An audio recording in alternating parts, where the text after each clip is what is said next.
Welcome to Manhwa Peak. This story starts by revealing that in just 10 years, the Eastern Federation Kingdom is going to fall apart because of the five big sins, ending in total wipeout with nothing left. To stop this disaster, our main guy steps up as their guardian, but he never expected it to turn into such a massive headache. At first, he was just a normal dude grinding 78-hour weeks in the modern world. But somehow he wakes up inside a noble in a fantasy land. Sounds awesome, right? But he soon finds out he's totally illiterate and has zero special powers. He thinks he should at least know the language, which shocks the butler when he catches him holding a book upside down. At dinner, the maids bring out a huge spread and he chows down, loving his new life. They even help him bathe, and he can't help thinking that being the young master of a count's family is the best. He gets spoiled rotten and does nothing, feeling like he's in heaven. But here's the problem. He has no idea where he is. Normally, when someone jumps into a character in a fantasy world, it's from a book or game they've played. One of the maids says his brothers, young Master Leo and Tanyo, are coming back tomorrow, so he should rest up. Our MC is confused by this, and the maid is a little shocked that he doesn't even remember his own family. As he starts putting the pieces together, those names ring a bell. All of a sudden, it hits him. He's in the world of Psychedelia. Psychedelia is a turn-based RPG that our MC used to play whenever he had a free minute. But here's the kicker. No matter what path you choose in the game, the moment the five great sins, wrath, greed, sloth, pride, and obsession show up, you're basically fucked. The kingdom's nobility and the entire city, basically everything, starts to spiral into chaos. And the Palacio house where our MC finds himself is a notorious noble family that plays a part in the subquest before the main story kicks off. The eldest son, Leo Palacio, is essentially the king of prostitutes, while the second son, Tanyo, is the king of drugs. He drops to his knees as it dawns on him just how well he knows this place. It was the first subquest in the game. Looking around, he sees that the main house looks exactly like it did in the game. The Palacios are the first to be devastated by the five great sins, and he's the extra villain, the third son of the Palacio household, Alan Palacio. I love how expressionless his face is. He just found out he's going to die soon, and all he can think about is how much experience points he got from that subquest. As he lies down in bed, he's terrified to even sleep. He thinks about how he'd rather go back to being a wage slave working 78 hours a week, because this new luxurious life of his is set to end in exactly 10 years. To him, that's worse than 6 months of unpaid wages. He can't believe he's stuck in a fantasy world as a character with no powers. Pretty much the opposite of what most people get when they're reincarnated. But then an idea strikes him. Since he knows what's going to happen in the future, he could be like a prophet of sorts. He could prevent the world's downfall by reforming the five great sins, all for the sake of his peaceful, noble life. It shouldn't be impossible considering the five great sins are just kids right now, but with no powers of his own. How on earth is he going to pull this off? 2 months later, our main character had successfully rescued some orphans from the human testing center. When I say our MC managed to, I really mean his knight.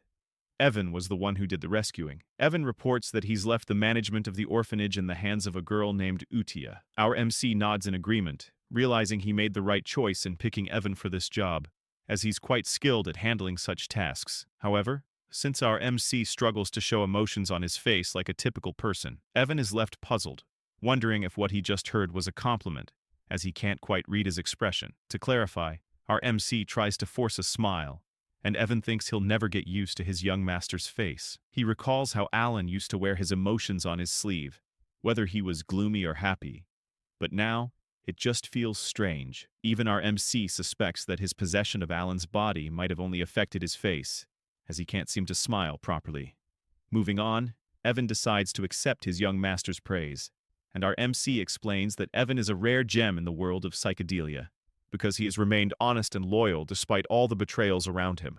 That's why he hired him as soon as he found him. Back to the report, Evan mentions that the reason our MC sent him to rescue the children from the testing center was to save Utia, which our MC confirms. Evan adds that he can see why. Even with his experience as a mercenary, he can tell Utia is no ordinary child. She's strong enough that he can't understand why she just accepted being locked up. Evan questions why our MC didn't bring her to the estate, as keeping her at the orphanage doesn't seem beneficial. Our MC agrees, but internally he thinks that it might look like he's neglecting her instead of utilizing her potential. However, leaving her at the orphanage is part of his plan.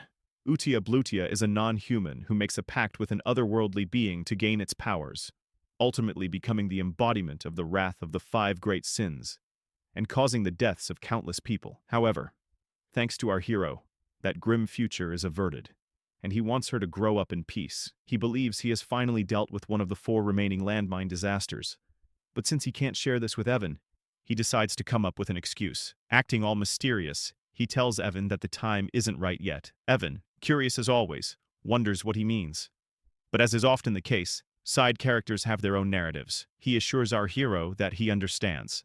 Our main character urges him to keep this under wraps and to support the orphanage with enough funds for them to live peacefully. He also hands Evan a handwritten letter, asking him to pass it to Utia. When Evan inquires about the letter's importance, our hero brushes it off, saying it's just a way to check in on her. He explains that he wants to reassure her since she's been through so much. Evan promises to deliver the letter and quickly sets off on his horse. Meanwhile, our main character reflects on whether the letter will truly comfort her, but he figures it's worth a shot. The real intention behind the letter is to include some quotes he's heard repeatedly in the game. During a pivotal moment when Uchiha was wreaking havoc on the kingdom, the Archbishop mentioned a specific line about how a certain spell could help befriend a non-human like Uchiha, who had already succumbed to the sin of wrath. The line was something like casting a spell of agony from the dark, with the brightness of belonging to the fall. Honestly, he doesn't quite grasp what it means, but it seemed to resonate with Uchiha for a brief moment. As the story unfolds, Uchiha ends up killing the Archbishop. It's not that the spell didn't work, it was just too late, and her attempts to calm down failed, resulting in the destruction of the entire kingdom. Now, our main character believes it should work this time, since it's not too late. He figures that since he's dealt with wrath, it's time to move on to his next target. Yet, he still finds it absurd to think about becoming friends with a monster just because of a quote. But who knows? Maybe it'll actually work. Especially since the Sins seem to worship some mysterious god or otherworldly being. He struggles to understand what those kids are thinking. They come off as fanatics. Meanwhile, we finally see Uchiha reading the letter our MC sent her, and she's not exactly thrilled. Just looking at her, Evan can't help but notice the sheer amount of mana radiating from her. It's unbelievable.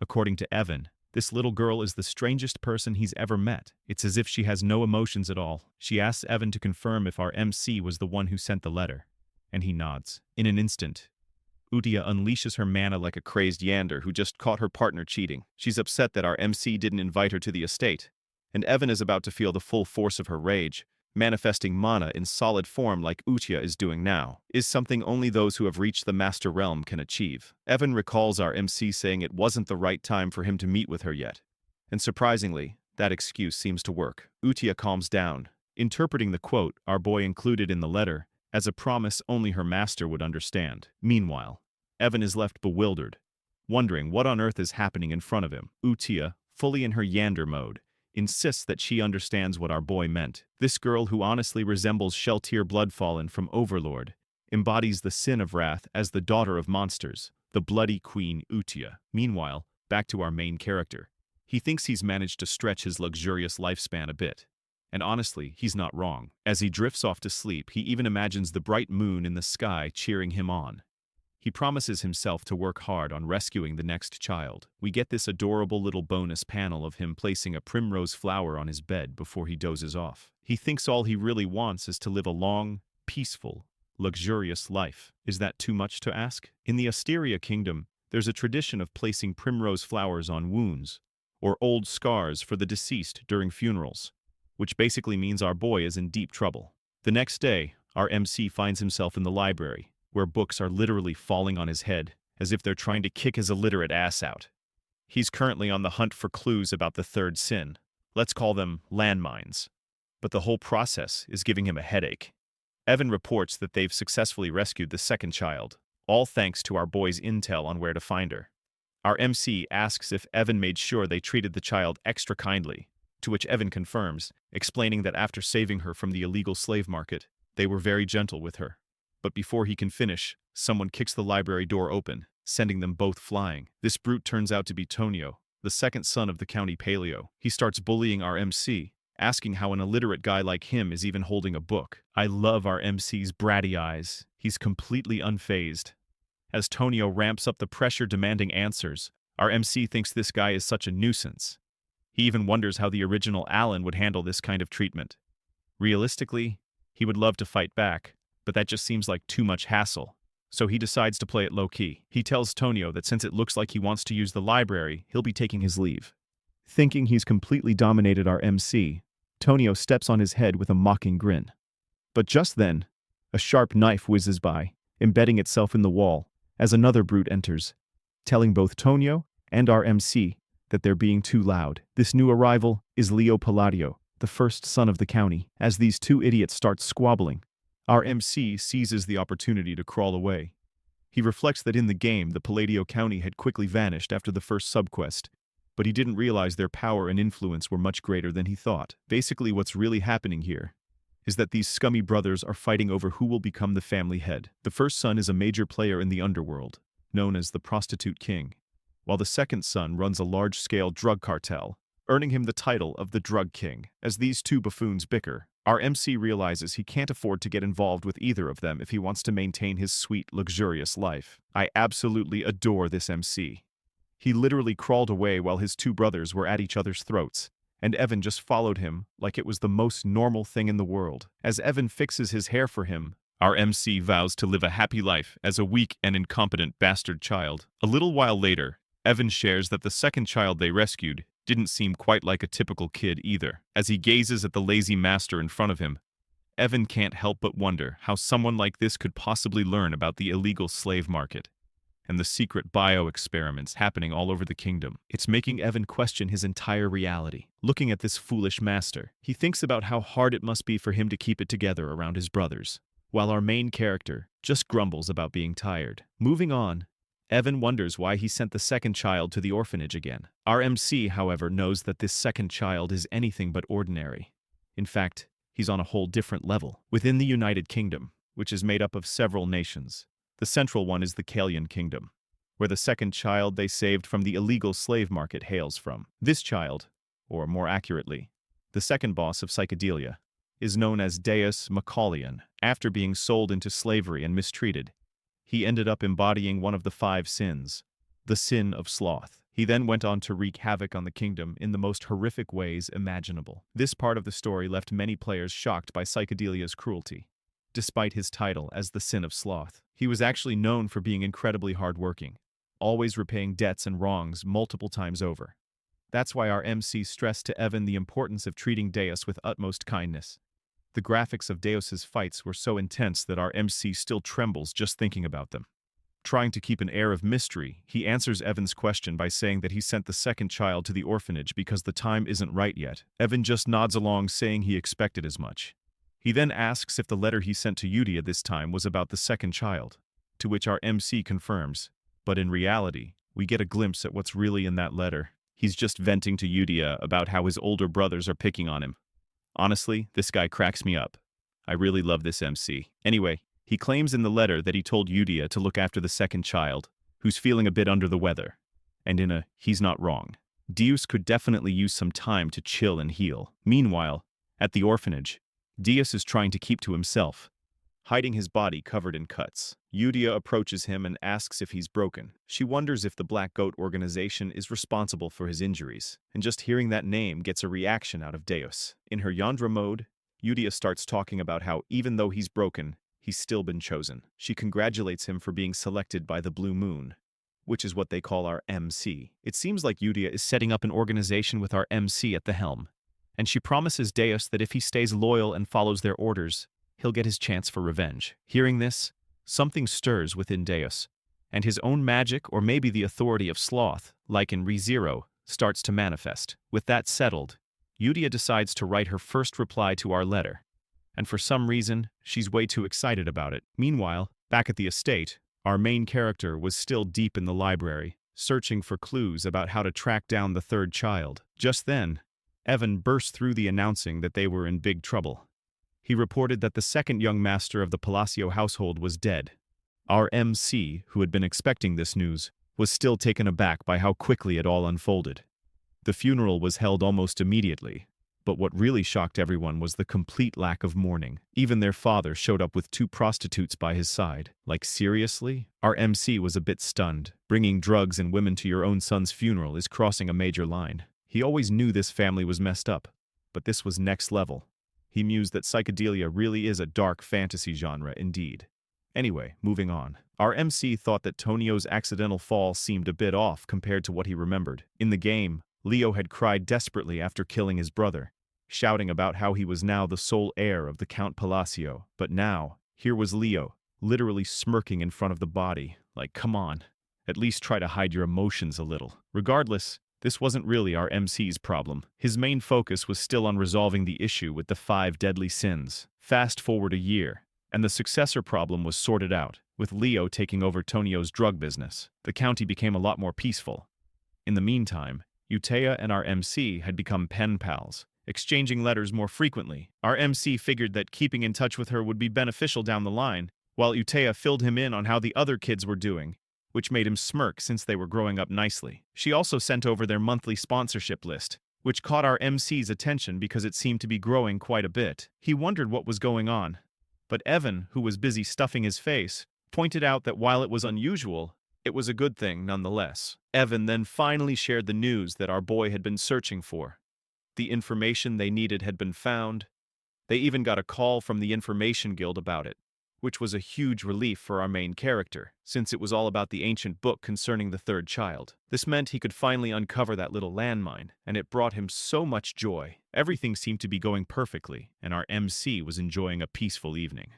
Meanwhile, on the other side of the land, at a drug distribution site called Margot, some of Leo's henchmen were boasting about how generous the eldest member of the Palacio family was, always showering them with big rewards. Thanks to that, their drug organization had grown to a few hundred members.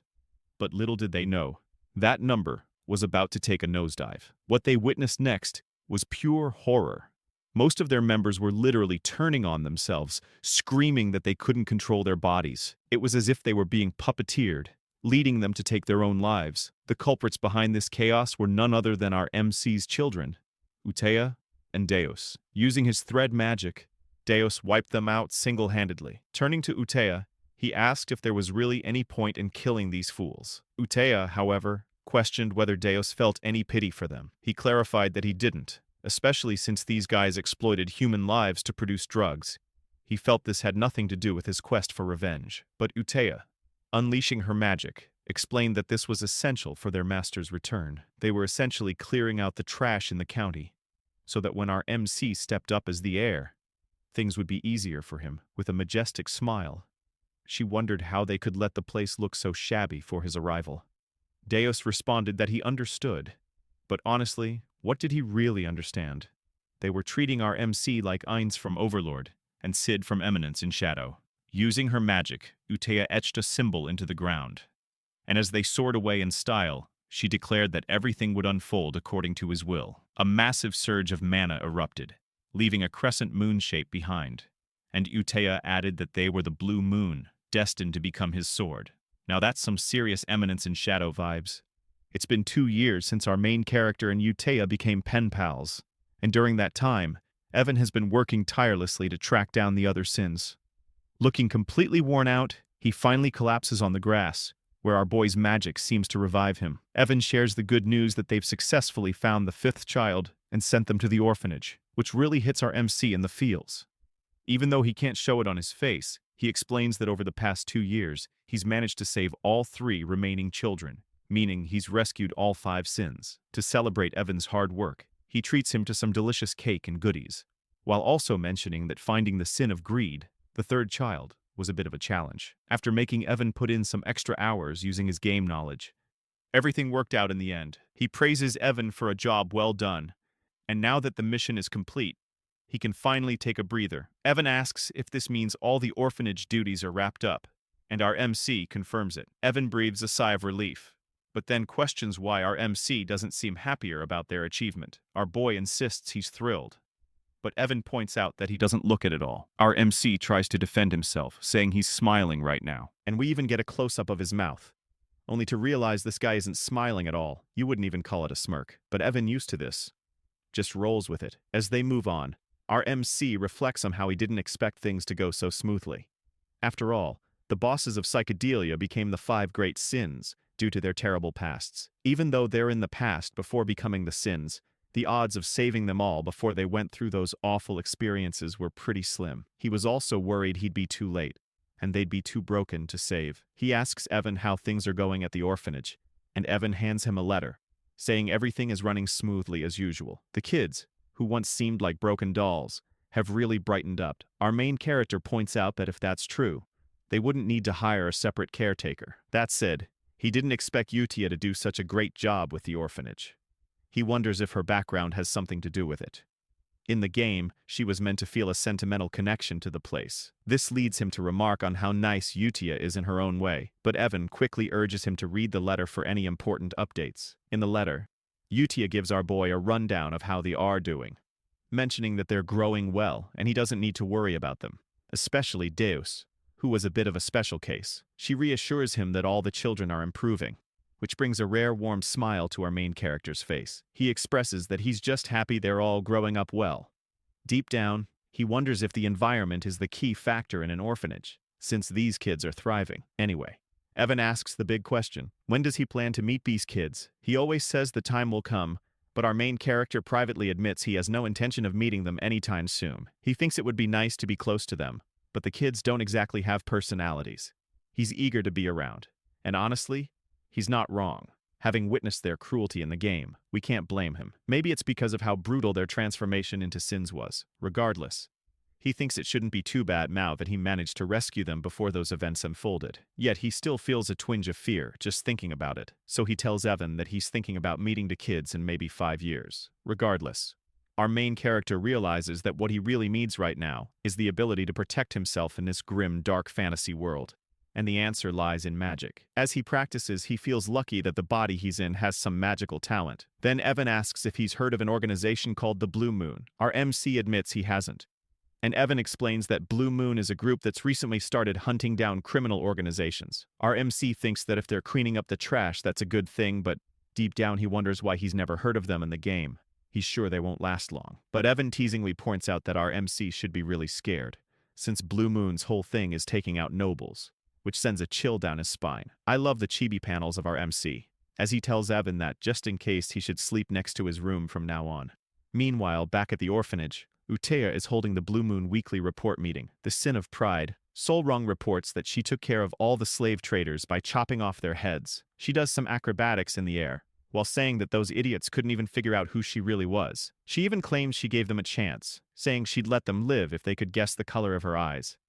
But those weaklings couldn't even get that right. Then we meet the Sin of Greed, Rinna, who, despite her name, is more calm and elegant. She reports that all the corpses were melted down, leaving no evidence behind. The Sin of Misophobia, Radon, reports that he also wrapped things up in the south, taking care of the illegal human testing grounds and turning those Avalon bastards who were causing trouble into minced meat. These kids are seriously scary, I tell you. Anyway, the scariest of them all, Utea, praises them for a job well done, talking about how everything will go according to his will. She emphasizes that they all exist for the sake of the Great Moon. This secret organization worships the Great Moon, the Blue Moon, who just so happens to be our main character. Suddenly, Deus reports a problem, which makes Utea question what could possibly be wrong. When everything seems perfect under his command, these fools are treating our MC like some kind of deity. Deus explains that the head of Avalon is the eldest son of the Palladio Count family, where their lord resides. He claims to have found a dangerous written order while cleaning up the south. It turns out that the eldest son, Leo, is targeting our MC. Naturally, Utea can't let this slide. She unleashes an intense, murderous aura that sends the other kids cowering in fear. The letter reveals that Leo's plan is to slowly poison our boy, after eliminating their father, which sends Utea into a furious rage. Fast forward 2 years, our MC's father, Count Palladio, has passed away. And just like before, his funeral is held almost immediately. Our MC explains that while the official cause of death is heart failure, it's clear he died from an overdose. Meanwhile, at the funeral, Leo gets news that the Blue Moon has struck one of his facilities. Seriously, couldn't they have waited until after the funeral? Leo keeps asking if everyone was wiped out again. Our main character, who's just casually eavesdropping, realizes that his brother is becoming increasingly cautious about the Blue Moon. As the Count's funeral wraps up without a single tear shed, our MC decides he doesn't want to get tangled up in all this drama and quietly slips away, just as his brother shoots him a planning glare. When Evan asks what our MC plans to do next since it looks like that jerk of a brother is on track to become the new count, our MC is already one step ahead. He's been packing his bags and tells Evan to do the same. The plan? To run away from this mess. Evan questions whether he really intends to flee, and our MC clarifies that it's not a complete getaway. They're just heading downtown to lay low for a bit. When Evan asks if he means the town of Rodnell, our guy confirms it. He's been eyeing Rodnell for a while now, and it's a small town in the south of Paleo, making it the perfect hideout. Plus, he's timed it well since Leo has been getting him some seriously unsettling looks. Once they arrive in Rodnell, our MC actually starts enjoying life, whipping up some delicious-looking toast while Evan just goes along with everything, like it's most normal thing ever. But 3 days later, their peaceful existence is shattered when our MC is forced to return home for his brother's funeral. He can't believe he's back so soon. According to the game, Leo wasn't supposed to die yet. The cause of the death is a stab through the heart, which leaves our MC wondering who could have done such a thing. He tries to ask one of the servants about the details, but they scream in horror as if they're about to meet their end. It's not just that. All the servants are acting strangely, overly apologetic, and treating him like he's some kind of mafia boss. He can't help but wonder what's going on with these people. As he's making his way out, Evan catches up to him, and he asks him if he found out why the servants are acting so weird. Evan claims he did, and playfully wonders if our NC was the one who made the Avalon drug organization disappear overnight. Turns out Leo was the head of that organization, and now that he's gone, it seems like the whole thing vanished without a trace. We then flash back to the day our main character set off for Rodmill. Inside the carriage, Evan was curious, asking why he's heading to a small town like Rodnell instead of a bustling city. Our MC explains that a city is simply not an option for him. Rodnell is his ultimate destination, the endgame in all his plans. He shares that his mission is straightforward: save the 5 great sins from their misfortunes, to prevent the world from crumbling. Plus, since Rodnell isn't part of the original story and has a villa, it's the ideal spot for him. A villa is a separate estate, making it the perfect hideaway for a laid-back noble like him, where he can relax and do absolutely nothing. Our MC gets serious when answering Evan's question, insisting that everything he does has a purpose. But after hearing the same old responses for a while, Evan calls him out, pointing out that he always uses those same lines when he wants to dodge a question. He tells our MC that he can't fool him anymore. Our MC is taken aback by how Evan has seen through his little lies. As their banter continues, Leo, who's been watching our MC drive away, contemplates whether he should kill him or not. According to Leo, it doesn't really matter if our MC lives or dies. He had already planned to poison him. But now that our MC has decided to leave for the border, Leo feels he has no reason to go through with it. Yet for some inexplicable reason, he still feels the urge to eliminate him. He instructs one of his henchmen, Allman, to follow the carriage. Allman, however, asks if that means he's supposed to kill the MC. This question leaves Leo baffled. Allman has never questioned him before, no matter what orders he received. He usually just follows them without a word, so for him to speak up like this feels a bit odd. Leo reminds Allman that his job is to obey him, but before he can finish, Allman lunges at him, stabbing him right through the heart. Leo, in shock, shouts out why Allman would betray him like this. But Allman simply replies that he enjoys playing war. We soon discover that Allman is actually part of the Blue Moon organization, and his real name is hidden. He explains that they've been taught a creed by Blue Moon. Since the Blue Moon is essentially RMC's sword, it makes sense for them to act according to his wishes. However, if anyone dares to threaten the Great Blue Moon, RMC, they're allowed to take matters into their own hands, meaning they can eliminate the threat. Hidden reveals he's been waiting for Leo to give the order to kill their lord, and he can't believe it took 2 years for that to happen. Leo tries to argue that his subordinates won't let Hidden live, but Hidden counters that, with Leo's death, the entire organization will be wiped off the continent forever. Looking at Leo's lifeless body, Hidden can't help but comment on how unfortunate this all is. If Leo hadn't tried to kill their great master, he might have lived a few more months or even years. Meanwhile, in the present, RMC is enjoying his dream life in the small town of Rodmill. He wakes up whenever he wants and shares delicious meals with Evan, living the life of a true noble. But as fate would have it, his peaceful existence is shattered when he receives a letter. The letter requested that he step up as the next head of the family. Just like that, his carefree life came to an end, a mere 4 days after it began, forcing him to return to the palatial state. However, things felt off. The maids and other staff were acting strangely around him. He couldn't help but wonder what was behind their odd behavior. Then Evan teasingly asked him when he had become the shadow leader. leaving him completely baffled. It dawned on him that all this fuss was due to the bizarre circumstances surrounding his brother's death, which had led to his current predicament.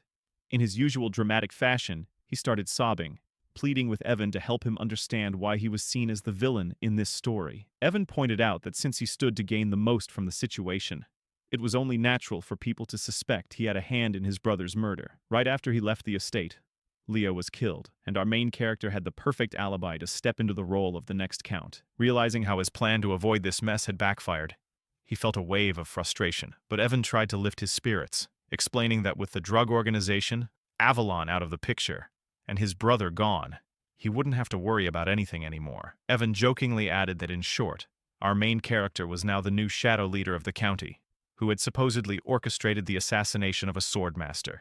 Despite Leo's scummy reputation, he was still regarded as a swordmaster. Our main character began to ponder where to even begin, as he couldn't think of any organization capable of taking out a key figure in the underworld so swiftly. He asked Evan about the group he had heard hunted other organizations, to which Evan wondered if he meant the Blue Moon.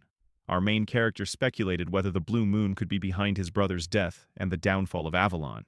However, Evan quickly clears things up, saying that according to the Information Guild, the Blue Moon isn't to blame. Instead of leaving behind bodies, the Blue Moon is known for marking the moon itself. That's just how it operates. But it's rumored that all the members of Avalon met their end with a sword through the heart. Evan can't help but tease our MC, joking that the road to hell has been opened. But putting jokes aside, our MC reflects on his gained knowledge, realizing there shouldn't be any organization called the Blue Moon, which means they can't be responsible for this mess. But if it's not them, then who could it be? As he tries to piece everything together, the scene shifts to the orphanage where Utia is holding a meeting with the other great sins. She asks if everything went smoothly, and Rina, the sin of greed, confirms that she left no traces behind. Sailrong, the sin of pride, adds that there was no one left alive on her end, just corpses. Deus chimes in, boasting that he took out all 486 soldiers of Avalon. His magic is quite something,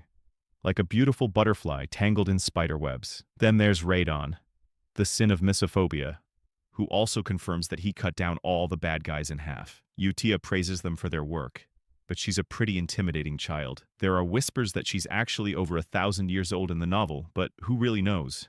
That's how Avalon, the most notorious drug organization in the world that brought doom to the Asteria Kingdom, was wiped out in just 5 days.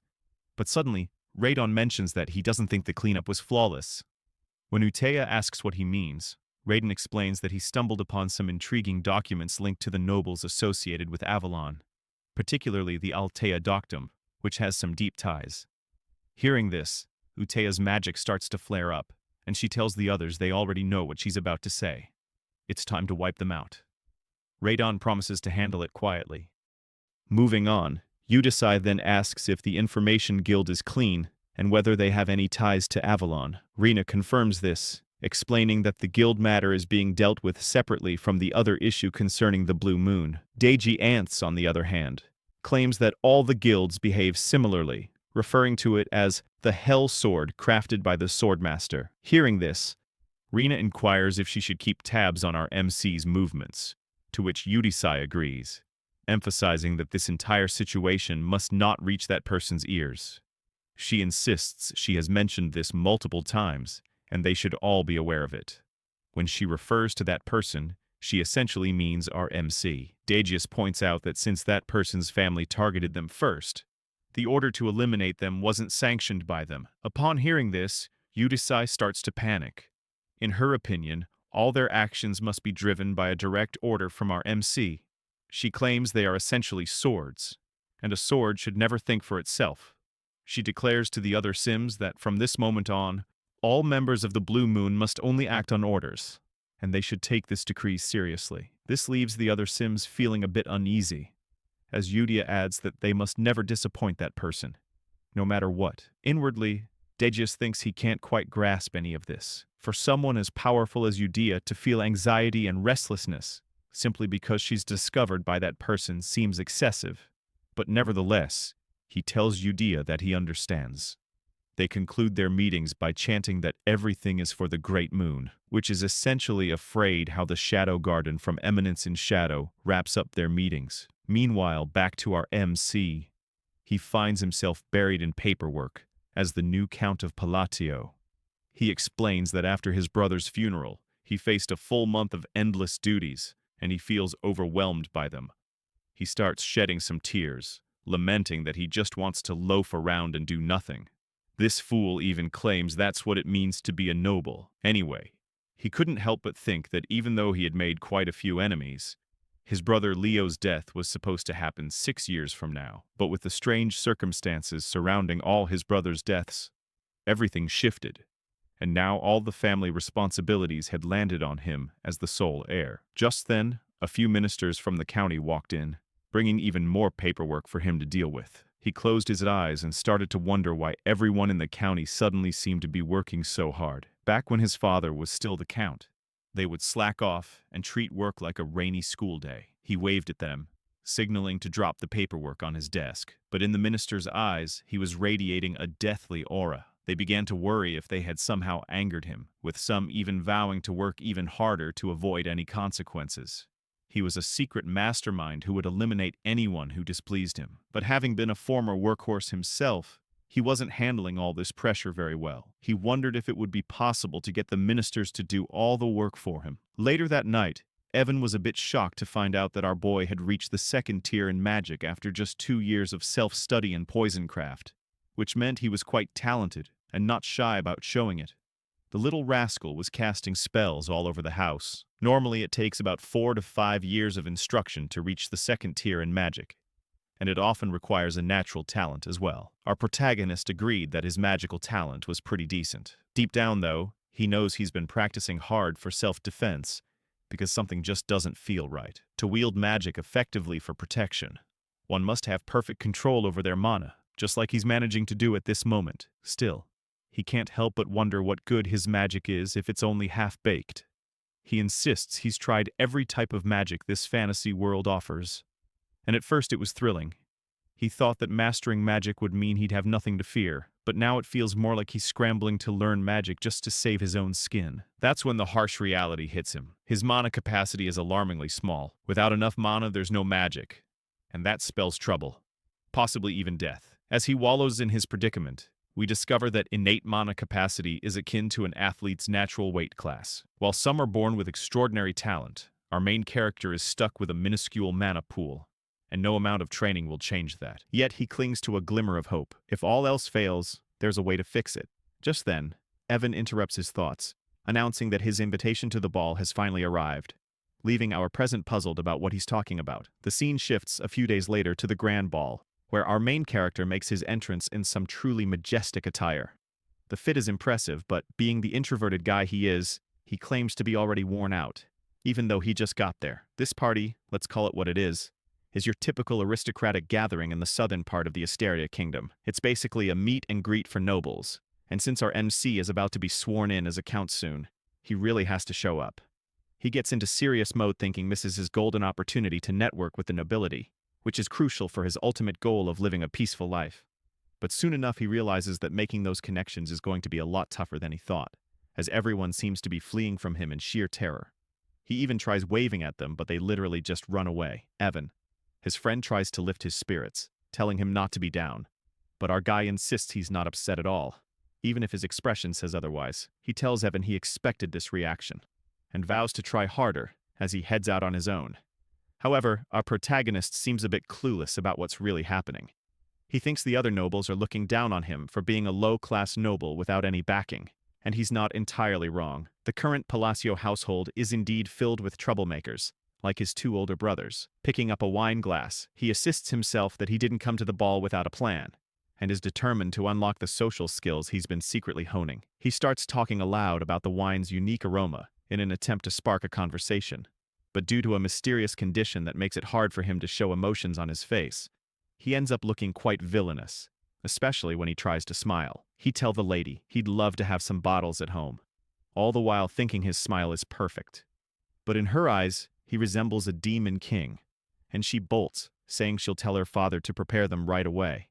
To the other nobles, it looks like our protagonist just extorted and blackmailed the poor lady into giving him a limited edition regional wine. What a mess. Evan tries to comfort him, while our protagonist insists that the lady must have just been shy. Later, we find him sulking in a corner while Evan is happily munching on food, teasing him about how his list of gifts has grown. It turns out the wine incident wasn't a one-off. Every time he tries to talk to someone, they think he's trying to blackmail them, handing him things like a Pensia citrus tea and more. He can't shake the thought that Palacio has become way more notorious than he ever imagined.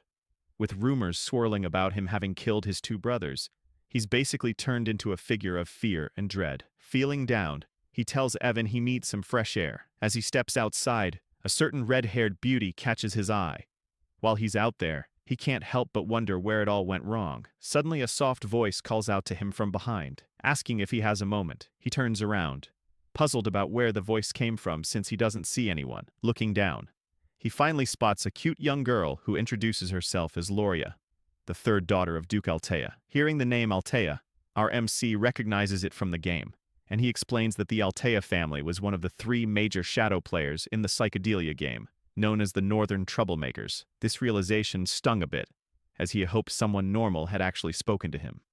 He also wondered why he couldn't recall this girl at all, had she not appeared in the game. Loria, however, was straightforward, asking him to lend her his strength for protection, as she will be facing an assassination attempt soon. Loria explains that she's in serious trouble and needs our protagonist's help, but when he looks at her, it's clear he's unsure. You see, Loria has been living under the protection of her father's mistress, but now that her father's health has taken a turn for the worse, she fears her older sisters might try to eliminate her. Our main character can't help but think this situation mirrors his own past with his brothers. As he gazes at her, it dawns on him that the reason he didn't recognize Loria from the game is that she must have already been dead and never made an appearance. Loria, looking as adorable as ever, pleads for his assistance, claiming that with his abilities, he could really make a difference.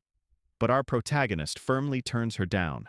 She insists she's not coming to him empty-handed. If he saves her, she promises to share half of the Altea family fortune. Still, he walks away, feeling a twinge of sympathy for her. Deep down, he knows he can barely manage his own magic, so it's best not to give her any false hope. Despite wanting to help, he's not the all-powerful figure everyone thinks he is. As he heads into the party room, he can't shake the image of Loria's sad face, which makes him feel guilty. He wishes her luck before stepping inside. Meanwhile, Deus and Ren, who have been observing from a distance, start to wonder what their next move should be, since one of the Altea family members has approached their master. Deus ponders whether he should report this to the Red Moon, a code name for Utia, but Ren reassures him that everything's okay because according to their intel, Loria is the only member of Altea not tangled up with Avalon. This means she's pretty much safe since Radon, the one with the sin of mesophobia, has gone off to deal with the rest of her family. They've decided that the rest of the Altea household is going to be wiped out, all under the orders of the Red Moon. Ren adds that their main mission right now is to ensure their master doesn't catch wind of anything related to the Avalon situation. Meanwhile, our clueless main character is left wondering why everyone seems to be avoiding him. Does he have some sort of invisible barrier, keeping people at bay? Just then, the red-haired woman from earlier approaches him, and it genuinely brings a smile to his face. Well, more of an inward smile since he can't believe someone actually acknowledged him. He thinks maybe this time he'll actually manage to socialize. But as he turns around, he realizes she's not just any ordinary woman. She's another shadow player. Looking at her, he recalls seeing her face in the game, and it hits him that no normal person would approach him first, unless they were trouble. He greets her, calling her Lady Zenonia, which surprises her. How does he know her name? Our protagonist explains that she's quite famous in her own right. In the Asteria Kingdom, there are 3 prominent shadow player families: the Altea in the north, the Palladio in the east, and the Zenonia in the west. This stunning curvy lady is introduced as the eldest daughter of Count Zenonia, Kalaya. She asks him if she's really that well known, and he explains that while Kalaya Palladio runs a gang, the Zenonia family operates more like a clever criminal syndicate.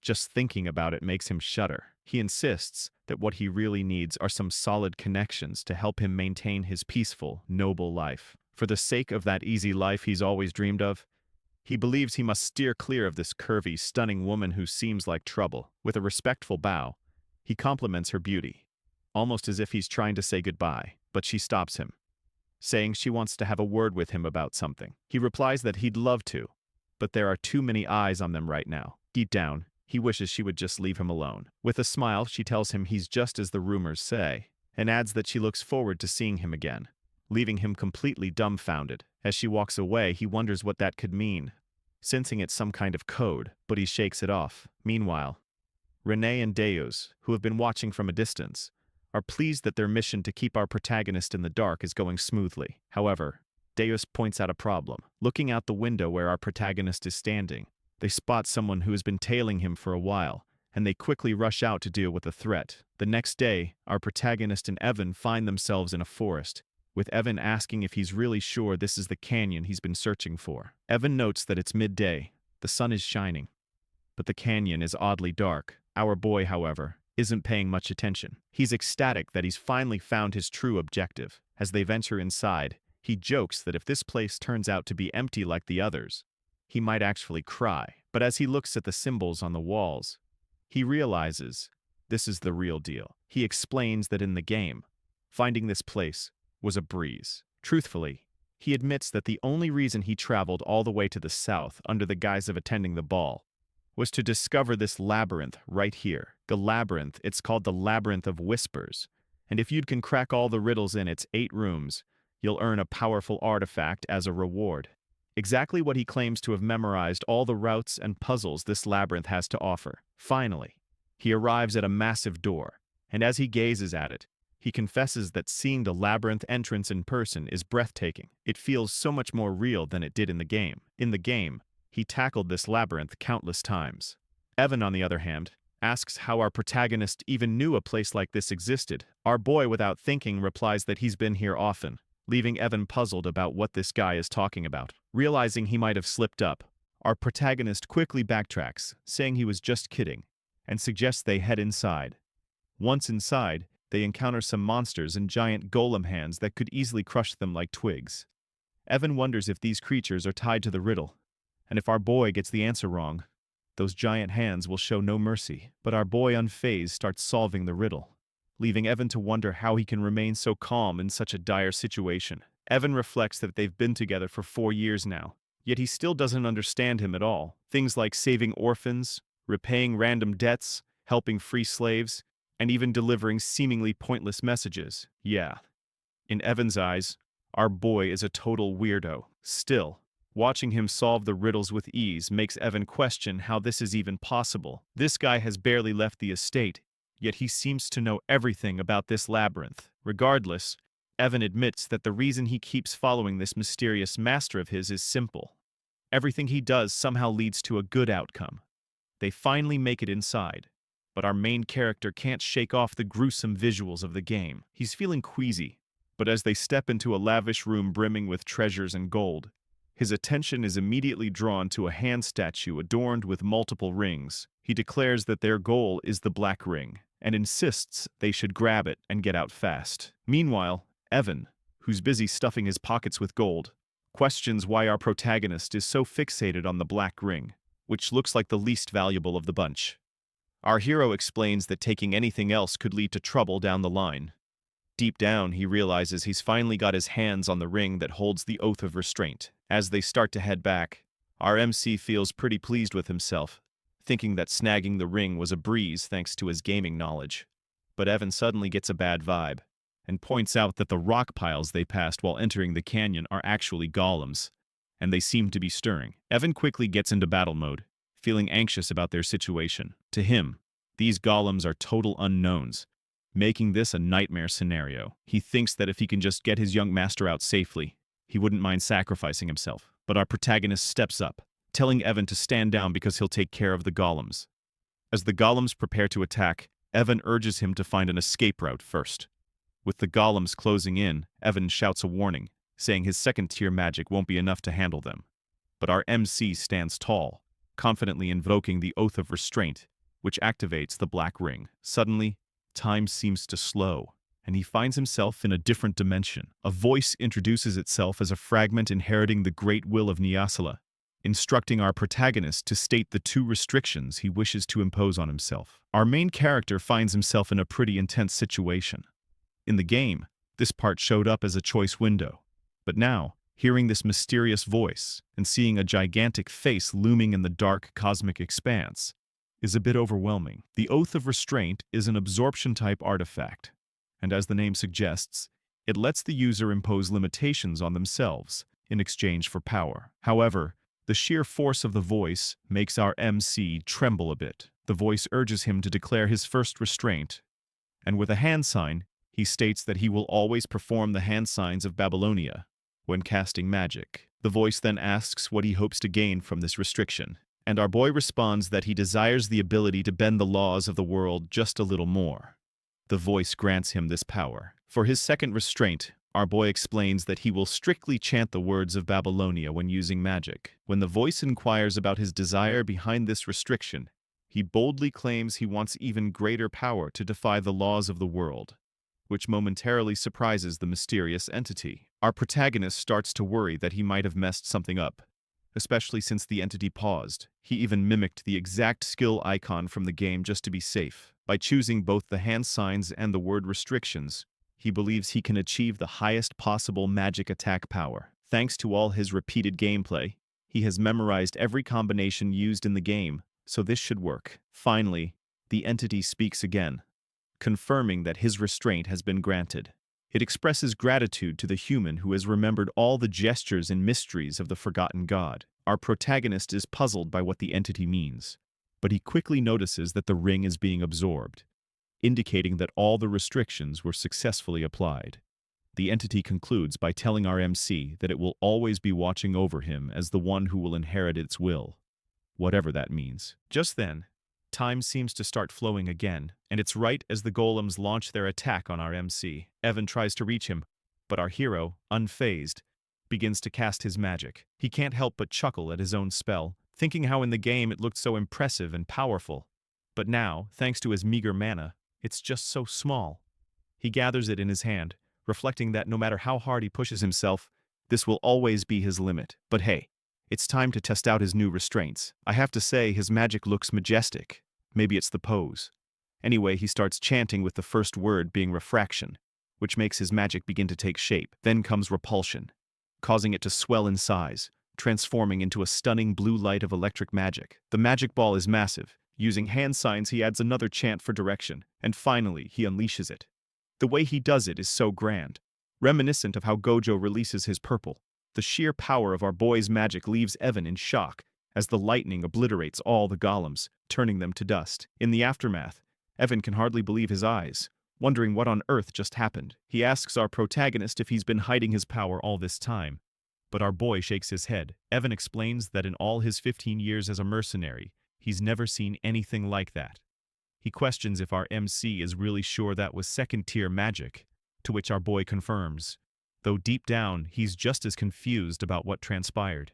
He admits that this wasn't at all like it was in the game. In the game's turn-based battle system of psychedelia, magic could be enhanced each turn through hand signs or incantations. This time he boosted the chain lightning magic with all 4 incantations and hand signs for a total of 5 turns. In other words, he simply used magic settings for a large-scale lightning spell. However, because of his restraint oath, he had to use the hand signs and incantations for all his magic, meaning his spells were enhanced time and again. Even so, our protagonist felt that the second-tier magic he used was a bit over the top, and the results exceeded his expectations, which caught him off guard. Meanwhile, Evan was just relieved they made it out, and as he sat down, he remarked that watching the battle was way more exhausting than actually fighting. He asked our protagonist who had created such an unpleasant canyon.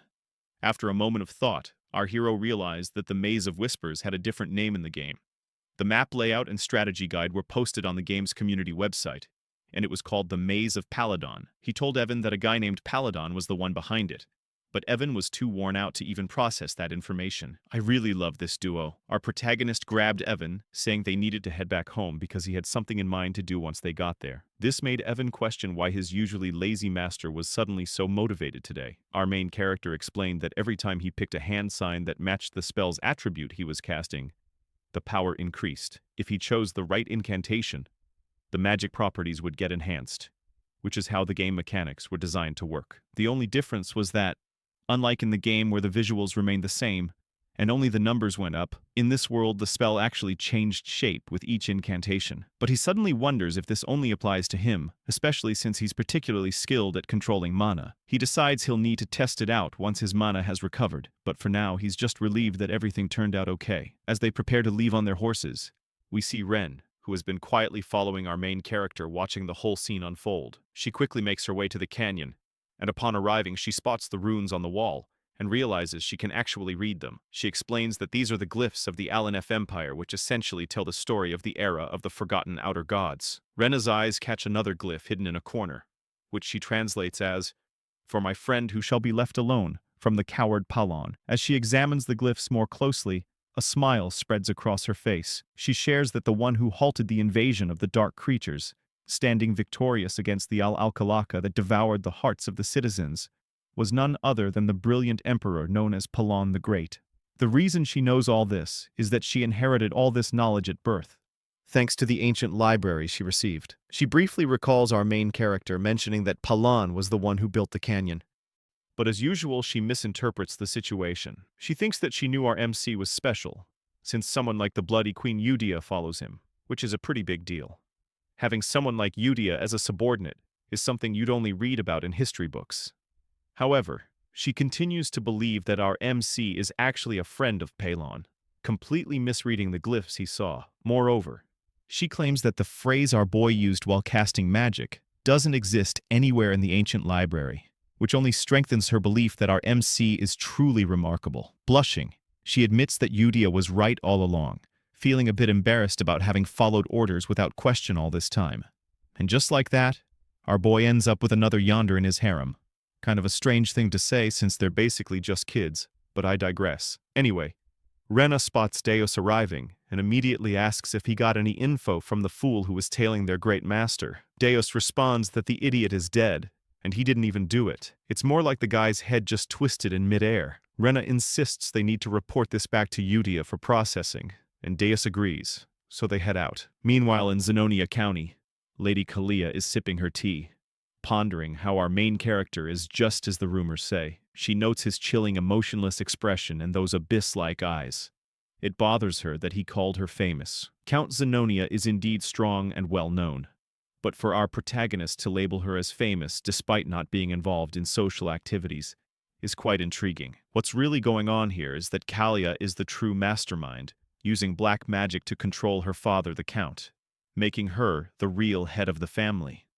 The fact that our boy called her famous makes her think he might know something about her secret, which terrifies her since no one is aware that she's turned her father into a puppet. She recalls how our protagonist mentioned there are too many eyes on them, which she misinterprets as him having discovered the person she had following him. Now that's a classic case of misunderstanding, like something out of an Eminence in Shadow scenario. Suddenly, Kalia gets a call from one of her servants, who says there's a problem. Well, she asks what's going on, and the servant insists that it's better for her to see it for herself. When she heads to her room, she discovers that the person she had following our main character is dead. The servant explains that since the seal on the body didn't activate, it means he didn't spill any secrets. But Kalia quickly points out that the person who killed her man must have intentionally brought him to her room. Frustrated, she starts questioning how our main character figured out she was the one who sent this guy to tail him. And just like that, our poor MC gets misunderstood once again.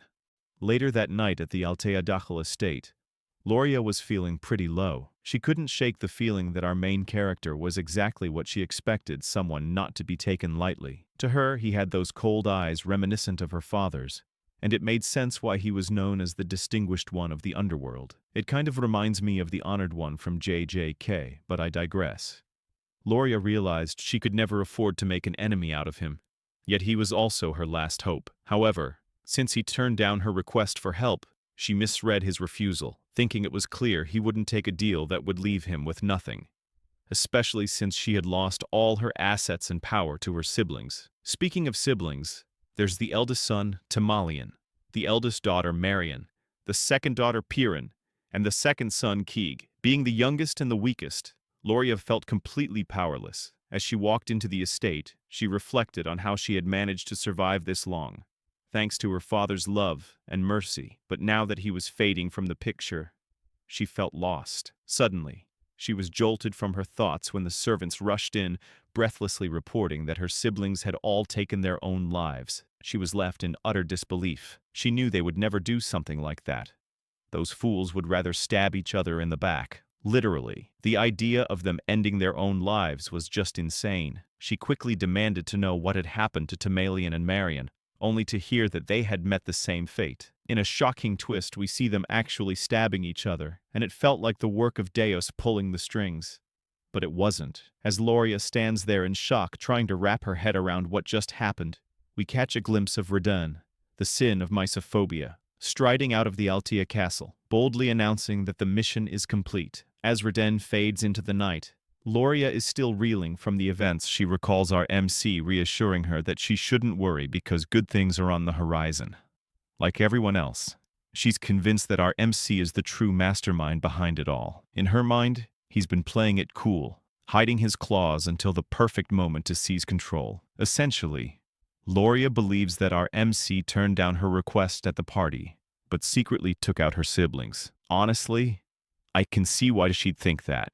Just like our protagonist, she suddenly became the sole heir of the Duckle family overnight, which is pretty terrifying. Loria starts to panic, questioning what kind of monstrous devil she's made a pact with. It's actually kind of hilarious. These folks are treating our MC like some all-powerful overlord. But if they only knew he's just a laid-back guy who prefers to chill all day. Anyway, Loria is in full-on panic mode because there's no turning back now, and she can't shake the thought of what happens to those who betray our MC, especially with so many examples already out there. She steels herself to follow the path she's chosen. 2 months later, back at the Palladio estate, our main character receives a few gifts from the Duke of Altea. When he sees one of the gifts, Evan is taken aback. It's a bottle of Cernan's wine, which is worth a small fortune, costing a few thousand gold coins per bottle. He can't believe he's actually holding one in his hands. As he reads the note inside, he's even more surprised to find it simply says, "With respect from Loria Altea." This leaves him puzzled because Loria is the one who sent him this gift, not her father. It dawns on him that this isn't just some noble trying to make a connection, and he can't quite wrap his head around it. Deep down, he feels a twinge of guilt for not being able to help her back then. He quickly asks the delivery guy if he's sure this gift is really meant for him, and the guy nods, explaining that the Duke herself prepared it, and insisted he deliver it personally. That's when it hits him. Loria has officially become the Duke of the Altea Dukedom, which completely surprises him. By the way, doesn't Loria seem a bit older than she should? It's only been a 2-month time skip, but who's counting? Loria, on her end, reflects on how quickly those 2 months have flown by. She shares that after her father's funeral, she took on the role of Duke following the succession ceremony. Looking around her office, she remembers how she couldn't even step foot in this room back then. The loss of her siblings happened so suddenly, but she was never suspected because she had a solid alibi. She was at the ball. She recalls that during that time, her siblings had taken down her secret organization, and when she returned to the mansion, she felt utterly powerless. But now she realizes that it was a surprising turn of events. Essentially, Loria thinks our main character picked the perfect moment to take out her siblings, and even managed to give her an alibi, which makes her think he must have an incredibly high IQ to come up with such a plan. To Loria, it seems like our MC pretended not to care about helping her, all to keep up appearances at the party that night, while he was actually busy cleaning up the mess behind the scenes. It's like some overlord-level scheming. These folks are really elevating our MC to legendary status. She even wonders just how far ahead he can see. She mentions that she didn't even bring up her father's funeral to him because she didn't want to add to his burdens. In any case, Loria wraps up her thoughts by concluding that our MC must have helped her, because he needs the Altea Dukedom for some part of his grand plan.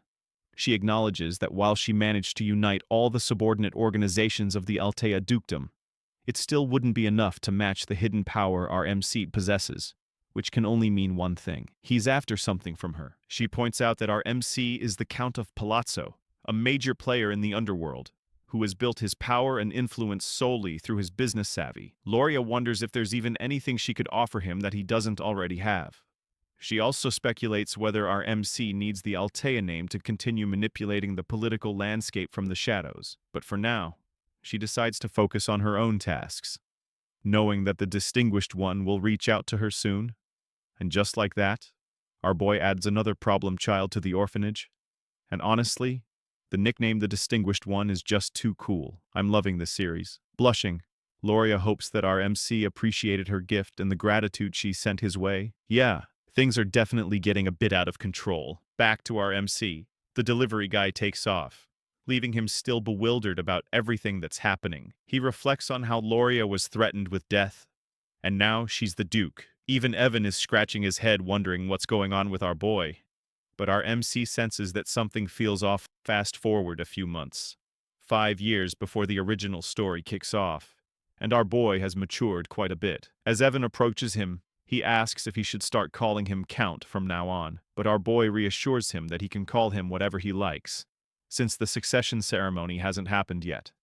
However, since a year has passed while he's been acting as the Count, the ceremony doesn't really hold much weight anymore. Deep down, our boy starts to feel a bit downcast, realizing that he never intended to become the Count in the first place. His original plan was pretty straightforward. This little rascal even jotted down some rules for himself on how to enjoy life in psychedelia. First, avoid the succession war. Second, settle down in Rodmill.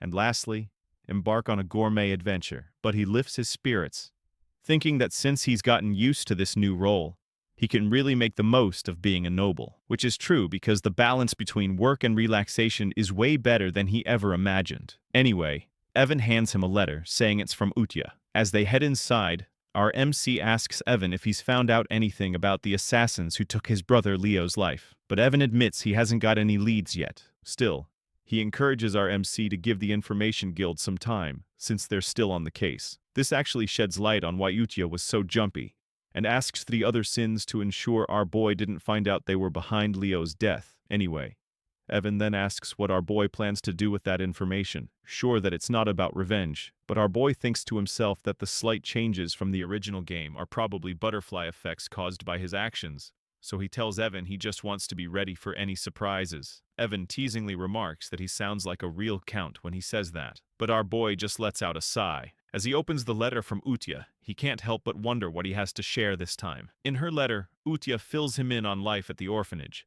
mentioning how everyone is diving into their own hobbies. She highlights Deus, who she claims has become quite the expert in puppet manipulation. Almost professional, she says. Then there's Sailrang, who loves gaming with her friends, and Rena, who still has her nose buried in books, but has also taken to building sand castles. And Radon. He's found joy in nurturing his garden. Hearing all this brings a smile to his face. This monthly ritual of exchanging letters has become a comforting routine, and each message warms his heart a little more. Even though he's never seen these kids in person, knowing they're thriving fills him with joy. He realizes, though, that he doesn't actually know how old they are. Curious, he asks Evan, who points out that they're now at an age where they can step out into the world. Evan mentions that the 5 great sins are just about ready to leave the orphanage, which surprises him.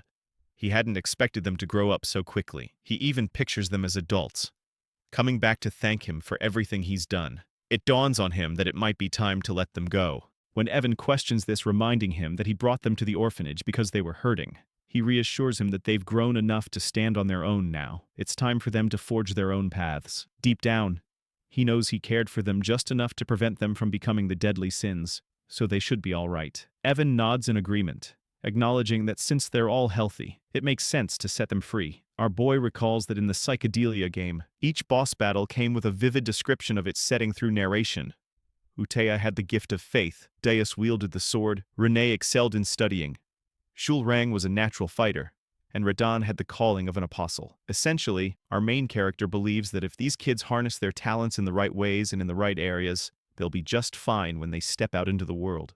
So he's decided to write each of them a personal letter, and in a moment of self-praise, he thinks his plan is absolutely brilliant. While he's at it, he figures he should also prepare a special gift for each one of them. He can't help but imagine how thrilled the kids will be. After spending the entire day crafting the letters, he finally finishes up. Evan, who was meant to keep him company, has dozed off, and as soon as he wakes, he rushes off to deliver the letters before RMC can catch him. I really adore the bond between these two. RMC wonders if he might get something back from these little landmines of his. Once they make a name for themselves in the world, he wraps up his thoughts by encouraging them all to read his letter and venture out into the world, which is genuinely heartwarming. However, contrary to his intentions, the kids take his letters with utmost seriousness as if they've received a direct command from Ains from Overlord. With a serious demeanor, Yudia informs the others that their orders have arrived, adding that their lord has prepared something special for each of them. And I have to say, even though it's only been about a year since the time skip, these kids have really grown up. Just look at Deus, he's so tall now. I kind of miss how small they used to be, but it's all good. As they each check out their letters, their reactions vary. Deus stays cool and collected as usual. Solrong can't contain his excitement and starts jumping for joy. Ren is still simping for our main character, and Yudia looks a bit confused by it all. Yudia reminds the other sins that before they dive into anything else, they should all take a moment to read the previous letters she's been getting from our character. Yudia insists that understanding our boy's orders requires a bit more insight. Hearing this, Solrong lights up, asking if they can really all read them now, since before only Yudia had that privilege. Yudia reassures them that since their lord and master has decided to give each of them individual orders, it's clearly time for everyone to be in the loop. However, as they read the letters, they're left speechless, because the content is just casual small talk. Yudia quickly comforts them, explaining that our MC has always liked to disguise his orders as ordinary conversation. She even shows them the very first letter he sent her, which is just a friendly greeting and a complaint about how his brothers were picking on him. But Yudia interprets it differently, claiming that our MC was actually giving a target for elimination and asking them to report back once a month. This misunderstanding continues, and the other sins just roll with it as if it's the most normal thing in the world. Deus points out that our MC is doing this to prevent any leaks of information, and Yudia confirms this, explaining that that's why they all need to learn to decipher our boy's orders through the letters and carry them out. Deus then questions whether, if our MC is worried about leaks, wouldn't it be better for them to visit him in person, or use a magic communicator? Redden agrees, saying that Deus has a valid point, since letters are the riskiest when it comes to information leaks. But Yudia, with a cold gaze, reminds them that they must never question the will of their great master. All they need to do is follow his orders. Even Deus feels a bit intimidated, and reassures Yudia that he hasn't forgotten. Meanwhile, Saorang, on the other hand, is just thrilled to have received a letter. She encourages the others to read theirs too, and as each of them opens their respective letters, they interpret the messages in their own unique ways. Deus announces that his orders are to head to Caliburn, the nation of knights, while Saorang mentions she's supposed to go to the colony, which is smack in the middle of a desert. Redden says he's off to Raxus, the entertainment city, and Ren is set for Larthania, the maze city. Then there's Yudia, who in her full yandere mode insists she's heading to the Rosario Kingdom. And honestly, what's up with that artist? Why did they draw our girl like that?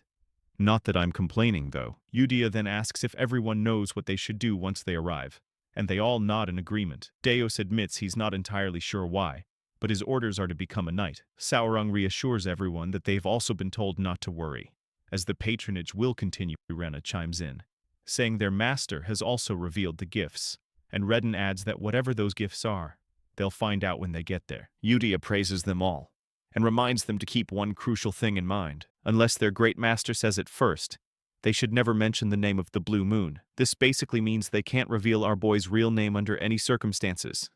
And just like that, all the sins left the orphanage, ready to embark on their respective missions. 3 months later, back at our protagonist's desk, he was diving into some research on magic. As he sifted through the information, he realized it was just as he feared. There was nothing new about the changes in magic and its phases. This meant he'd have to figure things out on his own. Glancing over at Evan, who was nearby, he asked how the search for the person who killed his brother Leo was progressing. Evan replied that the Information Guild still hadn't uncovered anything, leaving our protagonist deep in thought. He couldn't shake the feeling that the butterfly effect had spiraled out of control. After all, he had saved the 5 deadly sins, and even Loria, who should have died long ago, was not only alive, but had also become a duke. That was pretty unsettling. She was amassing power and influence in the underworld at a frightening pace. Dude, he really doesn't get that all this influence is being set up for him. He then instructed Evan to halt the investigation into his brother's assassin. When Evan asked if he was sure about that, our protagonist reflected that sometimes ignorance is bliss. In the game world, it seemed like nothing could escape the Information Guild's network. And since this situation was doing just that, it felt like a recipe for trouble. He worried that these kinds of things could lead to unforeseen and pointless deaths. Ultimately, he reasoned that as long as he didn't interfere with the organization that killed his brother, they wouldn't pose a threat to him. There was no reason for them to attack unless he approached them first, and he had no plans to do that. So he told Evan that there was no point in continuing the search, and Evan nodded in agreement, saying he would inform the Information Guild to stop the investigation. Switching gears, Evan shares some news.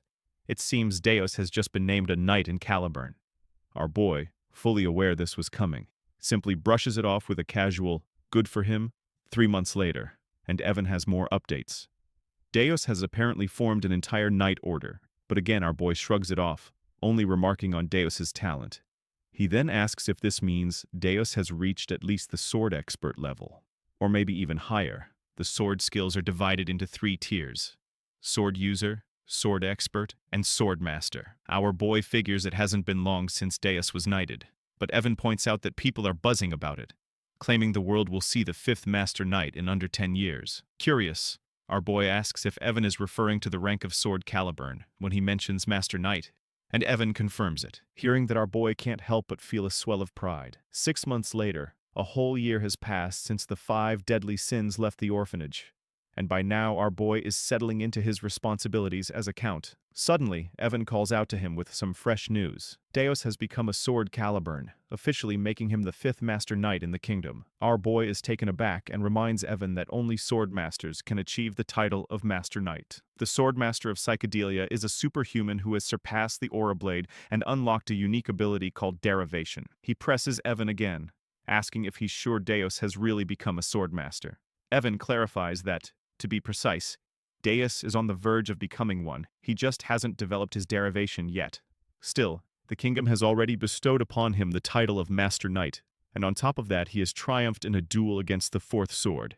Evan adds that the 4th sword also fell to the northern barbarians, which our boy confirms, noting that according to the game's lore, they should have been at war for over a decade. Evan goes on to explain that mastering mana and learning to manipulate it within a person's body takes about 15 years, and creating a derivation can take several decades. The first sword, Reinhardt, was just 32 when he became the youngest Master Knight in history. And this all happens during the main story's Act 3. Reinhardt was incredibly strong.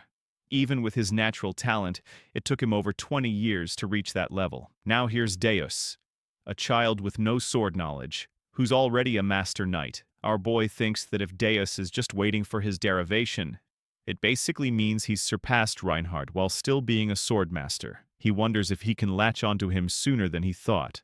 And Evan, as usual, just nods as if it's the most normal thing in the world. But our boy quickly dismisses that idea, saying he can't do that. Just like that, Evan shifts his tone again. Anyway, our protagonist feels like Utea is the only one who truly cares about him. It's been a whole year, and the only letters he's received have been from her. Even while navigating through the Holy Kingdom, Utea kept sending him updates about the deadly sins, which shows they've been in touch. Yet he can't help but feel a bit down that these kids, despite never having seen his face, should have at least thanked him for the gifts he prepared for them back then. He feels a pang of guilt, but slaps himself across the face to refocus. He tells himself he's grateful they haven't destroyed the kingdom after awakening to their deadly sin powers. He reassures himself that as long as they're doing okay, he's happy with that. But I don't think Evan is buying it, though. In the heart of Caliburn, right in the bustling central area of Kirtham, stands the Grand Mansion, where the esteemed Solar Eclipse Knights make their home. As the knights went about their usual training routines, our boy Deus watched from above. Known as the captain of the Solar Eclipse Knights and the youngest Master Knight in the kingdom, he had a lot on his mind. For the first time, we also catch a glimpse of his adorable little sister. From Deus' perspective, it's hard to believe that a whole year has passed since he left the orphanage. Reflecting on that time still makes him feel a bit embarrassed. You see, when Deus lost everything to the Black Organization, he was separated from his sister, whom he thought he had lost forever. That experience filled him with uncontrollable rage and hatred. It was during this dark time that our boy saved him. Deus explains that just being saved wasn't enough for him to pledge his loyalty right away. But when Utea promised him a chance for revenge, he decided to follow orders under the Blue Moon, which led him through countless dangerous missions and intense training. Looking back, Deus admits he didn't care much about the missions or his own well-being. For years, he carried out tasks that would lay the groundwork for fighting against the dark forces. Eventually, he received his very first personal order, but honestly, he felt a bit skeptical about it, especially with our boy letter involved. In the letter, our boy instructed him to head to a small hotel in southern Caliburn, mentioning that he had left a gift for him there. At that moment, Deus wasn't particularly excited about the gift. However, when he stepped into that hotel, he was completely taken aback. Inside that unexpected letter from our main character was something truly precious. The gift was his long-lost family, his little sister. As he embraced her tightly, Deus realized this was a gift more valuable than life itself. Our MC embraced his sister tightly.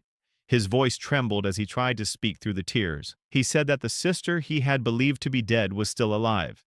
Overwhelmed by pain and relief, he looked at her and asked what had happened after he lost her. Stella also cried while holding her brother's arm, offering a faint smile of comfort. A little later, they sat together with cups of tea. When she had calmed, she began to explain. After those people dragged her away, she had been trapped in darkness for a long time. The memories returned vividly as she spoke. She described being locked inside a pitch-black cage, waiting for the moment she would be taken out to be killed. When her turn finally came, someone terrifyingly strong appeared. That person grabbed her hand and pulled her toward the light, allowing her to escape and survive. Years later, when she was nearly sold to a slave merchant, another powerful figure protected her again. A blade cut through the attackers, saving her a second time. That person was Alan's knight, Yuan, who rescued Styla, Dana's sister. Returning to the present, Styla explained that after those events, he had received precious medicine from a sponsor. She confidently repeated his words while holding Alan's letter. She explained that the letter had been handed to him directly and that Alan continued to send medicine and support without fail. The name written on the letter was Alan Palestunio, and the message stated that Alan had sent everything specifically for Styla, and she added that Alan had instructed him to deliver it personally. By that moment, our MC understood that the Great Moon had been acting for her sake as well. He already knew how precious she was to him, and she cheerfully said that the great sponsor had helped her more than she could ever express. She felt deeply grateful for everything he had done. Alan had supported them through his knight Yuan because he wished to keep his true identity hidden. Our MC, however, was stunned. Shock spread across his face as he whispered that the Great Moon had been protecting her under his own name. He could not understand how the Great Moon even knew about their situation. He stated that he had never spoken about his family to anyone. Only Yusha had noticed the black lamp that once targeted him. He grew serious, gripping his own shoulders as he asked himself how the Great Moon knew everything. Everyone recognized the Great Moon as the unparalleled prodigy behind countless stories, someone who seemed aware of every hidden truth. At the same time, memories flickered inside our MC's mind. Moments connected to Yusha. Confusion and disbelief pulled at him like threads snapping together into a single picture. Everything suddenly aligned. He struggled to understand the anxiety Yusha had shown whenever she spoke about the Great Moon, the nervousness in her voice, and her repeated reminder that a sword could never act on its own without its master. Darkness washed through his thoughts as he realized that the foolish one had been himself. Yet a glimmer of hope remained. He remembered the words he had once heard. The Great Moon already knew everything, and had been leaving hints for the child who would be forced to survive alone. His body trembled, his voice shaking as this truth finally struck him. Styla pulled him out of that spiraling realization and asked why he looked so stunned. Inside, our Missy understood that his own sword had dared to act alone, yet the Great Moon had chosen to be merciful. The narrator's view widened, revealing how the Great Moon, Alan, had been guiding our MC's life like a carefully arranged strategy, almost as if controlling him like a puppet. Our MC whispered that he had spent all those years consumed by hatred and revenge against the black sheep, never realizing the truth behind everything. Our MC looked at his sister. Her cheerful expression carried the brightness of someone who had emerged from a long, terrifying darkness. She had survived, saved the Great Moon, and protected their family. To him, that survival felt like a gift beyond measure. His thoughts twisted again as Yusha's words echoed in his mind. She had always told him that one day he would understand why she followed the man who was truly terrifying, the Great Moon. Our MC realized she had never been a fanatic, nor someone who clung to blind trust. She had earned Caliban and become a knight through her own will, and yet she prayed to Alan as if he were a god. Now our mech finally understood why. Determination tightened his expression. He declared that his mission was to reach the pinnacle of Caliban, to stand as a master knight, and to create a personal knight order composed of the finest swordsmen devoted to the great moon. He also understood why Yusha always said that Alan was her god and lifesaver. She felt nothing but unwavering loyalty toward him. Fueled by his decision, our Emak embraced the path of sword mastery in the creation of his knight order. The story of their rise began to take shape. Sometime later, Banu stood on the balcony. A tall knight approached and informed him that the time had come. Banus walked forward and looked down at the assembled knight order. He announced that this expedition would become the first stepping stone for the solar skeletons. Hardship meant nothing to him. He gripped his mesmerizing yet terrifying sword and declared that he awaited the day he could offer his gratitude to the great moon, along with a repayment that would satisfy him. His eyes glowed with dark determination, his loyalty toward the prodigy of their age unwavering. He vowed to prove himself under the moon. The solar skeleton knights then departed for an expedition against the barbarians. Our MC sat outside quietly, thinking that the place felt peaceful, perhaps because all his subordinates had grown into capable warriors. Meanwhile, Alan examined his book and muttered that everyone had flown away from him, and he no longer wanted more information for now. His life felt increasingly chaotic, yet he reminded himself to focus. He joked about needing to stop writing in cursive and promised himself he would write more clearly. After returning from the labyrinth, he shifted his attention to researching the phrases he had encountered. Alan let out a quiet chuckle, satisfied that his reports were finally complete. As he leaned back, he reviewed the concepts he had been analyzing: reinforcement of magical imprintation and the behavior of refraction within spells. He noted that refraction strengthened the imperfections inside a completed spell, allowing its rage to expand outward, while repulsion distorted the structure and influenced the transition of a fired projectile. The phenomenon still amazed him. With the universe law in his hands, his ability to manipulate the very rules that govern reality, he could alter magic beyond its original limits. According to his observations, blue light reinforced parallel magic, such as electrical attacks. He developed a theory that lines of diffraction allowed penetration, which created a critical effect upon impact. When he struck the golem earlier, the massive creature had been obliterated instantly. Despite its size and strength, it had been completely vaporized. For him, the rule always mattered, and not a single phrase within a spell could afford a mismatch. However, with his current mana, he could only use one magic of that scale per day. Fatigue pressed heavily on him. It had taken a long time to understand even this much. He grew serious as he remembered the world's limitations. The hand signs and phrases of baby Rowena had been lost long ago, leaving no record of them. Nothing existed in the written history of this world, so he was forced to research alone and build the missing pieces from scratch. Even so, he found himself oddly enjoying the challenge despite having learned magic only for self-protection. He placed his fingers together, preparing the spell he had been refining for 2 months. A crackling purple light formed in front of him. Alan described the result aloud, noting that eliminating the focal point of the mana phrase would force the imbalance required to create lightning. A small sphere of purple lightning appeared. Alan called it a weak and limited form, merely a flexion spell. Yet the moment he finished the chant, a wave of thunder rippled from it, completing the structure. He continued, chanting again. Compression. The condensed magic cannon tightened as the phrases broke down and reshaped themselves. At the final instant, he completed the last hand sign, triggering the purpose built into the spell. A violent thunder cannon erupted upward, blasting into the sky. Massive energy flooded the area, shaking the ground as bright blue lightning washed across the field like a roaring tide. Alan stood frozen, unable to believe the force that had been released. The order of the spell phrases had mattered more than anything. When he had attempted to use breakdown first, the spell failed instantly. But now, a voice echoed behind him. Impossible. Alan turned sharply. Shock stiffened his expression when he saw the figure standing there. Kalia, the red-haired woman villain of her kingdom, murderer of her father, and the one who had always wanted to turn Alan into her puppet, stood with her butler.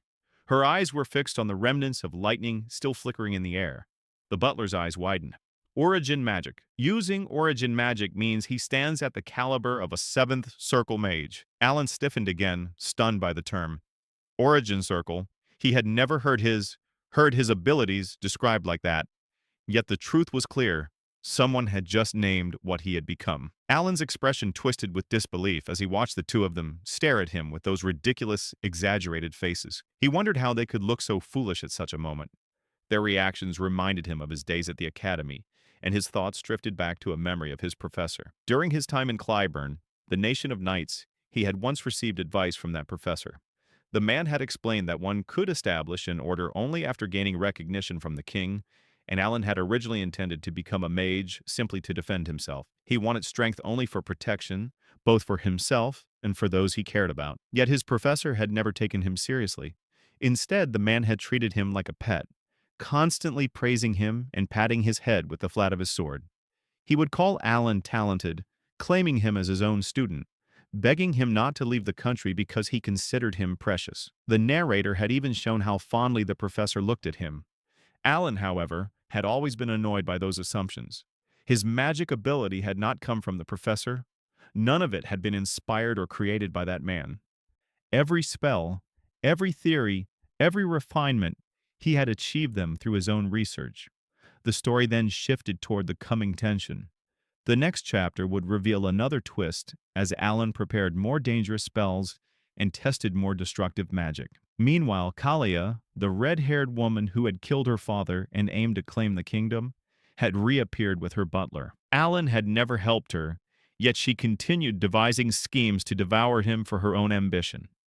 She always planned in the shadows, but Alan had a superior mind.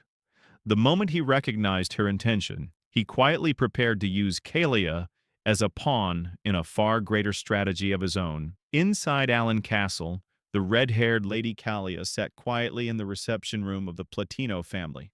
Her butler stood beside her, and she tried to steady her thoughts. But tension kept rising the moment she remembered how she felt when she first saw Alan. She had come here for two clear reasons. First, Alan possessed a card capable of delivering a devastating blow to Genonia. Second, she needed to confirm Count Loria Platino's intentions, and since through magic, the power Alan had absorbed from Platino. As she organized her thoughts, she spoke about Alan's brilliance. To her, Alan was a prodigy, the great moon, immense and unmatched in potential. She could easily picture him wielding enough power to hold the entire Palestinian territory in his grasp. With the support of the Blue Moon organization protecting him, his future was even more terrifying. Her butler suddenly trembled, unable to hide his fear at the mere mention of Alan's strength. Kalia glanced at him, surprised that someone like him would react this way. To think that a man as arrogant as him would tremble because of Alan. Her butler, Benjel, was a fifth-rank mage who had been expelled from the mage tower for conducting inhuman experiments. His strength was undeniable, a man capable of wiping out an entire battalion with a single spell. Despite years of her support, he had never bowed his pride to anyone, yet Alan made even him shudder. Kalia studied her butler carefully. The terror on Benjel's face was deeper than anything she had ever witnessed from him. A chill ran through her as she realized she could feel that fear rising from within him, something she had never imagined possible. A disturbing thought crossed her mind. Could my own mage truly be unable to stand against our prodigy, Alan? And could Brad really be someone who reached the level of an origin mage? The possibility tightened her nerves even further. Before she could steady herself, Alan opened the door without hesitation. His expression was unreadable, cold and unshaken. He looked straight at Callie and Benjil, his voice carrying no warmth. "What business brings you to the Count's estate?" Kalia answered as calmly as she could. "I apologize for coming without notice. This is the Count's territory. I lost my way while trying to find you, Count." Alan examined her closely and replied, "I will not hold it against you, Lady Genonia. Now tell me, what is the purpose of your visit to my castle?" His gaze remained hard, his tone sharp, and there was nothing gentle in the way he spoke. He sat on the sofa with steady confidence before continuing. "Let me make one thing absolutely clear. What I used earlier was not the magic of an origin mage. If you feel the need to assign it a rank, it would be closer to the second rank." Then he shifted his eyes to Benjil, making sure both of them understood. I'm sure you sensed it, mage. That magic has no real function. It serves neither defense nor offense. He paused, his voice dropping into a cold warning. In other words, it would be best if you keep what you saw to yourselves. Kalia and Benjil stiffened in terror. She felt her breath shake and immediately responded, trembling. Yes, Count. I must have misunderstood. I won't speak of it to anyone. Shock flickered across her face as she added softly, Benjil is using something horrifying. Alan exhaled slowly and replied with calm relief. Good. That's reassuring. Alan, the great moon, the prodigy she feared and admired, continued speaking with his calm, unshaken tone. Since the misunderstanding is cleared up, what is the real reason for your visit? Kalia gathered herself and responded politely. We were nearby on other business and wished to pay our respects. So there is no particular matter? Alan asked.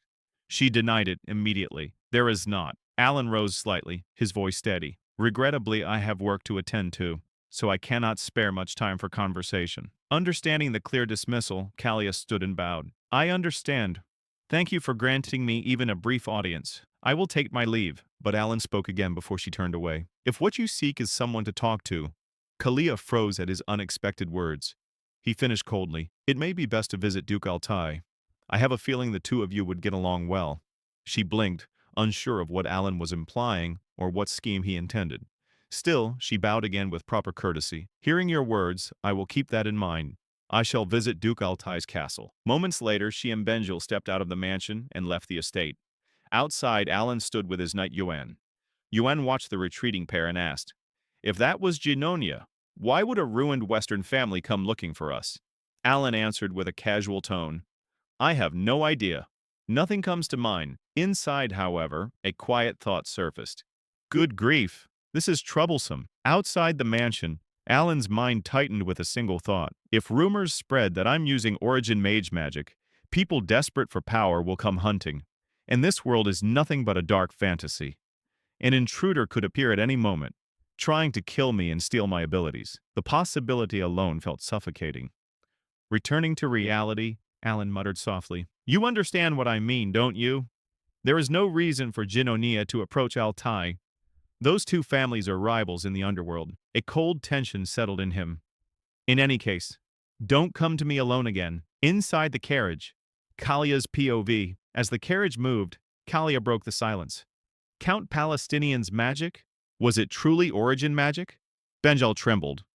No, it was not. Then your reaction earlier. What was that? Benjil took a slow breath, fear tightening his voice. Origin magic is created by drawing new laws onto the canvas of absolute immutable principles. That privilege belongs only to a supreme archmage. But his expression shifted as he recalled what he had witnessed. The Count was completely different. His eyes widened in terror. When I activated my observation eye and looked at his magic, the canvas itself was being torn apart. He saw again the overwhelming presence of the great moon. Alan, a force that felt omniscient and overpowering. Benjil continued, his voice shaking. He twisted the absolute principles by himself, fixing lightning in place, reshaping and collapsing laws, yet still manifesting a spell. A miracle so absurd it defies reason. Kalia stared at him, stunned. Benjil pressed on, his gaze sharp with conviction. Behind that power I saw something dark, something demonic, an eye capable of manipulating any law. His voice dropped into a whisper. It was unmistakably the work of a forgotten great god. He clutched his head tightly, shouting, I need to stop. Thinking any further is dangerous. After a difficult breath, he continued, I once earned praise for studying forbidden knowledge magic from the Forgotten Era. That is why I'm certain. His voice turned cold as ice. Do not oppose Count Palestinian, and never make him your enemy. Kalia let out a brief stiff chuckle, gritting her teeth as she tried to settle her thoughts. So there's no point in trying to uncover his intention? She muttered inwardly. Perhaps Alan truly meant it. Perhaps it really is best to visit Duke Altai, just as the great moon himself had advised. 2 years had passed since the children had been sent off on their individual paths. Inside his office, Alan asked calmly, Any new information? Preferably news about that kid. Ivan shook his head. Nothing about the children, Count. But there is something else. Alan glanced up, uninterested at first. Ivan continued, giving news that struck like lightning. Genonia County and the Altai Duchy have formed an alliance. Alan froze. What the hell did you just say? The two pillars of the underworld have united, even confirmed. On the surface, it appears harmless, but in the underworld, the alliance is confirmed. Alan dragged a hand down his face in pure frustration. I went through all that effort raising those little sinners, and now the world gives me a shadow alliance instead. Is the Astria kingdom going to collapse next? Exhaustion washed over him. A creeping fear followed. No way, she didn't. Kalia didn't actually take my words seriously that day, right? He remembered his cold suggestion. Visit Duke Altai. He certainly hadn't meant form an alliance with him. He slapped his forehead again. Come on, it has to be temporary. With Kalia's personality, cold, arrogant, hostile, it's impossible. But I should prepare. He picked up his pen to write a letter. Kalia, if I came off blunt, if I sounded cold, I was not intending to insult you. He stared at the line. This doesn't sound like an excuse at all. Still, he folded the letter and handed it to Yuan. Yuan, I'm leaving this to you. Yuan nodded. I'll deliver the message to Lady Genonia through the Machinery Guild. I'll continue searching for the children as well. Alan sank back, scanning several reports. I wonder what Randan and Sealrang are doing now. Even Yisha.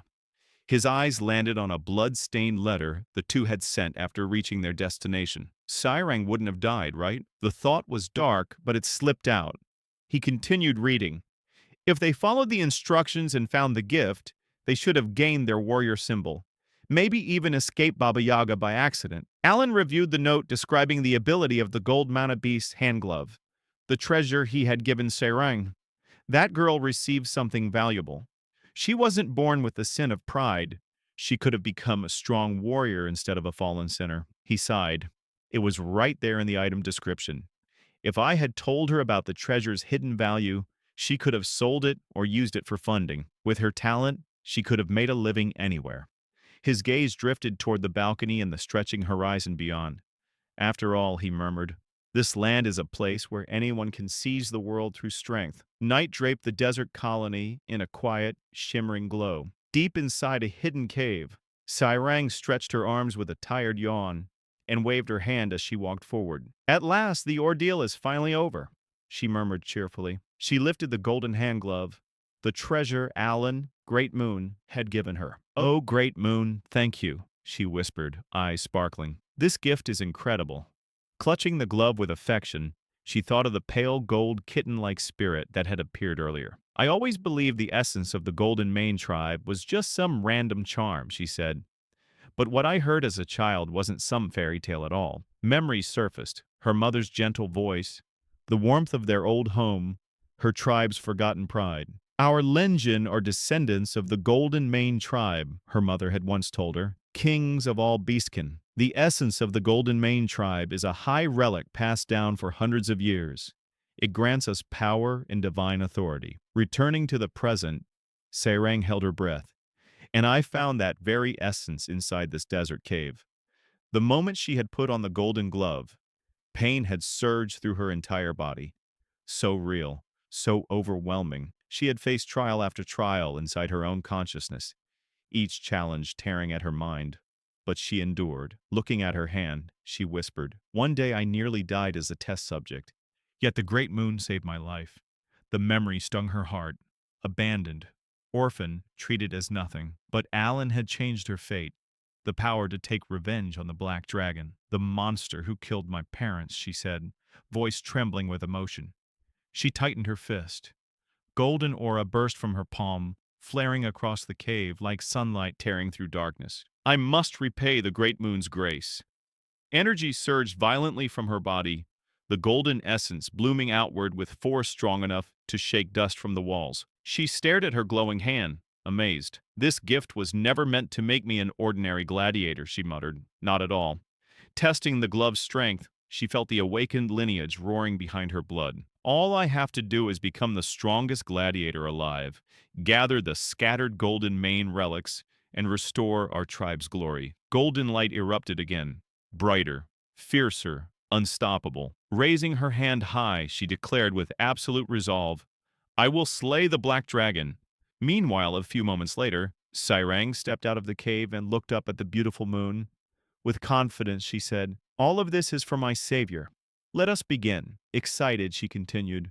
The Golden Man, who commands the greatest of all beastkind, The kings among their race shall rise again under the blue moon after 500 years. The scene now shifts to our protagonist. He's having his usual chat with Evan while flipping through some documents. Evan mentions that the Information Guild has managed to dig up some details about the children. Evan reveals that he was supposed to share this news a while ago, but it slipped his mind. Trying to keep it casual, our protagonist asks what the info is, and Evan reveals that Shulrong has been doing exceptionally well in the colony, even earning the nickname the Golden Flash. Evan feels like he's heard the name Golden Flash before, but it's just not coming to him. Regardless, he's just happy to hear that Shulrang is doing well. Evan points out that in that land, anyone can become anything, as long as they're strong. Kind of like the lawless city in Eminence in the Shadow. Curious, Evan asks if Evan has any updates on Radon, since he hasn't heard from him since arriving in the entertainment city of Raxus. Evan mentions that there's some info about Radon, but the Information Guild is still checking its accuracy. Upon hearing this, our MC calls Evan out, asking why he's just lounging around when he should be busy. Evan is puzzled, thinking he's done everything he was supposed to do, but Alan reminds him that he was supposed to start getting ready for their journey to the Magic Tower, something that's going to take at least a month. Hearing this, Evan is taken aback, exclaiming that he had no idea they were heading to the Magic Tower. Our boy wonders if he really forgot to mention it, but Evan, who's pretty used to these surprises, just lets out a sigh. He insists that a month seems excessive. Getting to the Green Magic Tower should only take about a week or so, but Alan clarifies that they're actually going to the Blue Magic Tower, asking if he's talking about the one near the Labyrinth City, which is quite a trek. Still, he reassures Alan that he'll get started on preparations right away. Left to his own thoughts, Alan starts to grumble about his own laziness.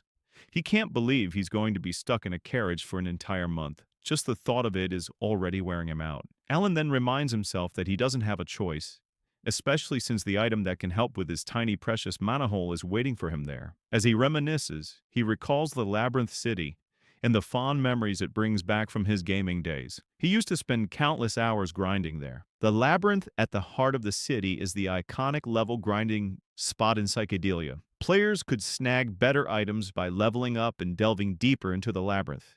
Yet despite the countless of players, no one ever made it to the end. It drove them crazy. Nobody could figure out why the developers kept adding floors when no one could reach that far. Some even resorted to cheat codes to hit floor 150, but the labyrinth just kept on going. Alan explains that just like in the game, relics and artifacts are always popping up in these labyrinths. Because of this, the role of official magic appraiser has skyrocketed in popularity, practically guaranteeing wealth for those lucky enough to land the job. And one such fortunate soul is none other than Rinna, the embodiment of greed. Our boy assumes that with her skills, she must have breezed through the appraiser exams. But as he reflects on it, he starts to wonder if the gift he picked out for her was a bit underwhelming compared to what the other kids got. After all, his gift is just an item that appraises other items. He even thinks about whether he should send her some extra support if his gift didn't quite cut it. But that's a dilemma for another day. In the maze-like city of Larthania, where the layout is as twisted as a real labyrinth, especially the houses, there's no one in charge. It's essentially a haven for explorers and mercenaries. If you wander past the countless shops in the southern part of town, you might stumble upon a hidden appraisal shop called Merde. This little gem has quietly made a name for itself, mainly serving nobles and a rank explorers. Among its regulars is the Lord of Larthania, who is a customer there. The one running the shop is Rin. While she works, Rinna wears a mask to conceal her face. At the moment, she's just wrapped up appraising a magical item that ignites flames using mana for the Lord of Larthania. Rinna explains that the item can be imprinted, and when the Lord inquires about what she means by imprinted ability, she clarifies that with just a bit of mana, the flames will burn for an hour. This news delights the Lord as the item's efficiency has significantly improved. Imprinting essentially upgrades an item to the next level, and the specific imprinted ability varies based on the item. Once the customers leave, Rinna takes off her mask and spots a special item nearby. She picks it up, claiming it can be imprinted as well. She goes on to explain that the real reason her shop has gained such fame, even though it's tucked away in a corner, is because of this imprinting ability. According to her, it's a gift from their great moon. This is actually the item our boy gifted her, but Alan doesn't understand how it works well. He believes this special item can only appraise other items. But little does he know, it also has a hidden function that can upgrade items too. With a smile, Rinna recalls how when Alan first suggested she become an appraiser, she was completely baffled. Reflecting on her earlier misunderstanding, when she thought Alan was only a friend of Palin from the era of the Forgotten Outer Gods, she realizes that everything he's been doing was aimed at getting rid of the dark forces, those mysterious beings that took Deus's sister. But when she received the orders to go to the Labyrinth City and become a magic appraiser, she couldn't see how that would help in battling the dark forces. She was genuinely confused about why he sent her to a place like this, until she laid eyes on the gift he had given her. The item is called the Eye of the Stalker. It quickly identifies items that fall below a certain mana threshold. Essentially, it's like a handy assistant for appraising. But that was just the beginning. Its true potential was yet to be revealed. Rana, who was born with the ancient library, instantly recognized that this item was nowhere to be found in any records. When she broke its seal, its true imprint ability kicked in, allowing her to handle up to 500 items. As usual, Rina misinterpreted the situation, thinking our main character must have known everything, and gifted her the item to help her gain the strength needed to combat the dark entities. To fully awaken the item, she needs to offer 500 unique items as sacrifices. Right now, she's managed to sacrifice 248. With a mischievous grin, she thinks that only 252 more are needed before she can unleash the full power of this divine gift. However, the item only responds to specific high-tier relics. If she tries to sacrifice a low-tier relic, all her progress vanishes. That's why Rena has to appraise each relic before making a sacrifice.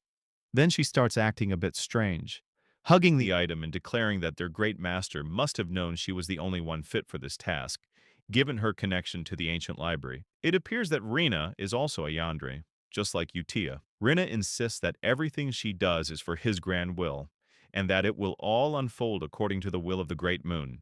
3 weeks later, our main character finally makes it to the Blue Magic Tower. Inside, he encounters the Vice Tower Master, a six-circle mage named Fenya Crescini. She's a petite woman with cat ears, who bluntly tells him to either state his business or get lost, leaving him a bit shocked by her rudeness. As he looks at her, he realizes she seems familiar. She was a key character in the Psychedelia game. At this point, she's still the Vice Master, since the main story hasn't kicked off yet. In the game, she was a prodigy who reached the legendary 8th Circle by the age of 20 and became the Master of the Blue Tower. He explains that magic towers aren't just powerful. They also control the production of vital goods, giving them a status comparable to that of nobles. Even though the Vice Tower Master has surpassed human limits, he can't shake off the feeling that her tone is way too disrespectful. He introduces himself as the Count of Palladio and mentions he's there to discuss the Time Gate, but Fenya completely brushes him off. He tells her that he's here to deal with the Time Gate. This Time Gate is a rift, leading to a mysterious subspace that pops up in areas with heavy magic use, causing all sorts of chaos and damage. Fenya, using her observation magic on him, can't help but mock him, asking what someone with such little talent thinks they can do about a time gate. She waves him away, telling him to scram. Our guy's left in total disbelief. Evan, who's supposed to have his back, is just standing there watching. When Alan presses for an answer, Fenya snaps back in irritation, saying that plenty of people have come before him, promising to close the time gate, but they all end up failing. He confidently insists he's being truthful, and all she needs to do is point him in the direction of the time gate. Inside, he's wondering why she has to be such a pain. He even feels a bit wronged by the whole situation. Fenya then mentions that she gets he needs something significant to sway public opinion, especially since people are starting to realize he became a count purely by chance after all his siblings passed away. With a surge of mana, she warns him that he can't just stroll into a magic tower acting all tough. This leaves our guy stunned as he wonders who's been spreading these rumors about him. It's been a few years since he did anything outrageous, and now people think he's gone soft, which, to be fair, is somewhat true but doesn't really matter. He also notices that even though Fenya seems like a total workaholic, she's surprisingly well informed about what's happening outside, and that's a bit intimidating. Panicking, our MC admits he was annoyed with her earlier. But after witnessing her magic, all that irritation just vanished. Evan leans in and whispers that if they try to take her on, they'll end up folded in half, so he should tread carefully. But desperate to prove himself, our boy strides over to Fenya and declares that if he can't eliminate the time gate as promised, he'll hand over all his property to the magic tower. Fenya thinks he's joking, but he insists he'll even swear an oath. This takes her by surprise and she agrees to guide him. When they arrive, she reminds him that, as promised, all his wealth will be hers if he fails. He confidently replies that there's no way that will happen. Fenya thinks this is the perfect opportunity to see what he's really made of, especially since everyone hails him as the leader of the underworld. Looking at his monohole, she figures he's just been lucky. While she admits he has an otherworldly presence, the reality is he has a tiny monohole and only slightly above average energy sensing, barely at the second circle. She can't help but wonder what he plans to do with such underwhelming skills. Meanwhile, Alan inwardly says that, honestly, there's no need to worry about closing the time gate. In just 3 months, it'll vanish on its own after releasing the relic he's after. That's where the research wraps up, and it seems no mage skilled enough to close the gate will show up. Yet the time gate at the Blue Magic Tower keeps causing chaos for over 2 years. As Alan starts using a Babylonia hand sign, Fenya can't help but tease him again, questioning why he's opting for hand gestures instead of a staff. She inwardly says that even ancient magic comes classified as a primal method. It's a method considered almost like a fairy tale. She then starts mocking him, telling him to stop imitating the signs and leave already. But Alan begins to cast, and suddenly everything goes eerily quiet. Fenya finds herself frozen. She can't move. Using her observation magic, she scans him and is taken aback to see him defying the laws of the world as a gigantic eye materializes in the sky. When it opens, Fenya feels a shiver run down her as she witnesses it. She tries to understand what's happening, but then she gulps as she realizes that she shouldn't try to understand what's going on, as it will be dangerous to try. The ominous eye stares at her and reaches its hand towards her. Fenya also reaches out to it hesitantly. Then she hears the words, "absolute demand," and she starts sweating bullets. With fear, she mutters that she understands the demand. The eye stares at her one last time, and then closes. Time starts to gradually return to normal as the ominous entity disappears away due to Alan successfully closing the time gate using his mysterious power. He casually turns to her and states that the gate is closed. She flinches by this. Alan holds the relic thinking that it was easy. All he had needed are special items and methods. He tells Fenya that he'll be taking the relic that this time gate coughed up. He inwardly says that he needs to use it a few more times, so he used a convincing spell on her. Fenya remains in a thoughtful position, and Alan wonders whether she fell for it. Then we get to see her distraught face as she stutters that she understood and won't tell anyone. Alan misunderstands that her face shows that his bluff failed. He then approaches her, saying that he appreciates it. But then his words are cut off as he sees her stumbling backwards. Fenya quickly mutters that she understood, and that she'll keep absolute silent about what she saw and won't tell anyone. She further adds that she can keep a secret well, and to trust her. Seeing this, our boy wonders what has gotten into her to act like this suddenly, because just a moment ago she was all bitchy. Alan then walks out towards Evan and instructs him to prepare to head out.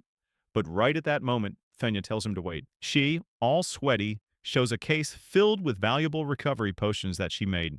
She pleads him to take it. Alan inspects it and inwardly notes that these potions made by the Vice Tower Lord is top grade 1. Fenya nervously asks if he likes it, but he stays lost in thought, thinking, 2 bottles cost the price of several lower ranks. I looked it up and almost choked when I saw the price. Is she that thankful for me closing the gate? But Fenya trembled, saying that she will absolutely keep silent, as he requested. She also states that she'll make a mana oath for it. Alan and Evan watch in confusion, wondering why a mere thing like this requires an oath. But then Alan realizes that she seems to have misunderstood what he said. But it was too late.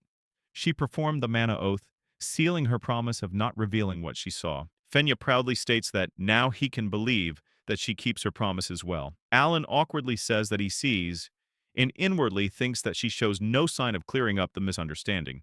And so, at the Blue Magic Tower, Alan acquired the relic he wanted, along with 5 bottles of potion and an oath. As their carriage departed, Evan observes the relic on Alan's wrist and asks, "Is that the treasure that came out of the gate? It was difficult to get, but it looks more primitive than I expected. Is the performance good?" Alan holds the relic and states that it's something he absolutely needed. He stares at it, thinking, seal of the unholy one. I'm glad I got it safely. The gem embedded in the bracelet can absorb and store mana from the atmosphere. It's working well. The storage capacity isn't huge, but it's more than enough for my mana hole. Then he looks out the carriage with a displeased look, thinking that his body has less mana than a support item. But then he shrugs it off because his goal is magical research and self-preservation, not fighting. So this is enough for him. Meanwhile, Evan just stares at our boy, who is nodding to himself. Alan then wonders, what did Fenya misunderstand? Because she was suddenly polite. We get a flashback of Fenya bowing a lot to Alan and waiting for him to depart. Alan then says to her, just to be clear, I am a second circle mage. Fenya anxiously gives a thumbs up, saying, I know, you look exactly like second circle mage. Alan misinterprets it and wonders if she's mocking him. Now at the present, he recalls that it was a similar reaction to Kalia last time. She had also reacted the same way as Fenya. This makes him feel uneasy. Anyway, he shrugs it off, thinking that this doesn't matter, since he won't be seeing them again anyway. So it's all fine for him. He then tells Evan that the weather is great, and he affirms that it's peaceful. The scene now shifts to Duke Altea's mansion. She holds a cup of tea and calmly says, it's been a while. I hope you'll have a comfortable stay, young lady Zenonia. Kalia smiles, saying, of course, Altea. You haven't changed either. I'm honestly just happy to see you. Altea remarks that it's convenient, that they don't need to discuss class or authority among themselves. Kalia agrees that Count Palladio's foresight is astonishing once again. She recalls what he had said to her that fateful day. She inwardly says upon following his advice, I quickly understand his true intention. While chatting, they both realize they were both inferior to Palladio. Regardless of the reason, it was an alliance built on Count Palladio's command. Since a power struggle is meaningless beneath the absolute number one, Zenonia and Altea became more comfortable allies. Altea curiously asks why she visited today, since the conference is next month. Kalia hands her a letter saying, the Count sent a letter during the day I visited as an excuse.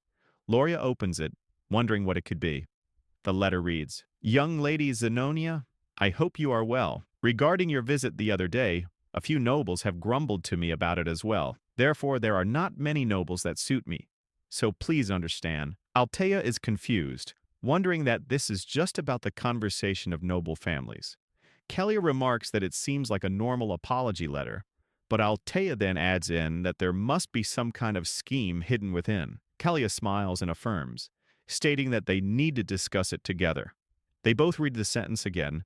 There are not many nobles that suit me.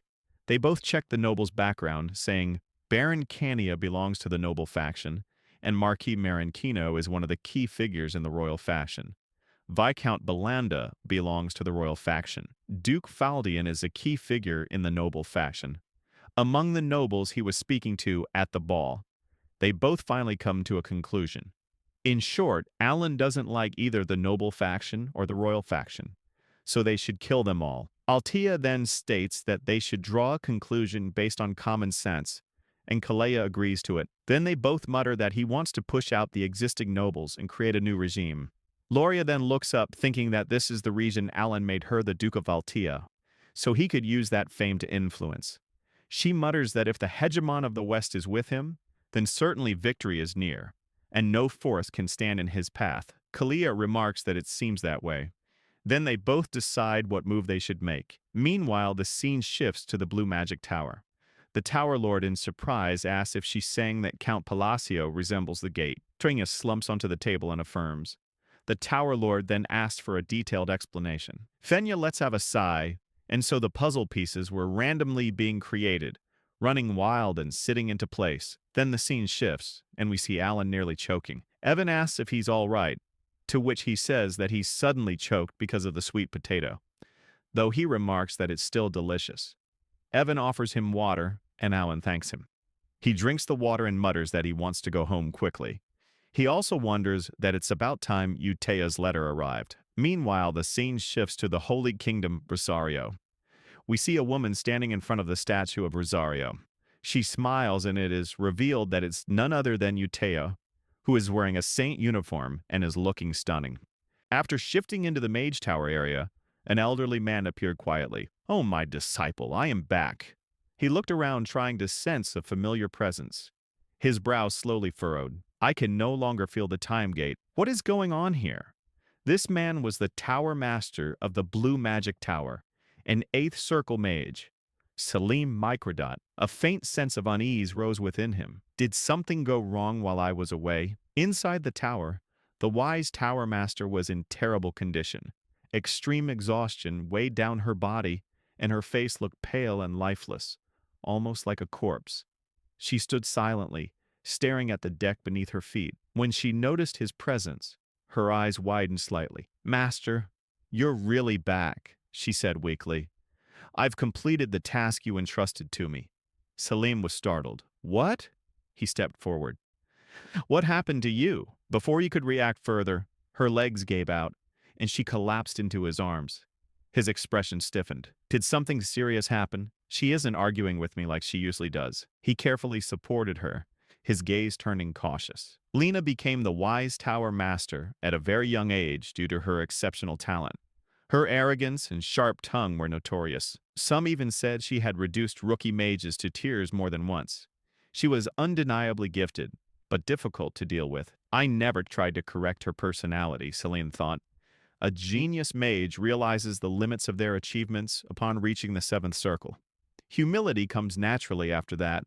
But this situation is strange. He snapped his head up and spoke again. "Why didn't you tell me earlier? My trip to the north lasted far longer than expected. Were you overwhelmed managing everything alone?" At his words, Lena suddenly lifted her head. Tears welled in her eyes as she looked at him. Then she let out a long, shaky sigh. She explained everything.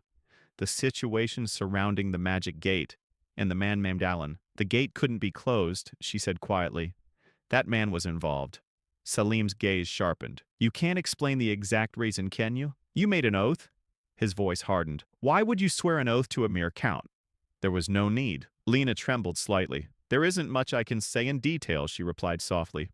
"That's all I'm allowed to explain." Salim exhaled slowly, then lightly patted her shoulder. "So that's what finally made you modest," he said calmly. "An incomprehensible mage. Or perhaps," his eyes widened faintly, "an origin mage." Lena nodded weakly. "The man named Alan possesses the power of an origin mage." Salim raised his hand and lightly tapped his disciple on the head.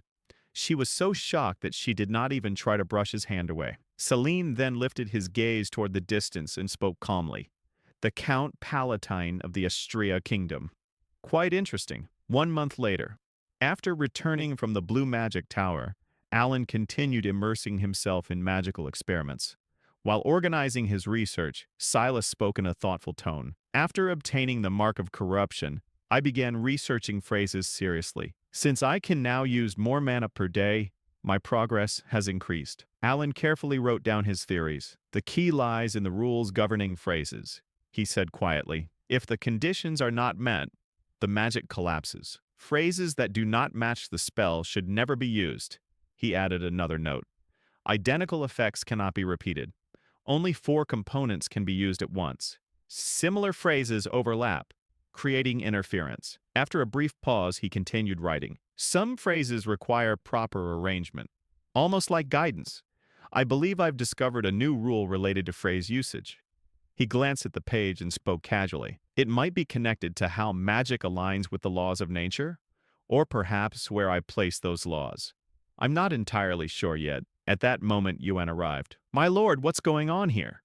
Yuan asked, scanning the surroundings. "Your magic grows stronger every time I witness it." "Count," Alan exhaled lightly. "I suppose so." Wen frowned in disbelief. "This doesn't feel like second circle magic anymore. It's on a completely different level compared to a few months ago." Alan gestured toward the massive crater carved into the ground. "An ordinary gravity spell wouldn't create something like this." Yen stared at the deep pit. "Did you really do this with gravity magic?" Alan nodded. "Even at maximum output, a second circle mage shouldn't be able to crush something to this extent." Wen looked at him with wide eyes. "Master, that's insane." Alan smiled faintly. "I thought I was getting stronger, but perhaps it isn't just an illusion." Wen let out a slow sigh. "Your magic truly is fascinating, Count. Why don't you believe in yourself more?" Alan shook his head. "If the power increase were obvious, it wouldn't be due to proficiency or phrases alone," he explained calmly. "On the first day I worked with mud to shape basic constructs. On the second day, I refined my crafting techniques. On the third day, this result appeared. He looked at the crater again. Improved magical proficiency means greater precision and deeper understanding. I followed those 3 days as stages for developing gravity magic. Alan hesitated slightly before adding, phrases function more like trigger words. They activate attributes rather than define the spell itself. Lowering his voice, he continued, I spent months studying phrase arrays related to gravity. Recently, I've been using nearly identical phrases with slight alterations. Yuen listened in silence, his expression filled with awe, standing before the board like a true researcher. Alan continued his explanation. He pointed at the diagrams he had drawn. Phrase array research chart, he said calmly. I discovered that the power only increases gradually as I fine-tune the optimal arrangement. He then looked up at Yuen, his brows slightly furrowed. It has to be an illusion. Otherwise, it wouldn't make sense. There's no reason for a spell's firepower to increase so suddenly. Alan paused for a moment before adding, maybe I'm simply in better condition these days. Yuen blinked in surprise. Is that so? He then reached into his coat. I came to deliver this. A letter just arrived. Alan's eyes lit up. Thanks, Yuen. I'll go back to my room and read it properly. You're heading back already? Yuen asked. Alan nodded. Yeah. I've already used all 3 spell casts I'm allowed for today. Back in his room, Alan opened his notebook and carefully unfolded the letter. His gaze sharpened as he read, a reason for my magic suddenly becoming stronger. He muttered, could this be a reward tied to a curse? A faint heaviness settled over his expression. A curse, an Eastern ritual where the caster sacrifices themselves to inflict misfortune upon another, or even upon themselves. Once afflicted, the target suffers a loss but gains a compensatory benefit in return. Alan shook his head. There's no one from the East around me, he said quietly. So it can't be that. Returning to the present moment, he closed the notebook and stood up. Then maybe, he murmured while walking inside. It's the result of receiving faith. Alan suddenly stopped mid-thought. Account of a small kingdom, one the underworld barely acknowledges. He muttered. He let out a quiet sigh. That doesn't make sense at all. After a moment, he shook his head. Well, sometimes you just have to let things go and keep living, Alan said to himself. Nothing bad will come of it, right? Holy Kingdom of Rosrio. Capital city, Roenal. Roenal was a massive, radiant city bathed in the divine light. Pure white structures stretched endlessly, forming a sacred landscape where the people worshipped the goddess of the moon and peace, Shrionia. Inside the eastern prayer hall, Yucha stood firmly before the statue of the goddess, her posture dignified and calm. Footsteps echoed behind her. Greetings, sister. Yuta turned her head. The knight who had arrived could not help but pause. Her appearance was breathtaking, serene, refined, and quietly overwhelming. And to you, Sir Loki, Yuta replied gently. Have you been well? Loki narrowed his eyes slightly. She's merely a nun, he thought, lower in rank than a paladin, not even bearing the mark of holy grace. And yet, I must show her respect. He stepped forward and bowed deeply. Yes, he said solemnly. We managed to save 8 children and 25 villagers from a small settlement between the eastern and western regions. It was all thanks to you, sister. Yuta smiled softly. Not at all, she replied. You were the one who carried out those deeds, and you were the one who guided someone as ignorant as me. Loki clenched his fist. I will always be grateful, he said quietly. For 20 years I lived in despair. I couldn't feel divine power, not even the trace. I was on the verge of giving up. His vision blurred as memory surfaced. He remembered himself sitting alone on the cold floor, broken and hollow. Then Yuta appeared. If there's something you desire that deeply, she had said softly, why not try placing your faith in the moon? Her smile back then had been faint yet unsettling. A plan had already been forming in her mind. The moon, Loki had whispered. Yuta's crimson eyes gleamed as she looked at him, her voice cold and calm. You'll understand, she said, once you truly walk that path. Loki's gaze hardened as his thoughts drifted inward. I was so desperate that I was willing to do anything. As she instructed, he prayed to the moon for several days. Then the change came suddenly. His energy surged at an astonishing pace. Divine power flowed into his sword, and almost instinctively, he learned how to wield it. The sensation was overwhelming, pure, powerful, undeniable. He had been ecstatic, but that joy was short-lived. A moment of temptation followed and despair crept into his heart. I placed my faith in the moon, not in goddess Coronia, he muttered sharply. Fear tightened his chest. Have I stepped onto the path of heresy? Yet power borrowed from the gods was still divine power. Even the sacred artifacts engraved with the name of goddess Caronia responded to him. The charm in his possession and the bracelet around his wrist glowed faintly, filled with holy energy. Loki let out a bitter smile. That alone proved the legitimacy of the divine power he possessed. Returning to the present, he lifted his head and looked at Yuta. "Why did you tell me to believe in the moon?" he asked. Yuta smiled gently, her voice calm and reassuring. "Because faith is born from belief in what cannot be seen," she said, "and such belief takes time to manifest." Her smile deepened. "It is always easier to obtain what you seek from something that already exists." Then her tone sharpened. "The moon will always be with you. Everything you know, everything you perceive, originates from it." She spoke with certainty, hiding the true intentions forming quietly behind her eyes. The moon carried a meaning far deeper than Loki realized, one that felt unsettling in this moment. Yuta raised her hand, gesturing toward the sky above. Loki's eyes widened. "I see," he said softly. "The goddess herself is the moon. This allows even doubtful humans to believe with certainty." He lowered his head and bowed deeply. "Sister Yotio," he said with sincerity, "thank you. From the bottom of my heart." Yuta tilted her head slightly. "If you wish to express your gratitude?" A sharp, almost wicked smile curved her lips. "Shall we pray together?" Loki answered without hesitation. "I would gladly do so, as many times as needed." She nodded calmly. "You arrived just in time. Many have already gathered for prayer." Inside the prayer hall, the atmosphere was solemn and heavy with reverence.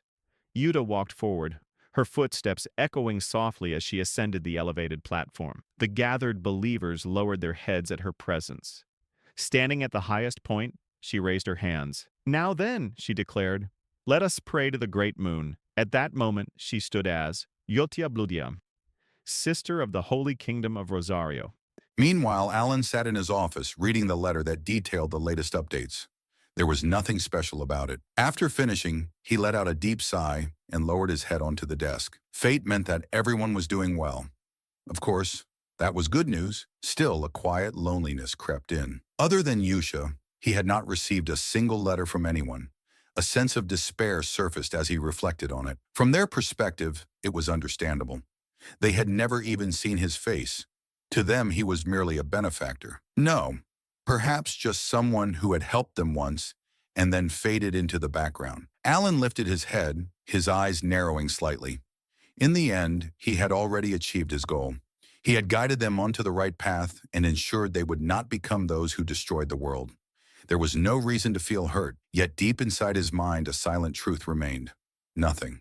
No one. Alan let out a quiet sigh. Yusha must have been busy, yet she still made sure to send him a letter every month. Perhaps he was overthinking it. Even so, a tight ache formed in his chest.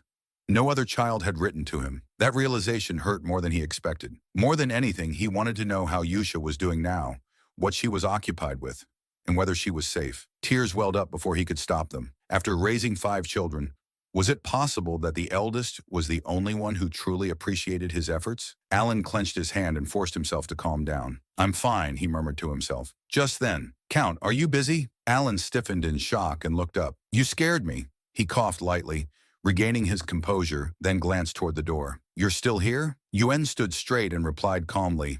"Of course," he continued. "I received some information about the children from the Information Guild.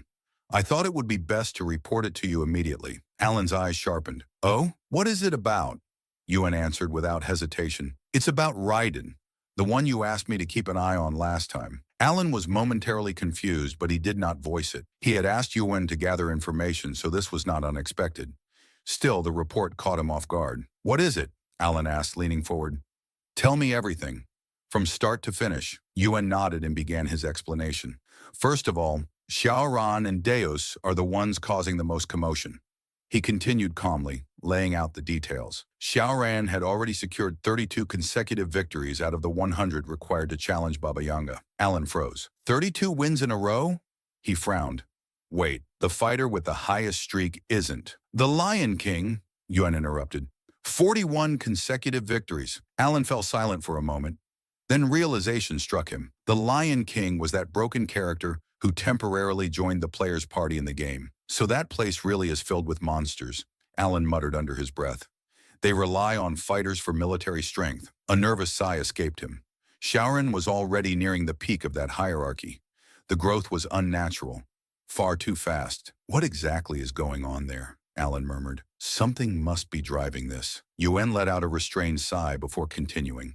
As for Deus and the Night Order, reports confirm they eliminated one of the 8 barbarian chiefs. Alan's eyes sharpened. Karuta of the Snowfield, Yuen said. The battle was decisive. Deus personally took the barbarian's life and secured the victory. The image formed in Alan's mind was unsettling. Deus's growth was no longer subtle. It was terrifying. So you're saying they've become monsters, Alan said quietly. Superhumans forged through rituals. He let out a slow breath. I know them far too well. In the game, he had fought the barbarians countless times and even faced their god. Just recalling it made his temples ache. At least that nightmare only began after the 5 great sins descended. Dealing with that had been nothing but trouble. I suppose I don't need to worry about Deus anymore, Alan said at last. Yuan responded immediately. Because of this achievement, he's now being treated on the same level as the first sword, Reinhardt. Alan sighed. Should I have gone to see them in person? He murmured. If I had, things might have felt different. I was genuinely considering a visit. Yuan continued. As for Reinhardt, who has since become an appraiser, he's said to be able to apply black imprints that enhance the power of artifacts.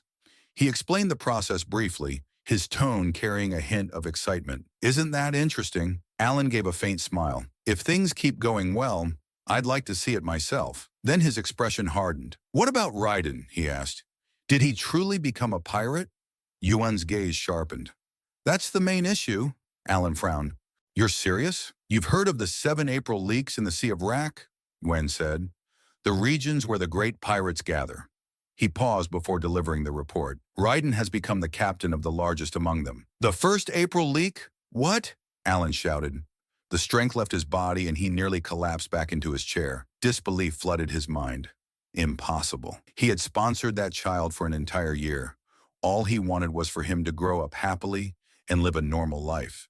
And now, piracy. Was this some kind of joke? Even the so-called prince-maker scenarios were not this absurd. A ridiculous meme he once laughed at online had turned into his reality. Alan covered his face, his shoulders trembling.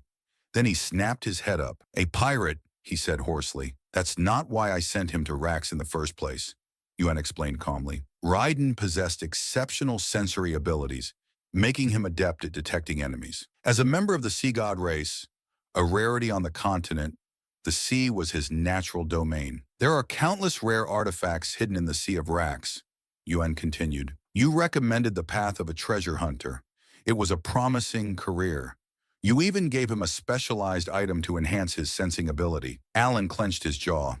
And yet, he muttered, he still chose piracy. His voice dropped, heavy with frustration. What a mess. Yuan hesitated, then added, Still, my lord, if he truly became a great pirate and rose to the position of captain, then he's essentially the ruler of that sea. By all accounts, he's a major figure now. Alan did not look pleased, I suppose, he replied flatly. Inside his mind, doubt spiraled. How did Raiden even manage to take down the former captain of the first Apsar Leaguer? Those captains were all superhuman beings, monsters of the sea. The pirates of the 7th Apsar Leaguer were said to be invincible in naval combat. A sudden thought struck him. Did he obtain one of the most broken artifacts from the old era? Alan had spent an absurd amount of time grinding the treasure hunter minigame just to acquire top-tier equipment. Was Raiden's rise truly the result of overwhelming item power? He released a long sigh. I know the world never follows plans perfectly, Alan murmured. But this feels strangely bitter. For a moment, it felt as if his soul had left his body. Alan slumped back into his chair, staring blankly ahead. So this is how a father feels, he said quietly. After trying so hard for his child count, Yuan said at once, concern in his voice. Are you all right? What's wrong? Before Alan could respond, at the heart of the chiefdom of Korkia lay the great maritime city Rex. A breathtaking island stood proudly against the endless sea, its beauty unmatched. Beyond its shores rested the domain feared and revered by sailors alike, the 7 pirate paradises. Among them, the largest and most glorious was the first Apsar Leaguer. This was a land once ruled by a captain who had offered sacrifice and received the blessing of kingship. That era ended with the fall of the great pirate known as Red Slayer, El Sidra, who had dominated these waters for years. Now the banner of the first Apsar Leaguer flew under a new name, Raiden. He stood upright at the edge of the deck, gazing toward the horizon, his expression calm yet distant. "I still can't wrap my head around the great moon," Raiden muttered. "What exactly is it?" At first he had not cared. He never gave it much thought. To him, Alan had merely been a benefactor, a noble who gave him a chance at life. Without that intervention, he would have died as a slave, reduced to material for biological experiment. Raiden clenched his hand slightly. "Honestly, my time in the Blue Moon felt less like devotion," he admitted quietly, "and more like I was simply following Yusha." The sea breeze brushed past him as his thoughts drifted deeper, tangled between gratitude, confusion, and a future he had never planned to claim. Raiden frowned as a thought surfaced. So when will a direct order finally come from the Great Moon? If it was truly a command, then why did it feel so distant, so unclear? He recalled the letter he had read earlier. At that moment, a sense of doubt had crept in. Was there ever any meaning in becoming a treasure hunter? Instead of motivation, he felt a vague repulsion toward the idea. There were too many people he needed to take revenge on, immediately. His gaze darkened as memories resurfaced. On a nameless island, his tribe had lived quietly, peacefully. Then those black-clad figures arrived. Without reason or mercy, they slaughtered everyone. The screams, the blood, the suffering, it never left his mind. Later on the continent, he barely managed to escape too. The nightmare continued. Hunters tracked them down. In front of his eyes, his exhausted parents were killed without hesitation. Those bastards! After that, he was sold off as a slave. Raiden clenched his fist. Becoming a treasure hunter, receiving that so-called gift, none of it had anything to do with the revenge he had sworn. None of it brought his parents back. He lifted his head and looked toward his island. "For now, I'll pretend to follow orders." A sudden noise pulled him from his thoughts. What's all that commotion? He turned slightly. Pirates nearby were laughing loudly, enjoying their food and drink. One of them raised his head, lit his cigar, and spoke with excitement. "Only the chosen ones can receive the heavenly king's blessing through sacrifice. Every captain of the 7 Apsar Leaguer who survives becomes eternal." Raiden froze. His eyes sharpened as he slowly turned toward the speaker, killing intent flooding his gaze. "The ones who killed my parents. The 7 pirates." His expression grew terrifyingly dark. "So they actually managed to get their hands on a king?" he thought grimly. "And now they're nonsense. The so-called heavenly king's power was not some miracle.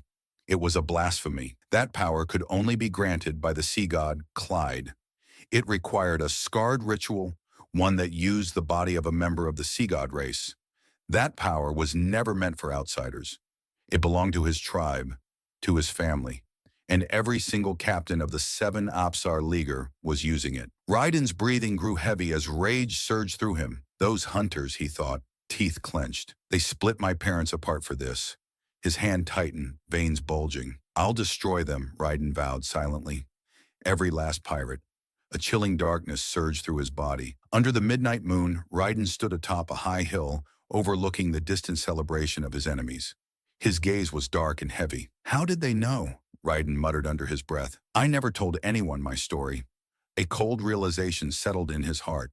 It felt as if the great moon itself had prepared this opportunity, an opening for revenge, arranged to fulfill a long-standing promise. His eyes remained locked on the ship below. There among his enemies, Raiden clenched his fists tightly, rage boiling beneath the surface. "I can't take revenge yet," he said in a low voice. "There are superhumans who wield the power of the sea god." His eyes narrowed. As his thoughts aligned, his gaze shifted to the pendant hanging against his chest. In the next moment, its glow flared sharply. "If all of this was truly intentional," Raiden murmured, "then there must be a reason the great moon gave me this gift as well." He lowered his head slightly, staring at the pendant with unmistakable reverence. Admiration filled his expression as he offered silent worship. "This will be the foundation of my revenge," he said firmly. The scene shifted to morning. Without hesitation, Raiden leapt from the peak of the cliff, plunging deep into the sea below. A sharp light flashed across his eyes as the pendant activated. "The great moon's gift, the Amrita goggles," Raiden said calmly. "They make it easy to locate artifacts hidden deep within the ocean." His gaze pierced through the dark waters. The artifacts I found were more than enough to compensate for my lack of strength. The moment Raiden discovered the treasury box, its surface gleaming faintly. He opened it. Inside was a golden bracelet. He took it out and fastened it around his ankle. "To think I only offered a simple thank you," Raiden said quietly. "How foolish of me." The seaside was breathtaking.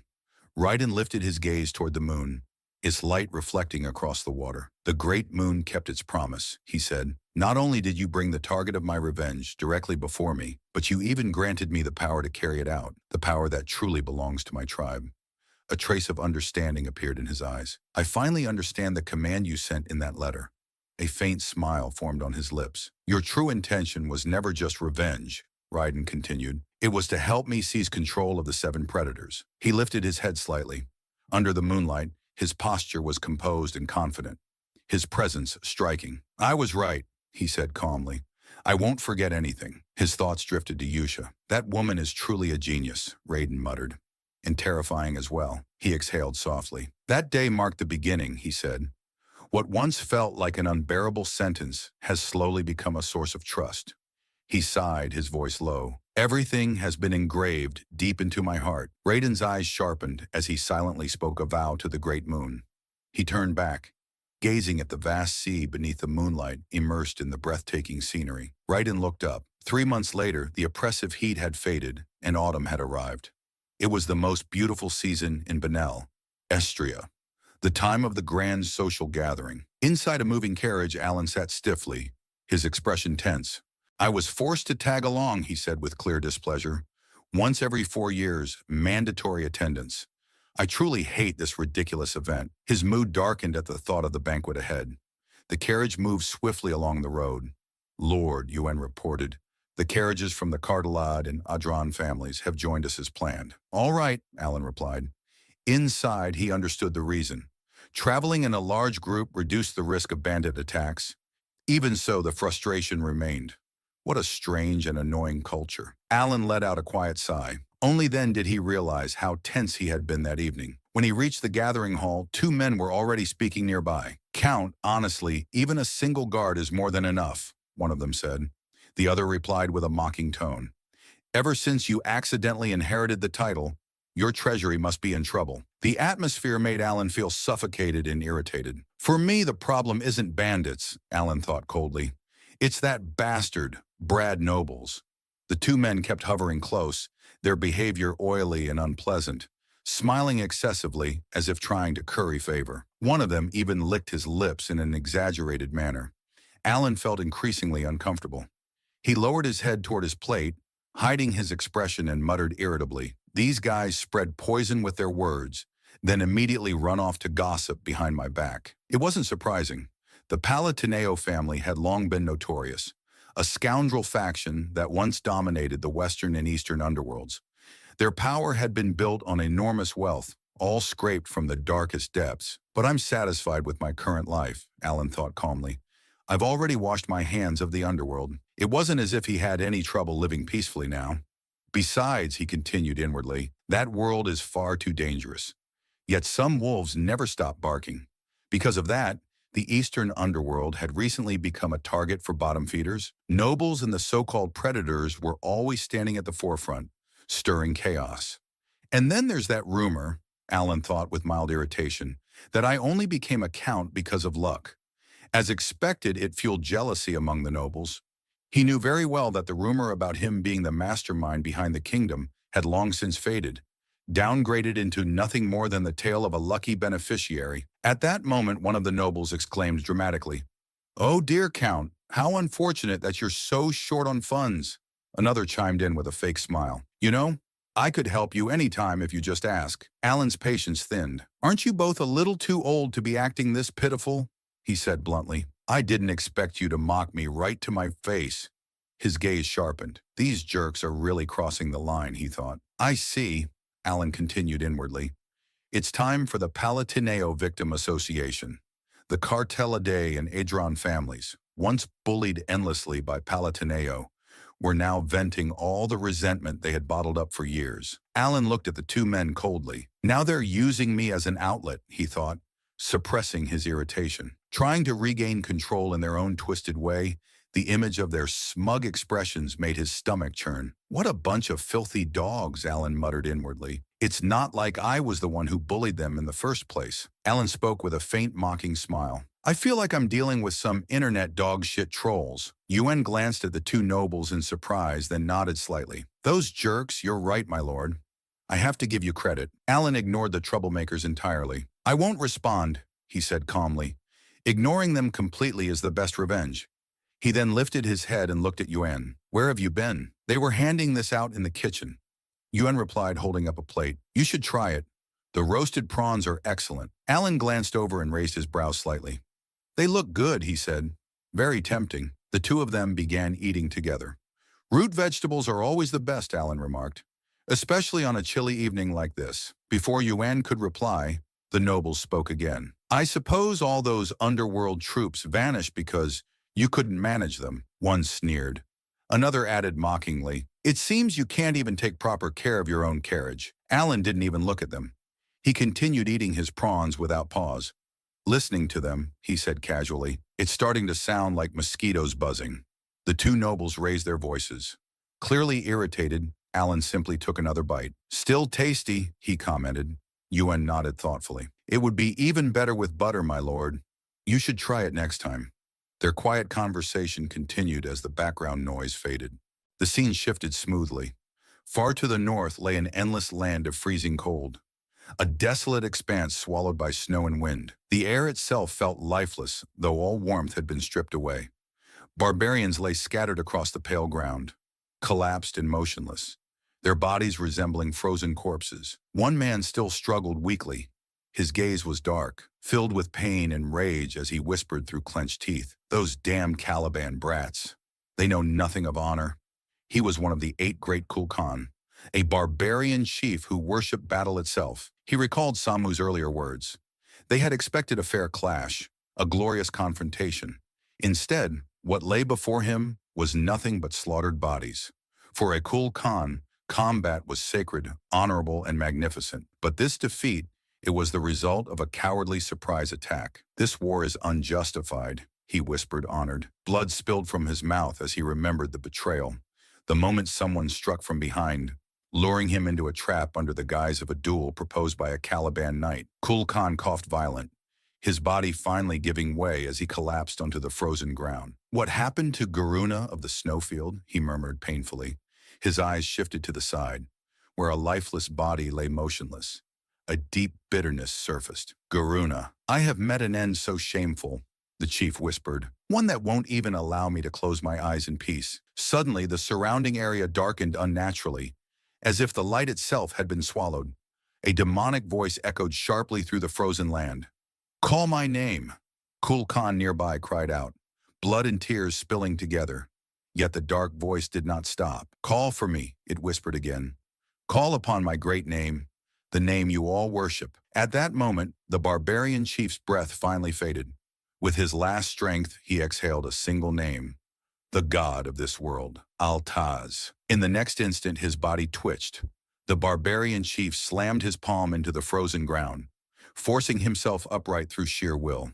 "Great God, Altaz," he gasped. He raised his head with trembling resolve. "We dare to call upon your honorable name, my lord." The air distorted. A figure slowly emerged from the darkness, mysterious and terrifying. White hair flowed down his back, and his body shimmered with a blue universe-like hue, resembling an otherworldly elf. His face carried a demonic sharpness, and his eyes glowed with insatiable hunger. The figure snapped his fingers sharply. "Yes," he said coldly. "Do that." His gaze pierced straight through the barbarian chief. "And I shall grant your heart's desire." Meanwhile, the scene unfolded from Alan's perspective as he moved through the banquet hall. His posture remained calm and dignified, carrying himself with the restraint expected of a noble. Even as he headed toward the social gathering, the uneasy coexistence around him continued. Other noble houses joined in the ridicule, their attitude unchanged. 2 parasitic nobles lingered nearby, openly mocking him. One sneered that Alan looked like someone greedily devouring prawns, then casually placed a beer bottle on top of his head, clicking his tongue in false pity. Alan did not react. He ignored them completely, maintaining the composure of a true noble. In his mind, however, Alan calmly assessed the situation. To him, they were nothing more than fish already caught in a net, unaware that the fishermen had long since tightened the line. Night gradually descended, and the nobles settled in to rest. Yuen enjoyed his meal without concern, while Alan continued to disregard the two men. The pair, on the other hand, twisted their expressions in frustration. Damn it! That brat from the Palatunio line is completely ignoring us. This is absurd, one of them thought bitterly. The other leaned closer and whispered, "So what about the additional squad?" "I already checked using an artifact," the man replied quietly. "It's only that brat and his lunatic knight. That's all." His voice grew colder. "How dare they associate with nobility? It's insulting. And those rumors about them being dead, if they're true, we can proceed immediately. We'll enter the underworld without delay." The two nobles exchanged glances, their expressions turning increasingly repulsive as they plotted. They spoke of being free from following the Palatunio family's shadow and fantasized about tasting the immense wealth and power circulating within the underworld. One of them let out a low, unsettling chuckle. "Once we control the back routes, shouldn't we give that brat a little gift as well?" "Yes," the other replied with a twisted smile. "He'll be grateful after we teach him how terrifying this world truly is." Neither of them realized that the great moon, whom they dismissed so casually, was far more terrifying than anything they could imagine. As their whispers continued, the ground suddenly trembled. A deep rumble echoed from behind the camp. In the darkness, monsters surged forward in massive numbers, revealing the arrival of an enormous monster army and throwing the entire night into chaos. At that moment, Knights was rooted in place, his gaze locked onto the goblin monsters behind them, their eyes glowing deep crimson as they surged forward in coordinated groups.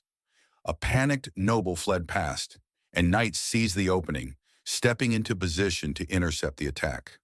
A mage raised his staff toward the sky, mana erupting as he charged straight at the monsters without hesitation. The goblins before them were abnormally large, their bodies far more powerful than expected. One knight muttered in disbelief that those creatures were truly goblins, while another scoffed arrogantly, dismissing them as weak monsters commonly found in forests. Their confidence wavered as the sheer number of goblins pressed in from all sides. The mage stared upward, unease creeping into his expression, and shouted for Alan to prepare for battle. One goblin stood out among the rest, towering over the others. Alan's eyes narrowed as he saw an injured knight collapse onto the ground. The massive goblin advanced relentlessly toward him. "That thing is charging straight for the knight," Alan said sharply. "Everyone on Outer Watch, be ready." A nearby knight shouted in confusion, demanding to know what was happening. Alan answered without hesitation, his voice tense but controlled. "I've never seen goblins like these. Their appearance is different. Their bodies are different. This isn't normal. It's a mutation, and they're infused with mana. If that's true, their physical strength is on a completely different level."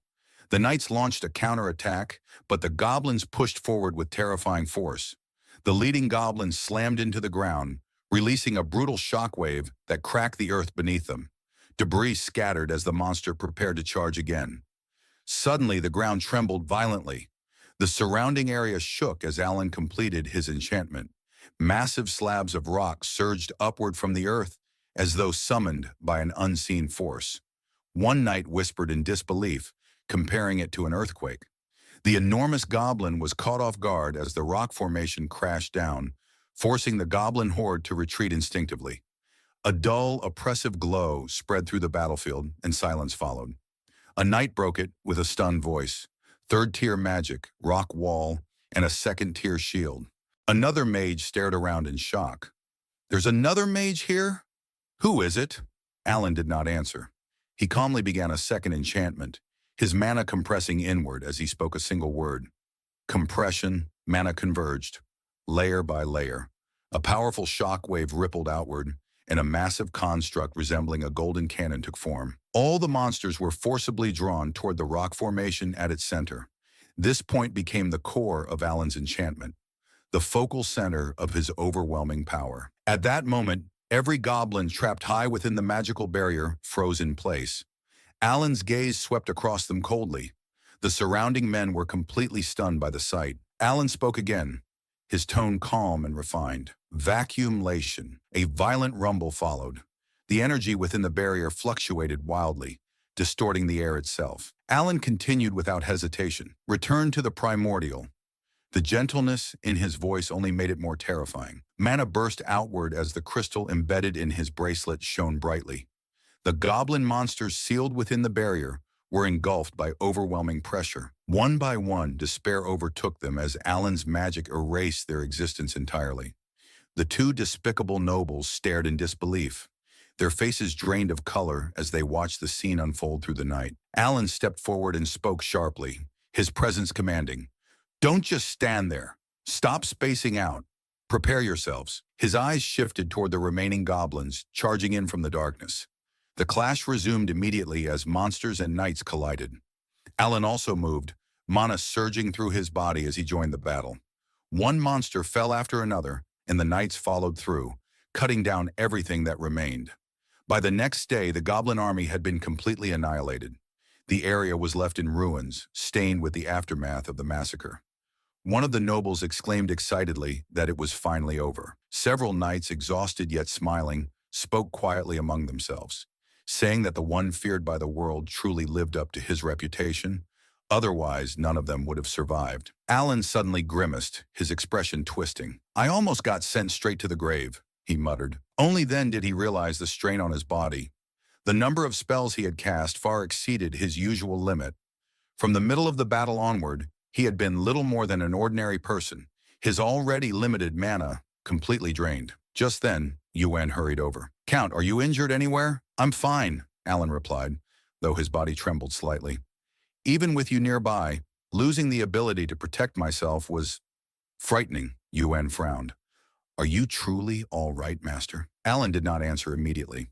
In his thoughts, he recalled stepping away earlier because the surroundings had been too noisy. Staying close to the nobles had been the safer choice. Yet that was not the real issue troubling him. Why did divine descent occur? He recalled the phenomenon clearly. When forces from the outer world attempted to descend, monsters influenced by it became frenzied, their physical abilities drastically enhanced. He had no concrete conclusion yet, but unease tightened his chest. "How can this be happening?" Alan murmured quietly. "This shouldn't have occurred here." Alan explained the situation in a low, measured voice. Based on his analysis, these were fringe, outer gods' existences that should only appear after the awakening of the five great sins, the occurrence of descent, and the collapse of the law of the world. Their presence implied only one thing. Those beings were preparing to descend upon this land. The conclusion sent a chill through him. Alan's expression darkened as he spoke coldly. "The children haven't even awakened as the five great sins yet. If that's the case, why has this problem appeared at all?" The next day arrived quietly. Alan stood beneath the open sky, his gaze fixed upward. "We need to gather information immediately," he said. His eyes shifted toward Yuan, and a heavy thought crossed his mind. If things continue like this, heads will start rolling soon. Nearby, the two despicable nobles stood frozen, still unable to process what they had witnessed. Alan spoke again, his voice faintly trembling, not from fear, but from the weight of the situation. Later that day, Alan arrived at the ducal house. "We're finally here," he said calmly. "After enduring hardship, even greater trouble awaits." He surveyed the surroundings, analyzing the flow of power within the estate, then added flatly, "The disturbances around the Grand Cathernal are increasing." We finally get a glimpse inside Duke Rochegray's stunning mansion. The interior is nothing short of extravagant, gleaming as if everything were crafted from gold. Even our main character, while taking in the surroundings, can't help but think this place is perfect for a lavish social event, especially since everything really is made of gold. Even the wine glasses sparkle with hints of gold. Evan leans in to examine the wine glasses more closely and can't help but chuckle, realizing that Duke Rochegray is clearly trying to flaunt his wealth. He even jokes that they should swipe a few, since someone this rich probably wouldn't even notice if a couple of wine glasses went missing. As he stands there, he notices nobles all around him chatting and networking. He considers that maybe he should try mingling with the other nobles too. Honestly, he'd prefer to keep his distance, but he figures he might as well put on a show for appearances. Out of nowhere, one of the nobles sneaks up on him from behind. When he turns around, he's instantly annoyed. It's Idiot 1 and Idiot 2, the same ones who were bothering him earlier. Now they're acting all humble and nervous, immediately trying to bribe him. Idiot 1 offers him the finest meat from his territory, while Idiot 2 presents a chest full of gold coins, asking if our protagonist would consider accepting some support from his land. Naturally, our protagonist is completely baffled. He frowns, wondering why these fools have suddenly switched their tune, but to them his frown looks downright terrifying, as if he's ready to tear them apart. They shrink back in fear. Classic resting villain face. The two fools finally admit they should never have messed with our main character in the first place, and we get a flashback that shows what went down after the battle with the goblins. Back then, when these two saw our MC's incredible magical power, they were completely taken aback. They had no idea he was a mage, so watching him effortlessly wipe out such a huge horde of goblins left them in shock. So like any normal person would do in their shoes, they pulled one of the mages from the escort knights aside to ask her about magic. This particular mage was a third circle mage hired by Baron Amun, who wanted to flaunt his wealth. The idiots asked her if she knew anything about the massive spell that looked like a black hole, which our MC used to take out the goblins. They were curious if it was just a second circle spell and nothing special in the magical realm. But the mage quickly burst their bubble when she explained that the magic our boy used was definitely not second circle magic. She added that a spell of that level easily surpassed her own skills, which is saying something since she's a third circle mage. Realizing this, the idiots finally understood just how deep in trouble they were. They figured that the magic our MC wielded had to be above third circle, maybe even fifth circle. That's when it really hit them. They had mocked our protagonist, calling him lucky for becoming a count after his brother's death. But now they saw that our MC was just hiding his true strength. That's why he didn't even bother bringing along escort knights. I mean, they're definitely misreading the situation, but they're not entirely off base. So these two guys who had already felt the sting of the Palacio family's cruelty, thanks to our MC's brothers treating them like their personal gophers back in the day, were absolutely shaking in their boots. To make matters worse, our MC was sporting his signature villain face, which was in full effect. He looked downright terrifying. In a desperate bid to save their skins, they hatched a plan to bribe our MC and win back his favor, which brings us to the present moment. Now even more frightened and realizing their bribes were falling flat, they figured their only shot was to beg for mercy. Both of them immediately bowed their heads, pleading with our MC to forgive their earlier arrogance and the jabs they threw his way.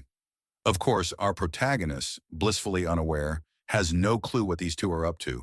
He even thinks they're just poking fun at him. Even Evan, who usually has a good sense for these things, is left wondering if they're still mocking our MC.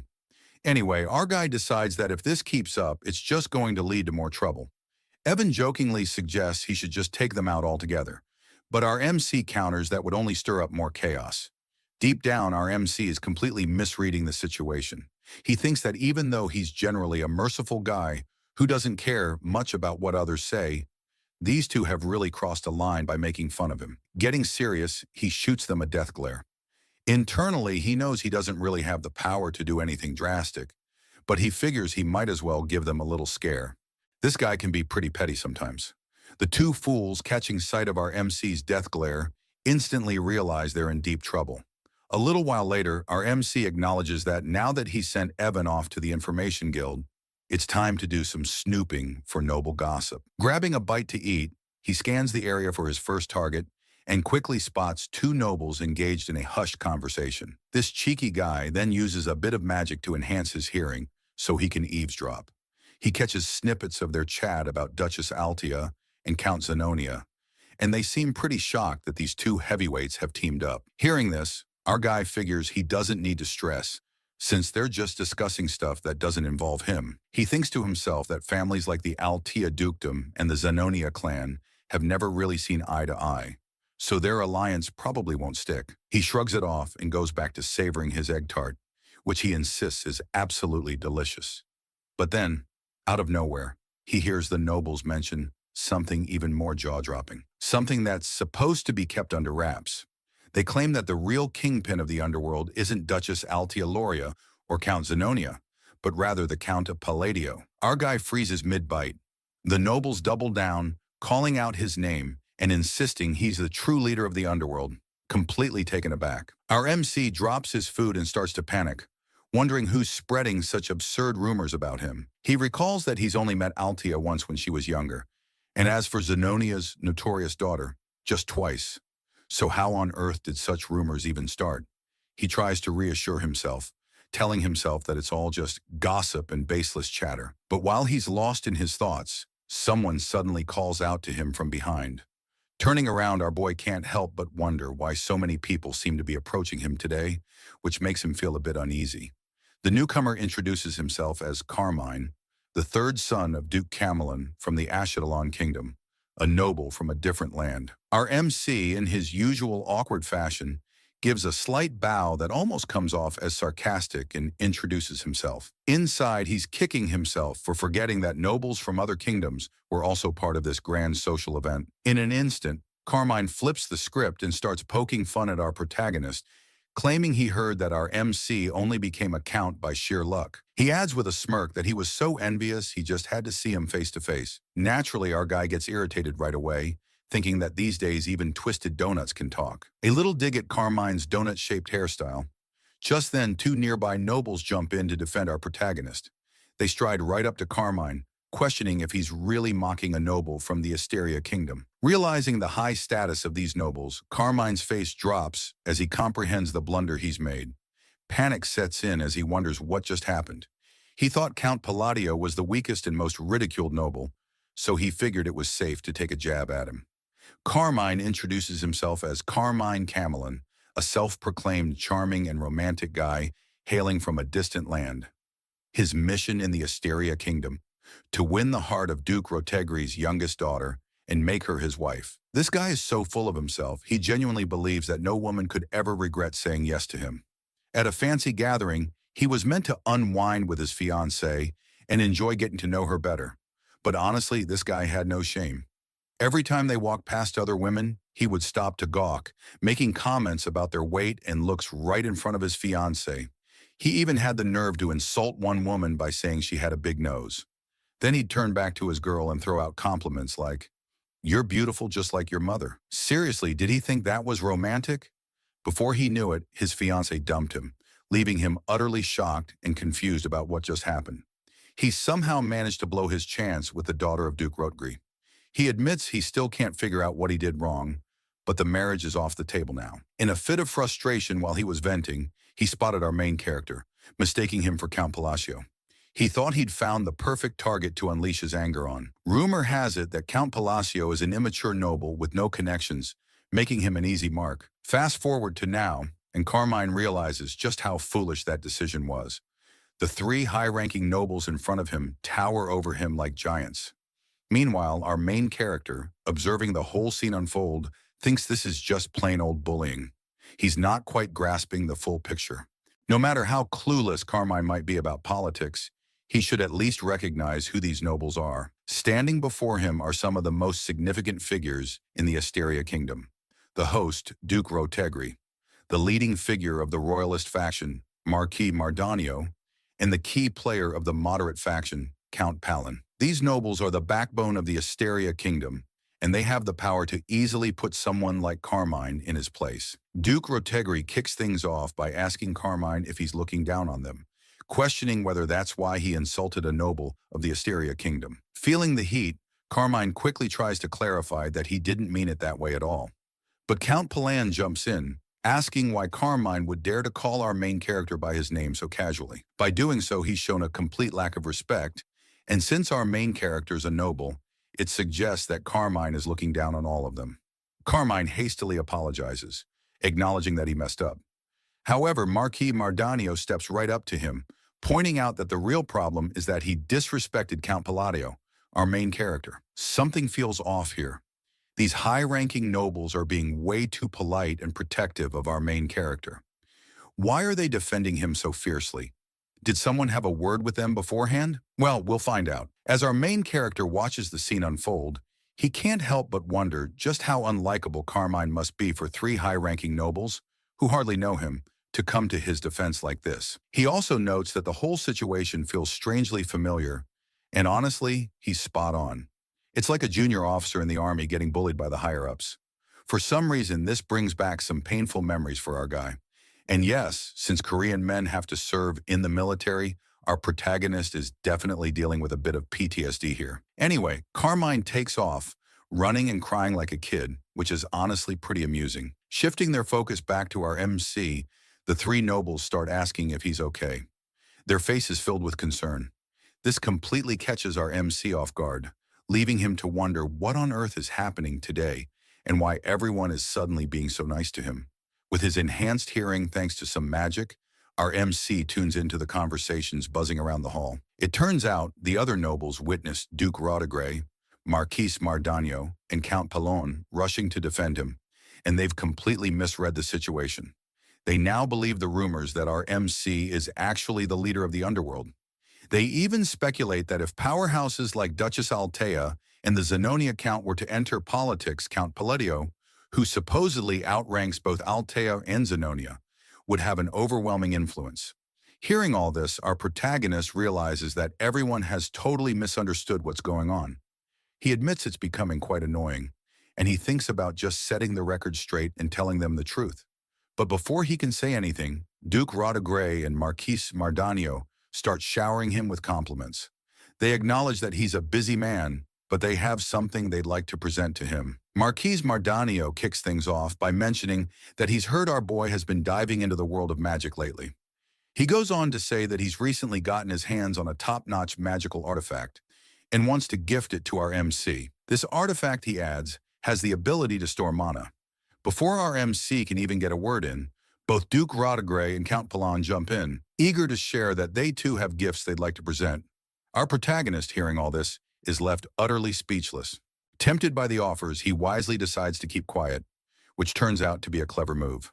By saying nothing, he ends up with 2 magical artifacts and 5 mana potions, all for free. At dawn in Duke Rodagray's annex, we finally come face to face with the mastermind behind all the chaos and mind games our MC has been caught up in. A stunning woman dressed in black asks Marquise Mardano how everything unfolded, to which he responds that our MC graciously accepted his gift. Typically, light gifts exchanged among nobles are just polite niceties. But when a noble presents another noble with something as precious as a magical artifact, it carries a deeper significance. In this scenario, the gifts from Marquise Mardano, Duke Rodagray, and Count Pallone are essentially a signal that they want to align themselves with our MC's faction. The woman in black finally reveals her identity. She is none other than Duchess Altea. She welcomes Marquise Mardano into our MC's camp and adds that from this point forward, they will serve the esteemed leader, Count Palatea, together. In essence, Altea and Calia Zenonia are quietly building a noble faction that will operate directly under our MC. Of course, our boy is completely oblivious to all of this, while everyone else assumes he's in the loop. Now let's take a moment to talk about Altea. Honestly, my first reaction upon seeing her was she is stunning. Elita formally greeted Marquis Mardano, acknowledging the unspoken consensus behind their exchange. In truth, all the elaborate courtesies meant the same thing. Everyone involved understood the arrangement perfectly. Elita expressed her satisfaction that their intentions aligned, then calmly inquired about the progress made with the others. Marquis Mardano replied that the outcome had been favorable. It had been a rare honor, and not a single participant had hesitated to accept. As he reflected, the significance of the situation became increasingly clear. Duke Alia, a man known for rarely involving himself directly, had personally stepped forward and given his approval, but only after carefully selecting the appropriate leverage. That alone spoke volumes. Following that, they had been required to pass an unspoken trial, one that involved a sincere offering, thinly veiled as etiquette. Though rumors were already spreading at alarming speed, this was simply how the current political currents moved. Recognizing the weight of the moment, Mark understood that failing to act now would mean losing the initiative entirely. Alita's expression grew serious. With everything now in place, she concluded that they could finally move forward in earnest, though only with a carefully chosen inner circle. Attention then shifted to Alan. He explained that by the 4th day of the banquet, rewards had begun appearing one after another, almost suspiciously. He assumed this special treatment stemmed from a fabricated rumor tying him to both Alia and Zenonia. For the time being, he decided to accept the spoils, fully prepared for the possibility that they might later be reclaimed. In his mind, he treated the situation as a clean hit and run. Just then, Coy appeared behind him and casually rested a hand on Alan's shoulder, announcing his return. Caught off guard, Alan reacted with an involuntary hiccup. Evan immediately noticed and asked why Alan looked so startled. Confirming that Koi had indeed returned, Alan quickly waved it off, claiming he had merely been lost in thought. The scene shifted to a quieter exchange between Alan and Evan. After listening to Evan's report, Alan was visibly shaken. An outer god had descended in the northern regions. Evan confirmed the news, adding that Caliban was already in chaos. According to ancient records, scholars believe the amethysts were deeply connected to the outer gods. Alan then asked about the additional information he had requested earlier. Evan revealed that the individual Alan was searching for had been located in a village north of Ashton.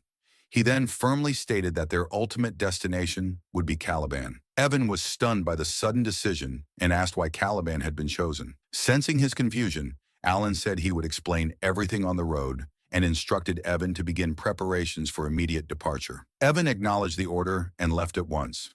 Left alone, Alan exhaled slowly. His thoughts lingered on how things had unfolded. He had truly hoped it would never reach this point, but reality had left him no other choice. Disasters born from existence itself, entities such as the five great sins, and the outer gods were never bound by logic or foresight. No one could predict which outer god would descend, nor when a divine incarnation would take place. That very uncertainty was why he had spent so much effort gathering intelligence and acting ahead of time. Even so, he had never imagined events would accelerate this quickly. As fragments of information and shifting probabilities raced through his mind, memories from the game he once played resurfaced. He had witnessed countless branching outcomes there, and now the conclusion assembled itself with frightening clarity. The allied kingdoms would fracture and fall, destroying one another in pointless conflicts across lands tainted by forces beyond this world. In the end, his own life would be erased without warning. He steadied himself by recalling the countermeasure he had prepared. When an outer god descended, it entered a dormant stabilization phase that lasted several months. During that period, the being could not yet function as a fully awakened god, nor wield its power as a heroic spirit. That narrow window was the only time such an existence could be challenged. There were no guarantees, but hesitation would lead only to annihilation. This was the sole path forward. With his resolve set, a brief and unrelated thought crossed his mind. What kind of things that kid might like? Once that idea settled, Alan picked up his pen and began writing. 1 week later, the vice commander approached the commanding officer and presented Alan's letter. The moment the commander realized it carried official authority, his expression stiffened in shock. Without delay, he issued a firm directive. The vice commander acknowledged the order and was instructed to announce that the next northern operation would be postponed by 2 weeks. The scene shifted to Pakran, a quiet village north of the Ashtalan kingdom. As Alan spotted a figure ahead, he felt a faint sense of disbelief. He had never expected to find him so easily. The encounter felt almost unreal. Standing before them was a bright-eyed boy who greeted them warmly. His demeanor open and sincere. Alan observed him carefully. The child stood out immediately. There was no doubt about it. This was the protagonist. The playable main character from the Liban roguelike, turn-based APS psychedelia. Seeing him in person confirmed it. A protagonist truly was a protagonist. The boy looked exactly as he had in the illustrations. Youthful, striking, and almost unnaturally beautiful. Alan asked whether the boy knew who he was. The child shook his head, smiling, and said he was simply glad to meet someone new. He introduced himself as Oliban. No matter how much this world differed from the game, Alan reflected, the protagonist would always remain the protagonist. In time, Oliban would rise to fame and strength without fail. Outwardly, Alan remarked that the boy had a cheerful personality, while inwardly acknowledging how strange it felt to stand before someone he had once controlled with his own hands. Alan then handed Oliban a small pouch. He told him it was a gift. When the boy opened it, his eyes widened at the sight of numerous gold coins spilling. Alan then gestured to Evan, who stepped forward and opened a second container in front of Oliban. Inside was a neatly arranged supply of potions. Evan explained calmly that everything in the box now belonged to him. Oliban froze, then broke into delighted laughter. He looked genuinely overwhelmed, repeatedly asking if it was truly meant for him, and why such a gift was being given so suddenly. Alan replied simply that it was an investment. Internally, he affirmed that he had brought everything a protagonist needed for early growth. He explained that Oliban was destined for greatness. that one day he would stand at the center of the world. And silently, Alan added another thought. Grow faster, so you can face things like the outer gods in my place. As more invisible indicators aligned in his mind, Alan briefly wondered if he should have given even more. Still, it felt like he had secured Oliban's favor. Then he realized his mistake. He hadn't introduced himself. I am Count Palacio, Alan said. Oliban blinked, then nodded enthusiastically. He declared that this was the name he would remember and give thanks to when he succeeded. After correcting himself, he bowed politely and expressed sincere gratitude. Before leaving, Oliban cheerfully waved goodbye to Evan. Watching him go, Alan frowned slightly. He couldn't help but question whether the protagonist had always been this cheerful. For a world rooted in dark fantasy, such optimism felt out of place. As they turned to leave, Evan spoke up. He acknowledged Alan's intent, but pointed out that they hadn't even spoken properly. Alan replied that Oliban was perceptive. He would understand. In truth, Alan knew he didn't have the luxury of building bonds. His own survival was at stake. This was nothing more than setting the protagonist on an automated path. Pay to win, he decided, was the most efficient strategy. Evan remarked on the boy's abnormal talent. His mana was dense, constantly circulating, and despite wearing plain clothes, he felt as though he was equipped with hidden artifacts. Alan agreed. He could sense it too. In the original setting, Oliban had been ordinary at the start. This deviation was another unexpected butterfly effect. Still, Alan didn't dwell on it. As long as the plan held, nothing else mattered. The stronger Oliban became, the safer Alan's future would be. The investment would pay off. He reassured Evan that Oliban was one of the few genuinely kind individuals in that brutal world. A moment later, doubt surfaced. Kind-hearted, really? The thought felt less certain than before. Changing the subject, Alan mentioned Doze, saying Evan would meet him soon. Privately, Alan reflected that he had always avoided that place out of fear. He never imagined circumstances would force his hand like this. Evan, visibly anxious, asked whether he would at least be allowed to see them. Alan hesitated before answering that it would probably happen. The uncertainty carried the quiet grief of a young transmigrator facing a future he never wanted. Later, back in his room, Alan began inspecting his belongings. The space was cluttered with items of all kinds. Evan stared in disbelief, asking why he had purchased so many strange things. Alan replied calmly that they weren't random at all. They're offerings, he said. Bribes for my future lifeline. 10 days later, the capital city of the Caliban region, Kedum, appeared beneath a sky steeped in oppressive gloom. A grayish light hung low over the sprawling city, as though the heavens themselves were weighed down by an unseen burden. Along the main road leading to the northern gate, a long procession of armored knights escorted several noble carriages forward at a steady pace. The rhythmic clatter of hooves and the creaking of wheels echoed faintly through the cold air. Inside one of the carriages, Yuan sat with his back against the wall, his brows tightly knit in frustration. His normally calm demeanor was gone, replaced by clear exhaustion etched across his face. I'm exhausted, Yuan muttered, rubbing his temples with both hands. His voice carried genuine fatigue. We've almost reached the north gate of Kedum, but it feels like this road will never end. Across from him, Alan leaned lazily against the carriage seat, one arm resting at his side. His posture was relaxed, almost indifferent, as though the long journey had barely affected him. Long journeys are bound to be tiring, Alan replied calmly. At least we didn't encounter a maze at the end. Yen let out a weary breath and shook his head. As long as we don't suddenly run into some strange labyrinth, I can still endure this. His gaze shifted toward his master. Alan tilted his head slightly, irritation flashing briefly through his eyes before fading just as quickly. Well, Alan said flatly, it can't be helped. Lowering his gaze, Alan looked down at the locket chain resting in his palm. The necklace shimmered faintly, catching the dim light filtering through the carriage window. He stared at it in silence, his thoughts drifting far from the present. They had been wandering for days now, moving from place to place, preparing for what was inevitably coming. The battle against the heretic gods loomed ahead, unavoidable and merciless. This is definitely a gift for your wife, Alan said, her voice light and teasing as she leaned slightly closer. A faint smile curved her lips. I wonder if Dinas will like it. Alan did not respond. His fingers tightened subtly around the chain, his eyes still fixed on the locket as if it held answers he couldn't yet grasp. It's really good, Master, Yuan added sincerely. A father's heartfelt desire to give his child a gift. It suits you well, and it'll be our turn soon. Alan remained quiet, Moments later, the carriage jolted gently and came to a halt. Yuan straightened immediately and stepped down from the carriage, his expression composed once more. "The checkpoint captain will probably just verify our identity," he said calmly. "I'll be back shortly." "Go on," Alan replied with a sigh of relief. "At least the inspection here is quick. That's something to be thankful for." But only a short while later, Yuan's footsteps stopped abruptly. His expression changed. "Count," Yuan said carefully as he returned, lowering his voice. "There's a small problem." Alan's eyes widened. "A problem? What kind of problem?" "They suddenly told us to move aside," Yuan replied.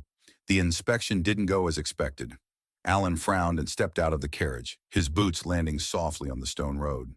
His eyes swept across the checkpoint with sharp focus. "The identity verification is complete," Yuan continued quietly.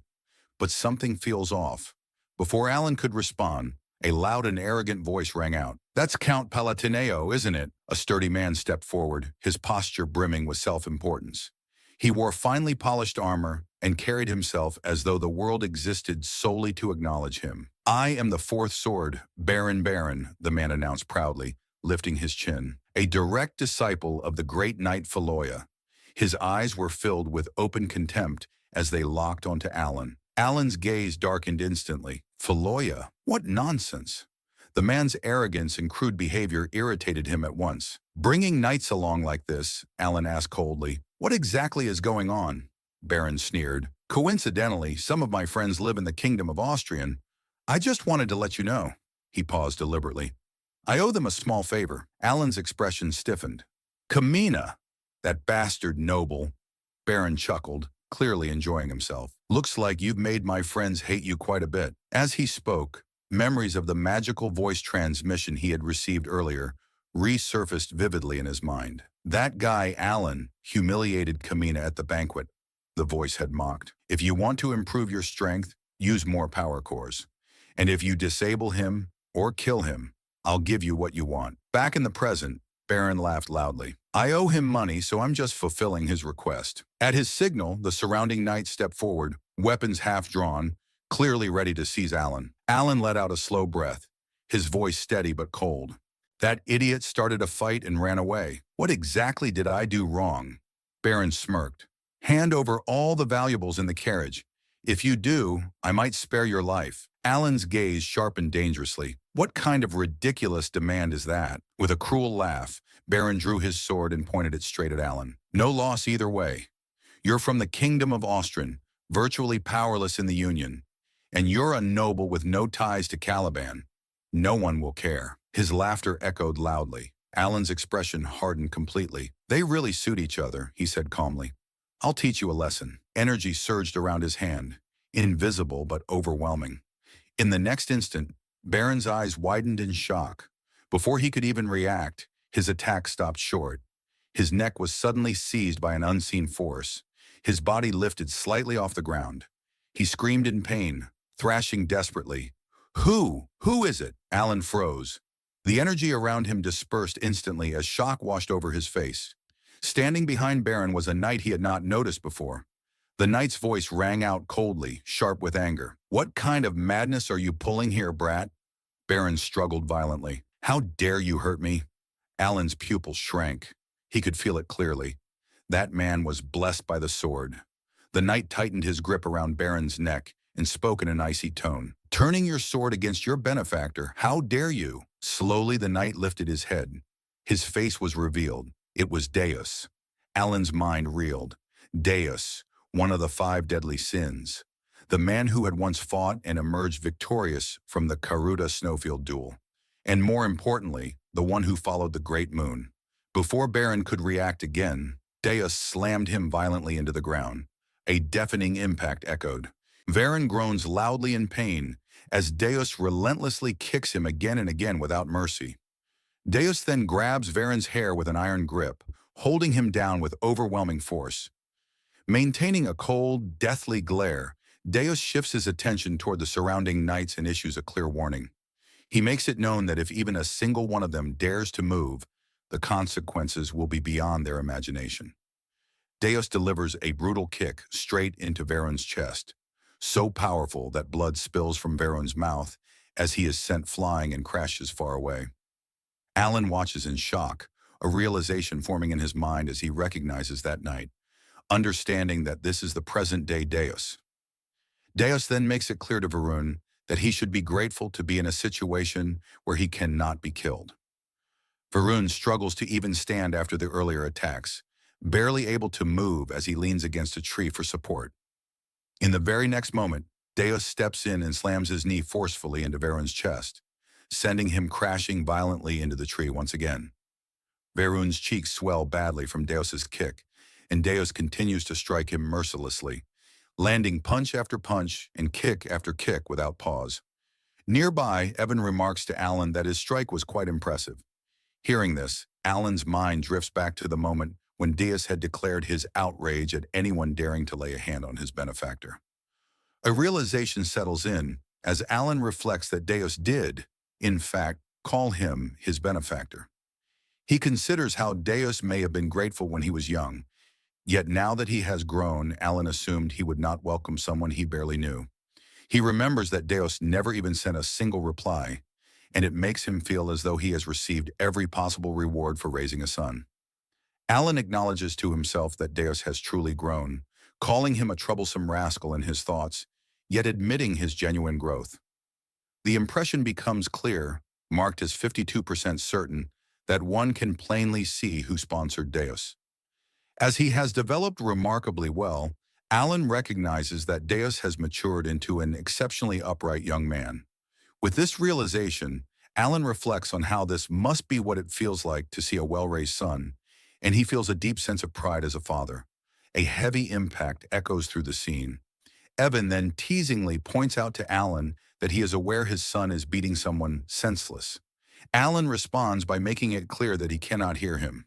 Deep inside, Alan understands that Deus stepped forward like this because his father had been slighted in a foreign land. As this thought settles in, the scene shows Deus continuing to kick Varan mercilessly, showing no restraint at all. Another thought crosses Alan's mind as he wonders why his son is unbearably sweet like this.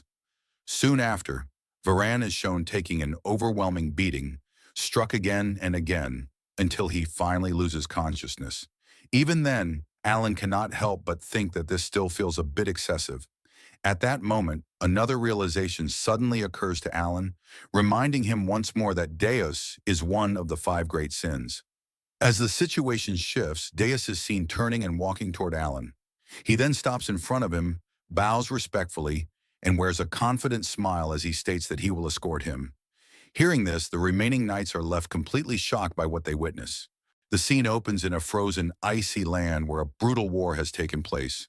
Dead bodies lie scattered across the battlefield, their frozen forms covering the ground. Some of the corpses are engulfed in flames as the opposing side burns them without mercy. In the midst of this aftermath stands Delman, the wielder of Caliburn's 3rd sword and the commander of the Crimson Flame. Overcome with triumph, he raises his sword high, celebrating the outcome of the battle. Delman shouted, one of the 8 chieftains, the Great Khan, along with his entire tribe, has been wiped out. The Red Flame Knights have emerged victorious on the kingdom's land. Hearing this declaration, all the Crimson Flame Knights erupt in joy. They cheer loudly, jumping and celebrating their hard-earned victory. After allowing the celebration to settle, Delman said, "Return to the outpost and begin preparations." The knights responded in unison, "Yes, Captain." As they begin to move, Delman's expression hardens. In his mind, he reflects on his achievements, believing that after accomplishing something so significant, he should no longer be pushed around by the newly appointed Master Knight. His anger deepens as he clenches his teeth. Delman thought, even if that man used underhanded methods unknown to others, I know the truth. Caliban and the barbarians had shared a long-standing conflict, a war governed by mutual honor and unspoken rules. But this time, everything was different. K.L. Khan had been tricked. He was lured out alone and eliminated by an undercover force. Delman remembered how the Great Khan's knights were slaughtered and how unfair the entire operation truly was. By exploiting the momentum of the battle, the tribe was completely annihilated. Delman muttered, "That bastard." He remembered how that same man sent him a victory report, claiming the defeat of the Kurga of the snowfield. It had all happened because Delman demanded a decisive result from the expedition. Khan's body had vanished during the chaos of the battle.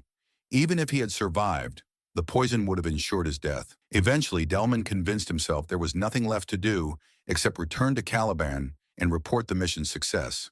A smirk formed on his face as he stepped forward, but suddenly stopped. In the distance, he noticed a lone man standing still near the forward base. Confusion flashed across Delman's face. The man slowly turned toward him. The man said, Delman, filled with rage. Delman gritted his teeth and swung his sword. Flames burst from the blade as fire erupted into the air. A strange unease crawled up Delman's spine.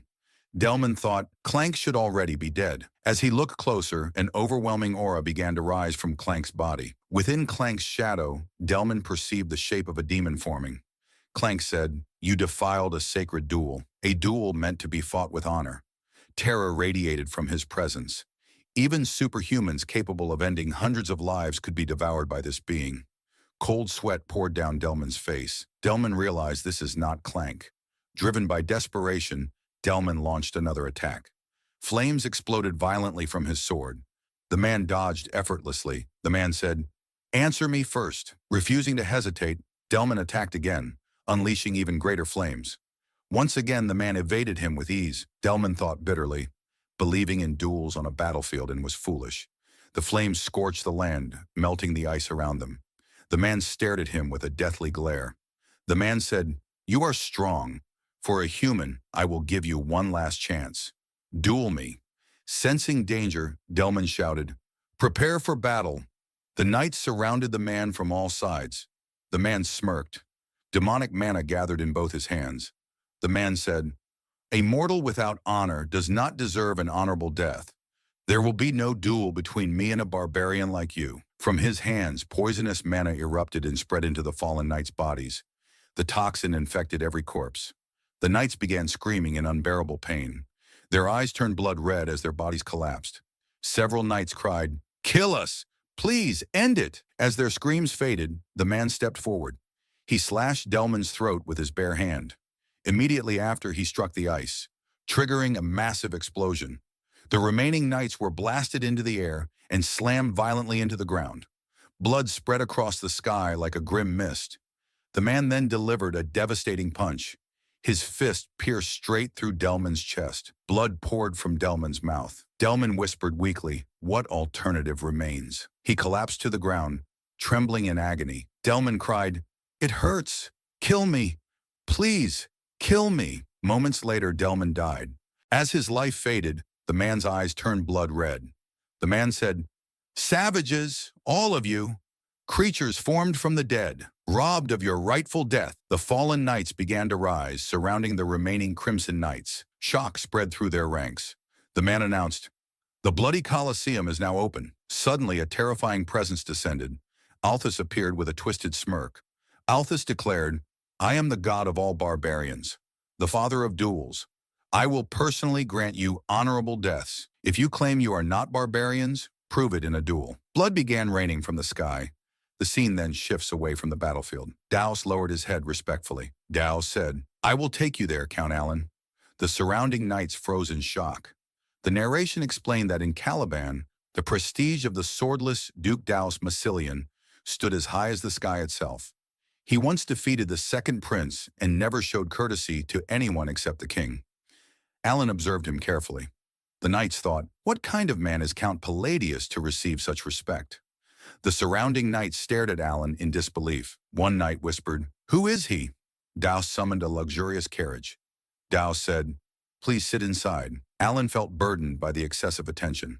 Evan quietly said, Go ahead, Alan. I will follow behind. Soon Alan arrived at Daus's mansion. Stepping out of the carriage, he saw an enormous, brightly lit structure resembling a massive crab-like fortress. Inside, silence filled the mansion. Alan thought, coming here is technically a success. I obtained Kim Dong Dong, but something feels wrong. After thinking carefully, Alan decided to be honest. Alan said, I would like to speak with you for a moment.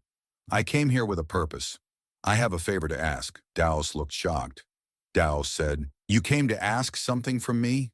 Please explain. Alan nodded. Alan said, I will explain everything clearly. Daus responded immediately. Daus said, Helping you would be my honor. Inside, he realized this was not an order, but a request. Daus then said, Let us sit and speak properly. They sat at a tea table.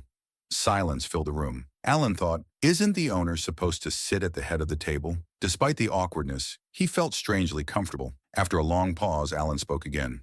Alan said, I have two requests. I know they may not be easy to accept.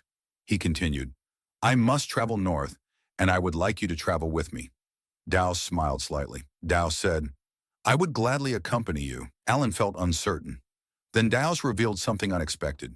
Dowse said, I was already planning an expedition to the north. Relief appeared on Alan's face. But then Alan spoke again. Alan said, the second request involves the royal treasury of Caliban. The atmosphere grew heavy. Alan said, I want to borrow an artifact. He looked directly at Dowse. Alan said, the ring of the madman. Outside the estate, a knight stepped forward and bowed respectfully. He spoke firmly. Vice Captain, I have returned from the escort mission. The man standing before him replied calmly, well done. I was not concerned. The captain personally handled it. Inside his thoughts, he reflected on the truth. The escort had been led by Dowse himself, personally guiding Count Palatineo. Moments later, Styla, Dowse's younger sister, approached gracefully. Curiosity sparkled in her eyes as she asked carefully, if my brother handled the escort himself, the guest must be someone truly distinguished. Correct? The knight chuckled softly and nodded. Indeed, Lady Styla. Before that, Dowse stood silently while reading a letter. His eyes moved across every word carefully. After finishing, he lowered the parchment and spoke toward the warrior waiting before him. Inform them the northern schedule will be delayed by 2 weeks. One subordinate stepped forward and asked respectfully, may I ask the reason, Vice Captain? A faint smile appeared across Dowse's face. Because my benefactor, the great Moon Count Palatineo, will be arriving soon. Nearby, a white-haired knight observed quietly, thinking to himself that he had never seen the vice captain display such an expression before. The arrival of the count from the Kingdom of Austria had stirred the entire estate, and even Styla struggled to hide her anticipation. The scene shifted. Alan stood before Dowse, his posture calm but heavy with tension. A thin layer of sweat formed along his face as he spoke carefully. Would it be possible for me to borrow the ring of the Maid One from the Caliban treasury? He understood the weight of the request. It was unreasonable, and it could place him in dangerous debt to the royal family. Yet the ring was essential to his plans. He looked directly into Dowse's eyes. Without hesitation, Dowse lowered his head slightly and replied, yes, of course. At that moment, Evan entered the room, bowing politely. My apologies for arriving late. Alan smiled slightly, thinking his timing was perfect. He said calmly, you came at the right time. You brought them, correct? Evan nodded confidently. I will bring them immediately. He soon returned, carrying several elegant boxes. Light shimmered across their polished surfaces as Alan personally presented them to Dowse. Dowse looked at them with mild curiosity. What are these? Alan opened one carefully. Gifts, prepared personally. I especially recommend this gemstone string tie. It is quite popular. Inside, Alan steadied his breathing. He had chosen it with great care. The refined design decorated with delicate gemstones gave it a noble appearance. He truly hoped Dowse would appreciate it. Dowse accepted the gift calmly. Thank you. But he did not open the box. Alan hesitated before asking, aren't you going to open it? Dowse turned his face slightly and answered politely, it would be discourteous to open it in front of you. I will do so when I am alone. Doubt flickered through Alan's mind. Had the gift failed? Was he simply a foreign noble offering something meaningless? Then he noticed the subtle brightness within Dowse's eyes and remembered their bond. Clearing his throat, Alan spoke again. If my request causes inconvenience, I will compensate properly. He paused, adding firmly, I will retrieve the ring of the Maid One immediately. Then he asked carefully, did you not hear what I said about its location? Dowse replied calmly, it is inside the royal treasury of Kelvin. Alan frowned slightly. Would retrieving it not be extremely difficult? Dowse answered quietly, under normal circumstances, it would take roughly 1 week. Silence followed as he fell into thought. Alan and Evan waited patiently. But when no answer came, Alan sighed and considered the political complications. He even wondered if deploying 50 elite disciples might be necessary. Suddenly, Dowse's expression hardened. He asked seriously, should I begin immediately? Alan quickly shook his head. You don't need to go that far. Dowse nodded slightly. Understood. Then I will retrieve it as quickly as possible. Gratitude surged within Alan. Dowse was clearly willing to fulfill the request by any means necessary. Their conversation ended, and they prepared to leave. Suddenly, Stella burst into the room excitedly. Brother! At the same time, Evan smiled warmly and greeted her. Lady Styla, it has been a long time. The two greeted each other like siblings reunited after years apart. Alan watched quietly, surprised by the genuine happiness on their faces. He remembered clearly. Styla was the girl he had ordered Evan to save. In the original timeline, she had died tragically.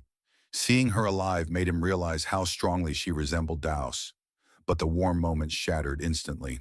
Daos stepped forward, his face darkening as he pulled Styla slightly behind him. Narrowing his eyes, Evan spoke coldly. Address me properly. I am not your brother. I am Mr. Daos. Shock froze both Alan and Evan, stammered awkwardly. You're not wrong, but Alan observed silently. He knew Daos carried deep emotional scars regarding family, but he had never realized how fiercely he protected Styla. The atmosphere grew tense. Daos's eyes glowed faintly with dark purple light as his aura deepened ominously. He spoke in a chilling voice. Silence. Do not speak to my sister so casually. Evan raised his hands defensively. I was only trying to greet her. Tension escalated dangerously. Alan suddenly realized something crucial. Daos treated him kindly because Alan had saved Styla. He wondered silently if Daos's loyalty would remain unconditional or if he had pushed his luck too far. Before the tension could worsen, Styla stepped forward gently. She turned toward Alan and asked politely, Excuse me, you must be Count Palatino. Alan nodded. That is correct. She bowed sincerely. I heard you ordered Sir Evan to save me. Alan replied modestly. I simply did what was necessary. Inside, he admitted the truth. If she had died, her brother would have become a merciless killing machine. Styla gently held Daos's hand and whispered warmly, Truly, thank you. Her gratitude caught Alan completely off guard. He had acted out of calculation, never expecting genuine appreciation. Yet her sincerity filled him with unexpected warmth, and he smiled faintly. Later that evening, Alan remained at the mansion for dinner. During the meal, Daos returned calmly and said, I have brought it. Alan looked up in disbelief. Only one day had passed, yet Daos had already retrieved the treasured ring. Alan opened the box and gasped softly upon seeing the ring of the Made One. How did you retrieve this in a single day? Before Daos could answer, Evan burst into the room. Count, I have discovered something extremely strange. Alan raised an eyebrow. Explain. Evan hesitated before speaking carefully. Daos caused a disturbance inside the royal treasury, demanding the ring. Alan stiffened. What? Daewon lowered his voice. The second prince attempted to delay him, so Daos slapped him repeatedly while demanding the ring. Alan stood speechless. After that incident, preparations continued for 3 days. Soon after, Alan departed north alongside the solar eclipse nights. 2 weeks later, at the southern border outpost, terrifying news arrived. Northern forces were collapsing. Entire units had been slaughtered.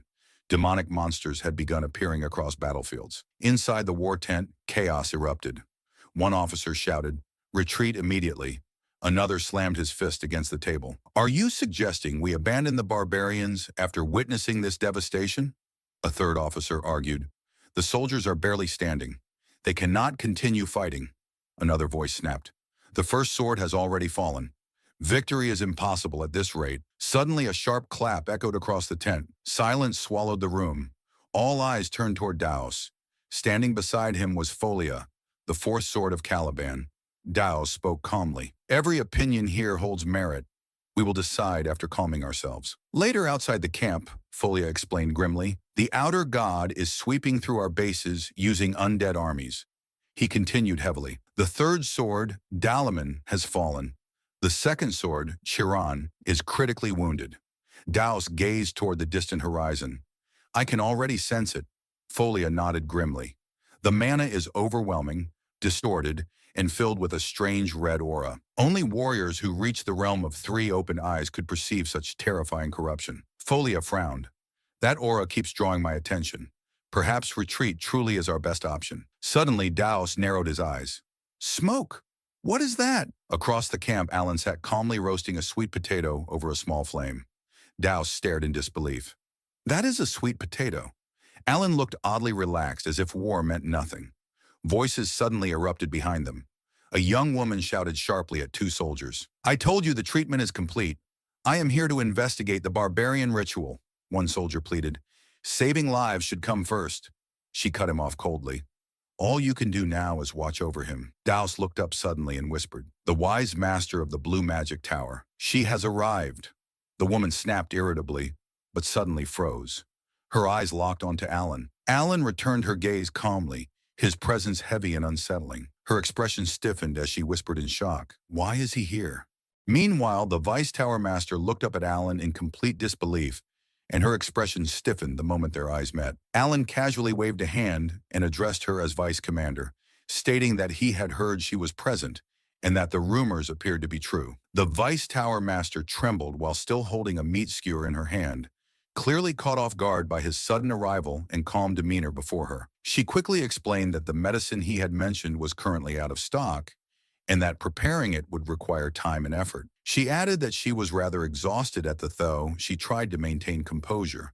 Her voice wavered despite her attempt to appear calm. Alan studied her reaction with a faintly puzzled look, quietly observing every subtle tremor in her posture and the nervous tension visible in her hands. Alan responded evenly that he had sincerely hoped she could assist him, yet he understood that perhaps he was asking for too much under the circumstances. Hearing this, she immediately raised her voice in panic and clarified that she could absolutely prepare it without hesitation. Alan gave a slight nod and mentioned that his finances were tight, so the payment might be delayed.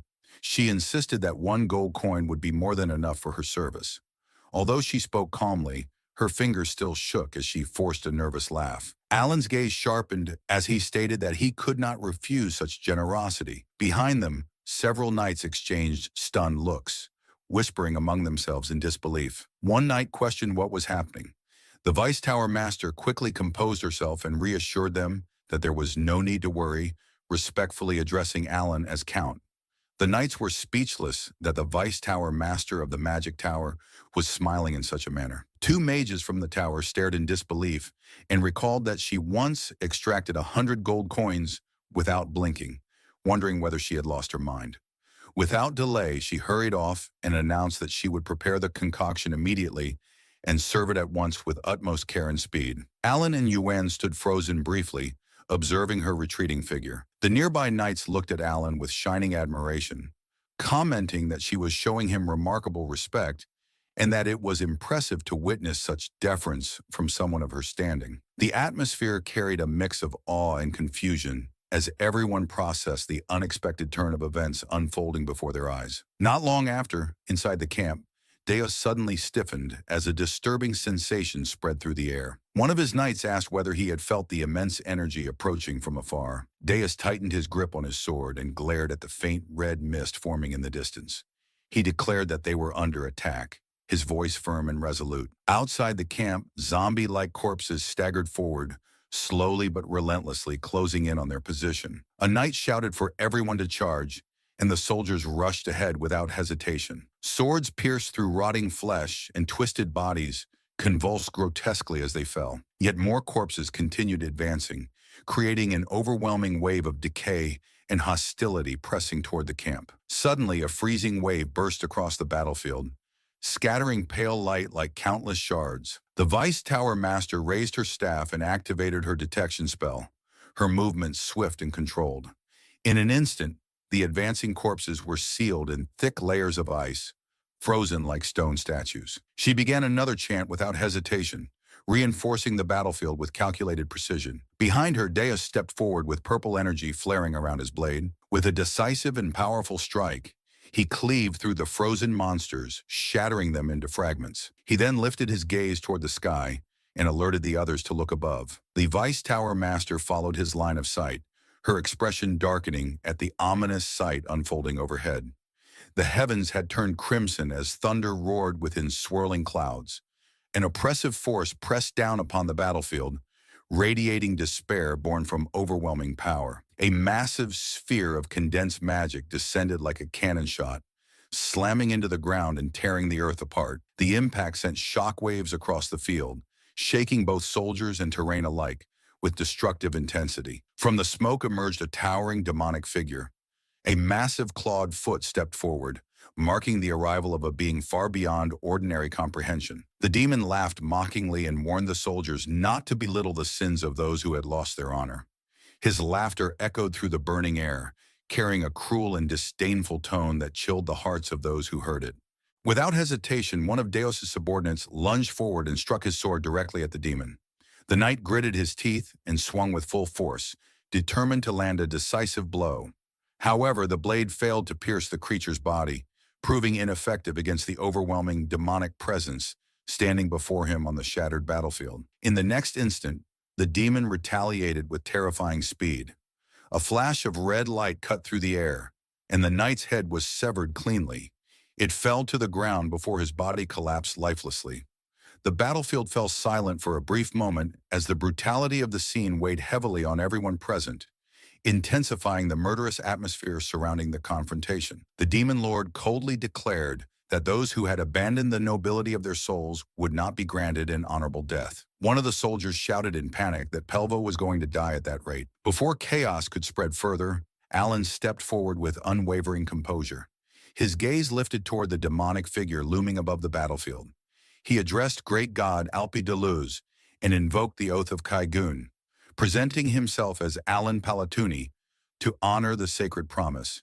He formally requested a duel of Babylon and activated his chanting skill with an unwavering tone. His voice carried clearly across the battlefield, cutting through fear and confusion with decisive authority and controlled resolve. The demon burst into laughter, and the sound seemed to split the sky itself. With each echo, violent energy rippled outward from his body. He expressed amusement that someone still remembered the oath of his era and described the situation as unexpected yet pleasing. Red energy erupted from his body as surrounding corpses dissolved into mist, which formed a massive barrier around them. The demon welcomed Alan to his bloody coliseum and sealed them inside the crimson mist. He announced that no one could interfere with the duel. In accordance with the Grand Pact of Altai, he accepted the sacred duel of Babylon. The barrier thickened, isolating them from the outside world and trapping them within a domain ruled solely by the laws of the duel. Alan felt the crushing pressure radiating from the being before him. He realized that the demon was far more terrifying than he had anticipated and admitted inwardly that he had been mistaken. The entity was already close to full manifestation. The demon laughed again in manic delight, covering his face as his power swelled within the crimson domain. Alan calculated that the closer an outer god came to interacting with the world, the more strength it acquired, and he recognized that this being was nearing the revelation of the 5 mortal sins. He steadied his breathing and reflected that, if he had not consumed the potion of excellence earlier, he would have collapsed by now. He understood this was his final chance. He raised his head and declared that the duel would begin.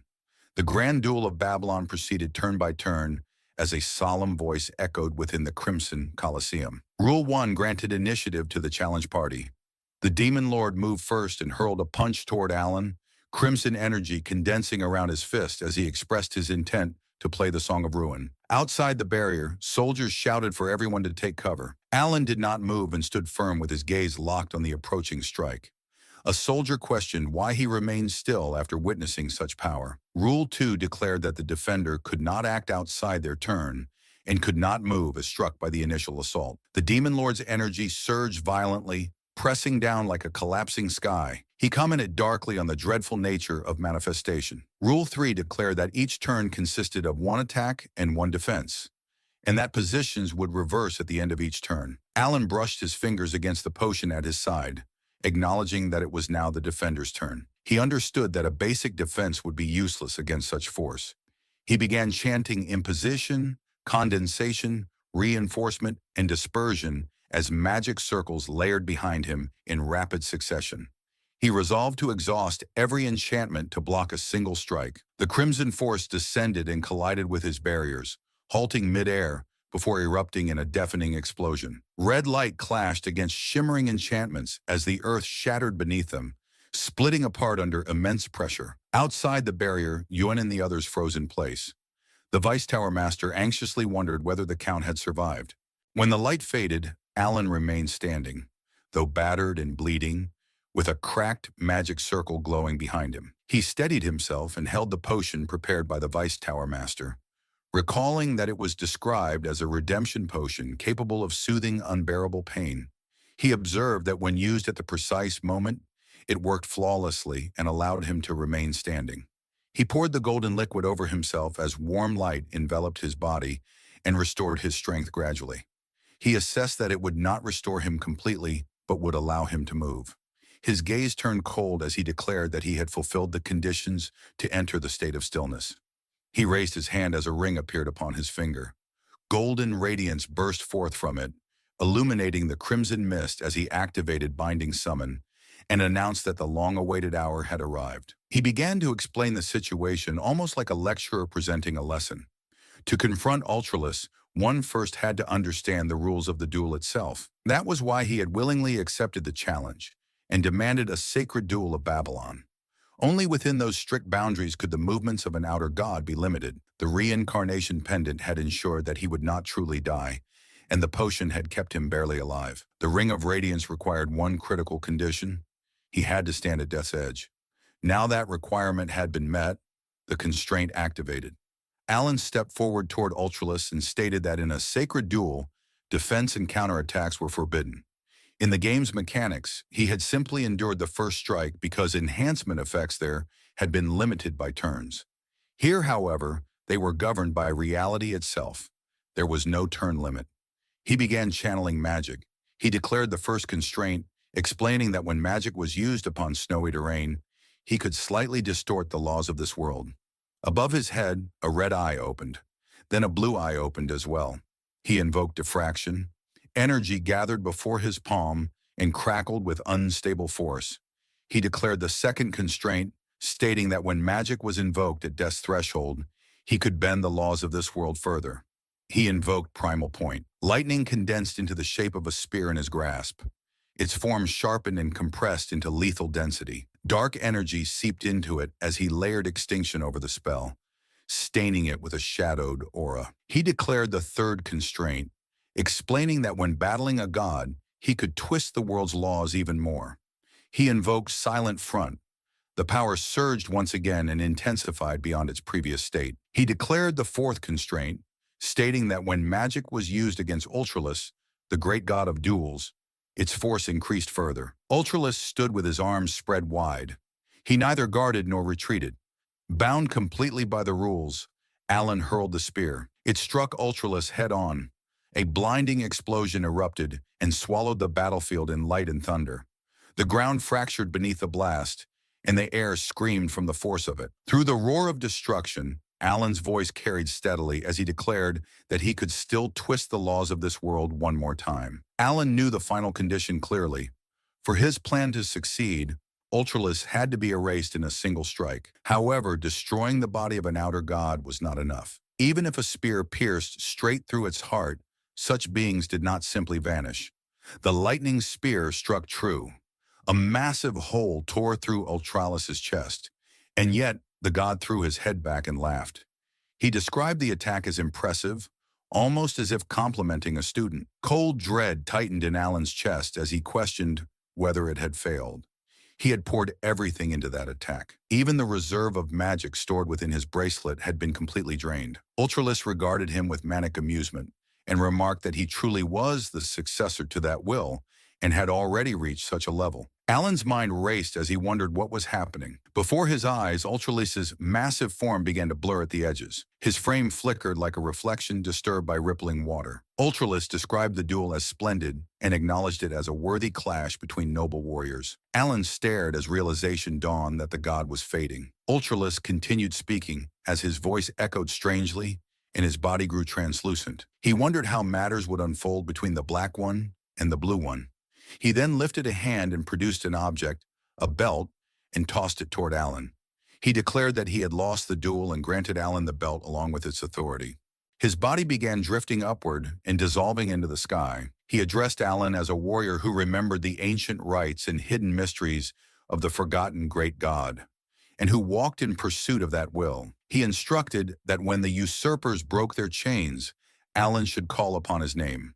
His smile sharpened as he clarified that Alan must not use the false and humiliating name wrapped in deception, but instead call upon his true name, the god of chaos. Then he vanished completely. Silence fell across the battlefield. The duel was over.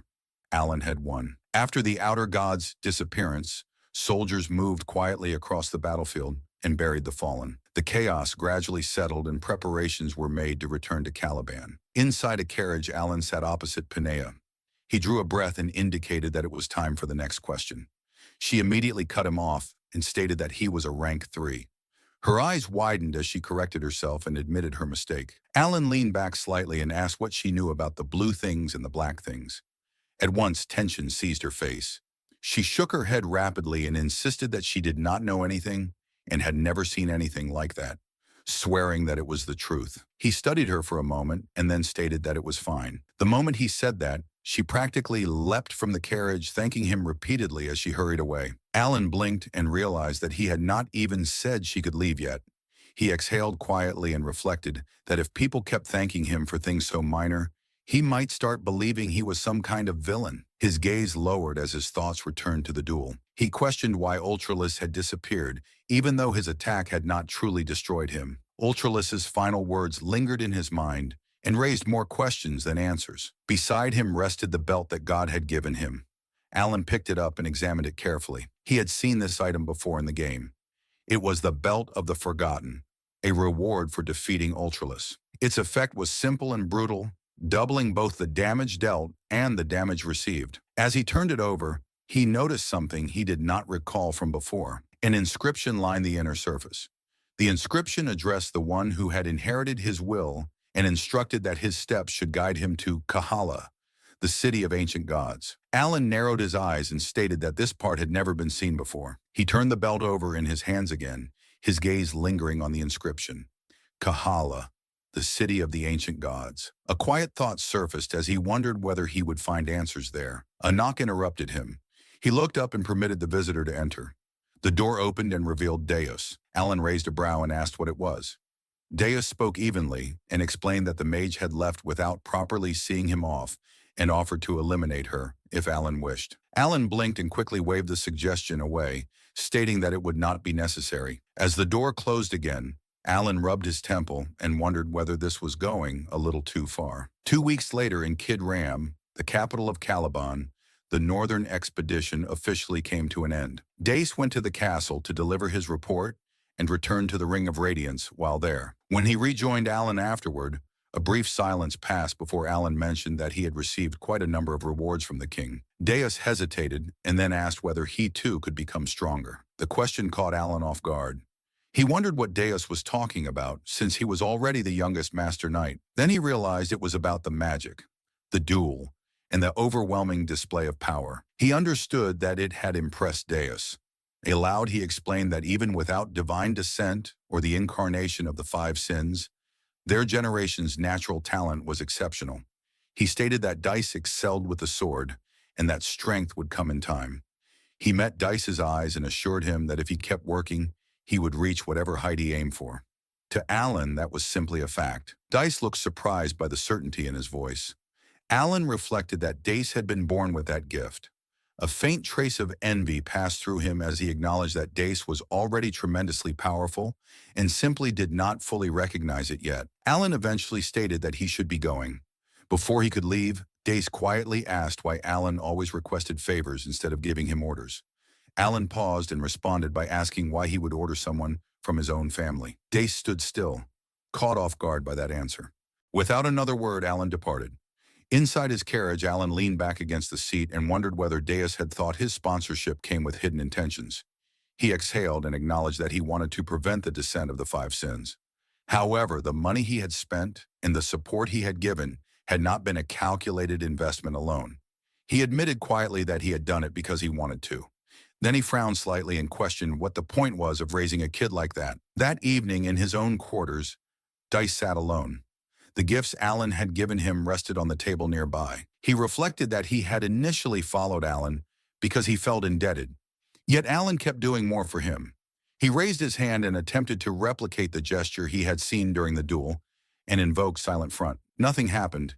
He lowered his arm and let out a quiet breath, wishing that he could use magic the way Alan did. Then he remembered Alan's words about family.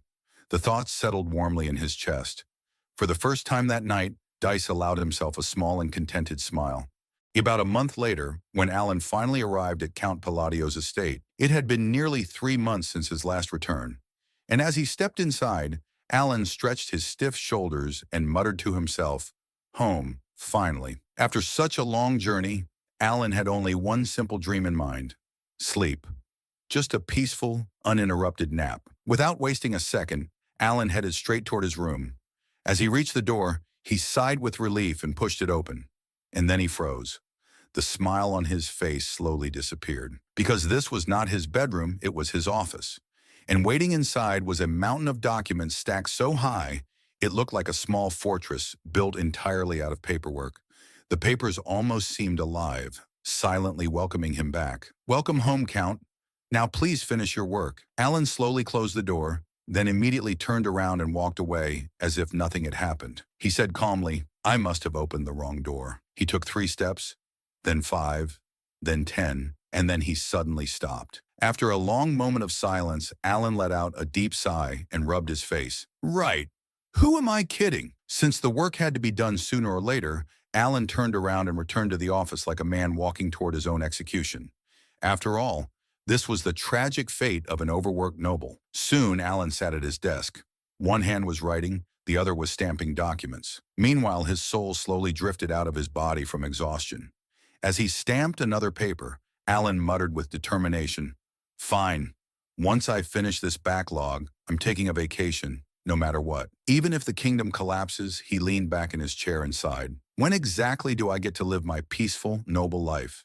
After finally finishing the mountain of work, Alan rewarded himself with a 1-week vacation, and he fully embraced the lifestyle he had always dreamed of: sleeping late, toasting bread in the morning, eating a perfect steak for dinner. This leisurely routine brought him a level of happiness that even powerful magic couldn't match. However, despite the peaceful atmosphere, Alan wasn't completely idle. Even during his vacation, his mind refused to rest, because he knew one thing: otherworldly beings had already appeared once, and if one had descended, then others could appear as well. Now that the 5 great sins had been sealed, the world had unknowingly entered a new stage. Rather than resisting fate, Alan simply accepted the situation. After all, if saving the 5 great sins had created this butterfly effect, then a few otherworldly visitors appearing occasionally was far better than the alternative. At least those beings would show signs before appearing. The 5 great sins, on the other hand, would descend like a bomb with no warning whatsoever. So during the week, Alan quietly gathered information and continued researching magic. Eventually, he clicked his tongue and muttered to himself, "Looks like I'll need to go to Colony for information." Normally, Alan preferred investigating things personally, rather than relying on the Information Guild. But there was a problem. The location of the ancient god city, Kahara, had not yet been discovered. Alan crossed his arms and thought carefully. If my memory from the game Psychedelia is right, the city should be discovered this year. Because in the original story, Kahara was discovered 3 years before the protagonist left the village. And this year just happened to be that exact year. So I just need to wait. Right at that moment, the door opened. Evan stepped inside and immediately frowned. "Count," he rubbed his arms and shivered. "It's strangely cold in here." Alan blinked. Then he looked down at the ice magic circle he had unconsciously drawn on the floor. The entire room was slowly freezing. Alan scratched his head awkwardly, saying, "It looks like my research is working." Apparently, his magic experiment had accidentally turned his office into a refrigerator. Evan then cleared his throat. "How should I put this? A hidden city has been discovered in Colony." Alan froze. His eyes widened. What? The timing was so perfect. It felt suspicious. For a moment, Alan wondered if the world was secretly listening to his thoughts. Meanwhile, elsewhere, the Blue Moon meeting had begun. The members usually gathered every 6 months.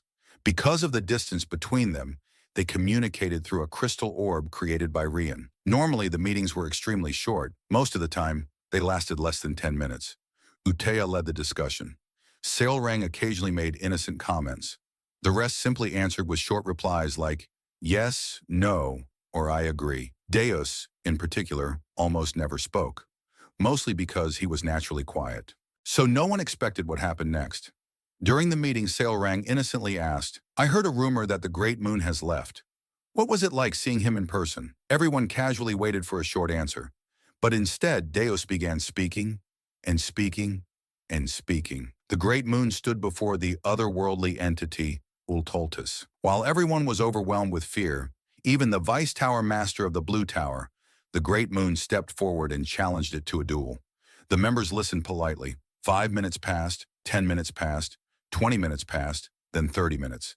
The others slowly began to realize something terrifying. Deus was giving a full lecture.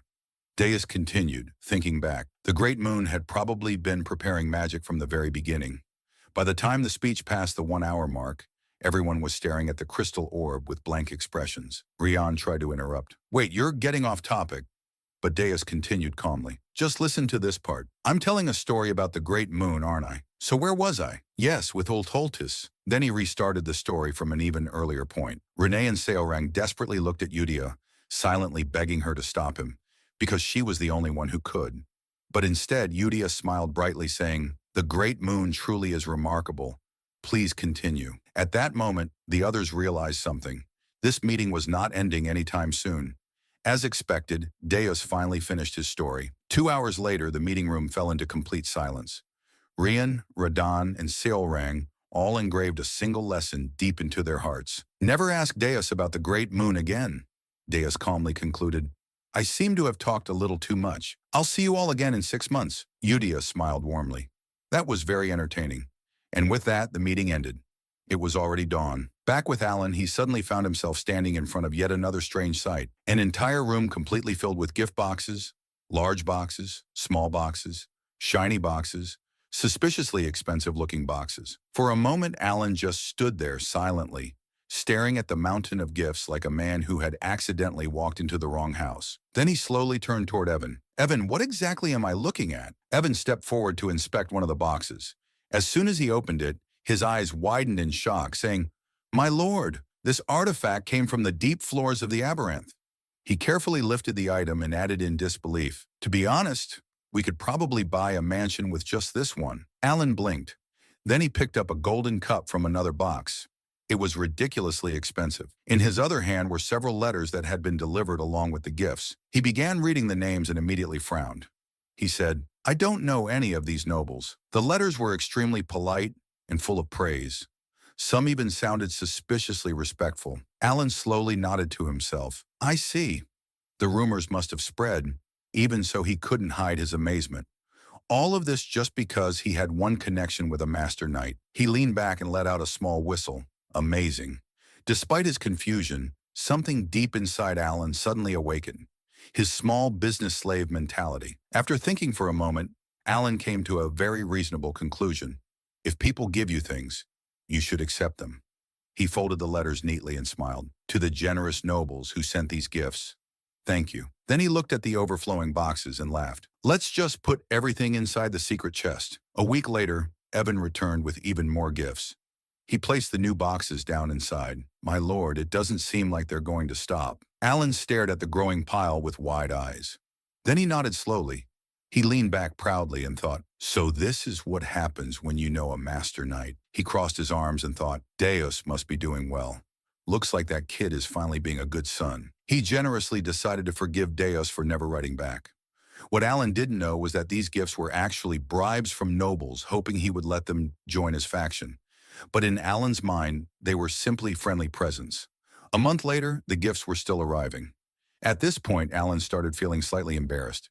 Looking at a ridiculously luxurious jewel box, he sighed. Maybe I should return the more outrageous ones. At the beginning of summer, as the gifts finally started slowing down, the Grand Assembly began in Tyria, the capital of the Asteria Kingdom. Unfortunately for Alan, he was late, which resulted in a very unusual sight. Count Alan Palladio, walking quickly, Evan followed behind him, said, See you later. Alan is desperate not to draw attention for being late to his first Grand Assembly. Evan notices his speed and is surprised, assuming his master must be in a real hurry. He also notices that several other nobles have started following behind the Count. Alan finally pushed open the massive doors of the assembly hall and immediately froze. The center area of the hall was completely empty. Alan blinked, then sighed in relief. So I'm not late after all. He recalled the research he had done earlier.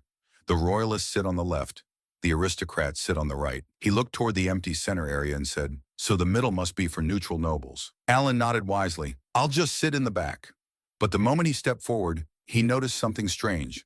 The nobles entered the room, and they were staring directly at him. Alan shocked and asked himself, What? Weren't they outside a minute ago? He also inquired, are they judging me for sitting in the back? Trying to avoid suspicion, he changed direction and walked toward the middle row. The nobles continued staring, their expressions growing more shocked by the second, because they were thinking something completely different. Why isn't he sitting in the front? Eventually, Alan gave up and said, fine, I'll just sit in the front row. The moment he sat down, every noble in the hall immediately sat down as well. Alan slowly looked around in confusion. He scratched his head. Were they all waiting for me? He frowned. Is no one brave enough to sit in the front row? Then he leaned back with a sigh. What's the point of sitting this close to the faction leaders anyway? Soon the presenter called the assembly to order. We will begin the grand assembly, the presenter continued. Today we recognize a new faction that has officially received voting rights. The faction known as Kalpa. Alan blinked, but he didn't pay much attention. He simply hoped the meeting would end quickly. Then the presenter suddenly called out, Count Palladio, the president of Kalpa. Alan jumped, yes, then his brain froze. Wait, inside his head, Alan was screaming, what is Kalpa? He quickly turned around to see if anyone else looked confused, but instead he saw Altea and Zenonius sitting together. Both of them were staring at him with pure admiration. Alan's mind completely shut down. Why are those two sitting together? Did Zenonia and Altea form an alliance, and they named it Kalpa? He felt his sanity slowly slipping away. How did those two even stay in the same room without fighting? Then the presenter asked politely, Count Palladio, as the president of Kalpa, would you like to say a few words? Alan slowly turned back toward the front, his face completely blank. And at that moment he realized something horrifying. The president of this mysterious and possibly dangerous faction was apparently him. In the frozen northern lands where the icy wind howls without end and the gray ground goes on forever, lay the place where a terrifying battle had recently taken place. A battle between an outer god and the Count of Asteria. Now the battlefield had turned into something else entirely. A land of countless graves. These graves belonged to the unfortunate souls the expedition had been unable to recover. Standing silently among the graves was a mysterious figure. He wore a black, sacred robe and several ominous black accessories dangled from his waist and hands, clinking softly whenever he moved. His face was hidden beneath a deep hood, but it was clear that he was carefully observing the surroundings. At first he twisted his mouth slightly, as if he couldn't quite understand what he was looking at. But after glancing around a few more times, a faint smile slowly appeared on his lips. The hooded figure said with amusement, interesting. His voice sounded strangely cheerful for such a depressing landscape. Even stranger, the voice echoed in layered tones, making it impossible to tell whether the speaker was a man or a woman. Slowly scanning the battlefield, his gaze eventually stopped at a single spot on the ground. It was the exact place where the outer god had vanished. The same place where, during a rightful duel, Alan had landed the final blow. The hooded figure stared at the spot for a moment.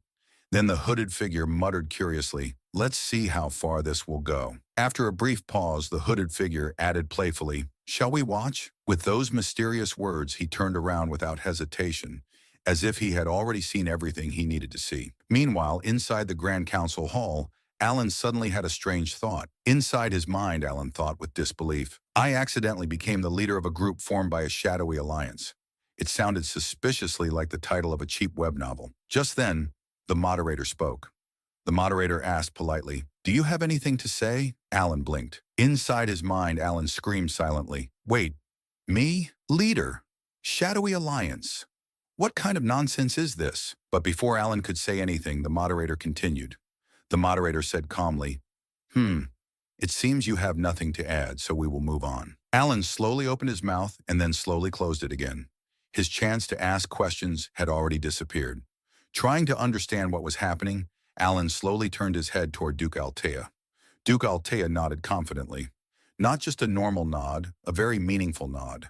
The kind of nod that said, yes, everything is going exactly according to your brilliant plan. Alan almost choked. Lady Zenonia. No, now she was officially Countess Zenonia, after inheriting her title following her father's death several months ago. And she was smiling. Not a normal smile. It was the smile of someone who believed she was standing next to a terrifying mastermind. Inside his mind, Alan panicked. Alan thought nervously, is this a prank? Did someone spike the wine earlier? Am I hallucinating right now? As Alan struggled to understand the situation, something suddenly clicked in his mind. Alan whispered quietly to himself. Ah, now he understood. He finally realized why the nobles had looked so confused earlier when he sat down. Because apparently he had just sat in the leader's seat of a secret faction. Realizing this horrifying truth, Alan felt the world spin. He grabbed his head and shut his eyes tightly. After the Grand Council meeting ended, Alan somehow found himself being guided to a banquet, celebrating the birth of the Kalfa faction. He didn't remember agreeing to attend. He didn't even remember standing up. But somehow he was already there. Then Countess Zenonia spoke. Countess Zenonia said with satisfaction, "How about this? I think it's perfect now." From Alan's perspective, absolutely nothing about this situation was perfect. He had no idea what she was talking about. Then Duke Altea added another comment. Duke Altea said thoughtfully, "It seems everything has been arranged exactly the way Count Palladio intended." Alan felt like someone had thrown 50 question marks directly into his brain. Inside his mind, Alan shouted silently, "What are you talking about? Who arranged what? When did I do that?" But on the outside, Alan maintained a calm, dignified, noble expression, because panicking in front of two possible psychopath masterminds felt like a bad survival strategy. Alan glanced between Duke Altea and Countess Zenonia. Both of them were looking at him with clear expectation. They were waiting for him to speak. Inside his mind, Alan slowly reached a horrifying conclusion. Alan thought nervously, "Do I have a split personality? Did my other personality secretly create this faction while I was sleeping?" Because honestly, that explanation was starting to sound more believable than the current situation. After all, Alan wasn't even close to these two. He had only met Duke Altea once several years ago, and their conversation had been extremely unpleasant. It was during the time when Loria begged for help, and Alan had bluntly rejected the request. Likewise, Alan barely knew Countess Zenonia. They had only met twice, and during their second meeting, Alan had literally ordered her to be thrown out of his manor. Realizing he had been silent for too long, Alan finally spoke. Alan said calmly, "I see." Inside his mind, however, Alan was screaming. But he couldn't ask, "What is going on here?" Because it was painfully obvious that these two believed he had planned everything. If he suddenly asked what they were talking about, they might conclude that their genius mastermind leader had gone insane, or worse, that he was testing them. So Alan made a decision. For now, he would play along and gather information. Once he understood the misunderstanding, he could fix everything later. However, before he could say anything else, Duke Altea spoke again. Duke Altea said sincerely, "I'm just glad I was able to repay you for saving my life." Alan slowly closed his eyes. Inside his mind, Alan screamed, "When did I save your life?" Despite the chaos in his brain, Alan slowly managed to gather three important facts from the conversation. First, apparently, the alliance between Countess Zenonia and Duke Altea had been orchestrated by Alan. Second, the faction called Kalfa had been formed because of a letter Alan had sent to Countess Zenonia. And third, all the gifts Alan had been receiving recently were actually from nobles who wanted to join the faction. Those gifts were part of the process of asking permission from the faction leader, which unfortunately was Alan. As Duke Altea and Countess Zenonia continued talking enthusiastically about his brilliant plans, Alan slowly pieced everything together, though doing so felt like solving a puzzle while his brain was actively melting. Keeping a neutral expression while feeling disbelief inside, Alan stared at the two nobles in front of him. Even though he had begun to understand part of the situation, there was still far too much he didn't understand. No, to be more precise, there were countless things he wanted to question. Inside his mind, Alan thought, if I'm not secretly some kind of Jekyll and Hyde split personality, then I definitely never ordered Countess Zenonia to do anything. I never told them to form an alliance. I swear I didn't. Then Alan thought again. All I did was send a letter saying, I disliked the other nobles. So how did it turn into this? Alan's head spun as he looked at Duke Altea and Countess Zenonia, trying desperately to understand what was happening. Inside his mind, Alan wondered, is this what people mean by the realm of genius? Where ordinary people can't even understand the plans of a mastermind? Alan remained silent because he had slowly realized something terrifying. Through a series of coincidences, he had unknowingly helped create the Kalfa faction himself. By the time he finished piecing together the facts, Alan's instincts told him something very important. There was no getting off the Kalfa train anymore. He had already accepted too much. Of course, if he really wanted to leave, there were ways, but none of them were good options. Now that both the royalist faction and the aristocratic faction clearly saw him as an enemy, leaving this faction would only cause more problems. To be honest, if the losses were manageable, Alan would have pressed the escape button immediately. But another thought quickly followed. Inside his mind, Alan wondered, what if I tell them this was all a misunderstanding? Alan slowly glanced at Duke Altea and Countess Zenonia. Their conversation had just ended, and now both of them were looking directly at him. To any outsider, they looked like elegant and refined nobles. But Alan knew better. He knew exactly how frightening Countess Zenonia could be. And although Duke Altea wasn't the same character he remembered from the game, she was someone who should have already disappeared from the story. Because of that, Alan couldn't underestimate her either. After all, masterminds always had their own logic, and they possessed a level of awareness ordinary people simply couldn't understand. Inside his mind, Alan thought, even if I explain everything clearly, they might just think it's embarrassing and decide to kill me. Of course, Alan didn't know them very well, but in this world, most characters labeled as masterminds tended to be somewhat unstable. Because of that, Alan reached a reluctant conclusion. Whether he liked it or not, he had to remain the leader of Kalfa. Yes, whether he liked it or not, at least until he could find a good excuse to step down later. Because Alan had absolutely no desire to stay in the leadership role forever. He knew that being the leader of a faction came with countless responsibilities, even if the benefits were great. And for Alan, whose life motto was living leisurely as a noble without working, leadership was the exact opposite of what he wanted. So Alan quietly made a decision. Inside his mind, Alan said to himself, I'll lead for now and retire later when the timing is right. At that moment, Duke Altea asked, so what do you plan to do now? Hearing the question, Alan let out a quiet groan. Alan murmured thoughtfully. Since he couldn't reveal the truth, Alan rolled his eyes slightly and tried to buy himself some time. After a short pause, Alan said, for now, let's start by cleaning up the underworld. Confused, Countess Zenonia asked. Clean up? Calmly, Alan replied. Yes, that way it will be easier for us to operate. Of course, Alan had absolutely no idea how anything would become easier. But since he couldn't even remember half the topics discussed at the assembly earlier that day, bringing up politics would have been a terrible idea. So this vague statement was the best he could manage. It was clumsy, but for Alan, it was the best he could do. After that, Alan stood up and said, well, then I have some matters to attend to, so I'll take my leave. Before either of them could ask another question, Alan immediately turned around and began walking away. His steps gradually became faster because he knew that if they asked even one more question, he had no answers. Soon, Alan left the hall and hurried through the empty corridor. Eventually, he almost ran to his carriage, worried that someone might stop him. Seeing him arrive so quickly, Evan asked, Count? Without hesitation, Alan said, let's head straight to the colony. Alan had already decided to leave that very day. Inside his mind, Alan thought, the letter should have arrived by now. I hope I can get some help there, like I did with Diaz. Soon, Alan's carriage began moving through the night. It was a midsummer evening. Meanwhile, back at the banquet hall, thinking about Alan's words, Countess Zenonia murmured, clean up the underworld. After a brief moment of thought, Duke Altea said, when he says clean up the underworld, there can only be one meaning, right? Nodding slowly, Countess Zenonia replied, indeed, we've had our territories under firm control for a long time.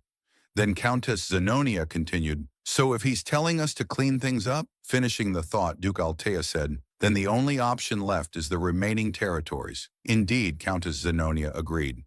For a moment, both women fell silent. Then they smiled at the same time, because the idea forming in their minds was something that would have been impossible when they acted separately.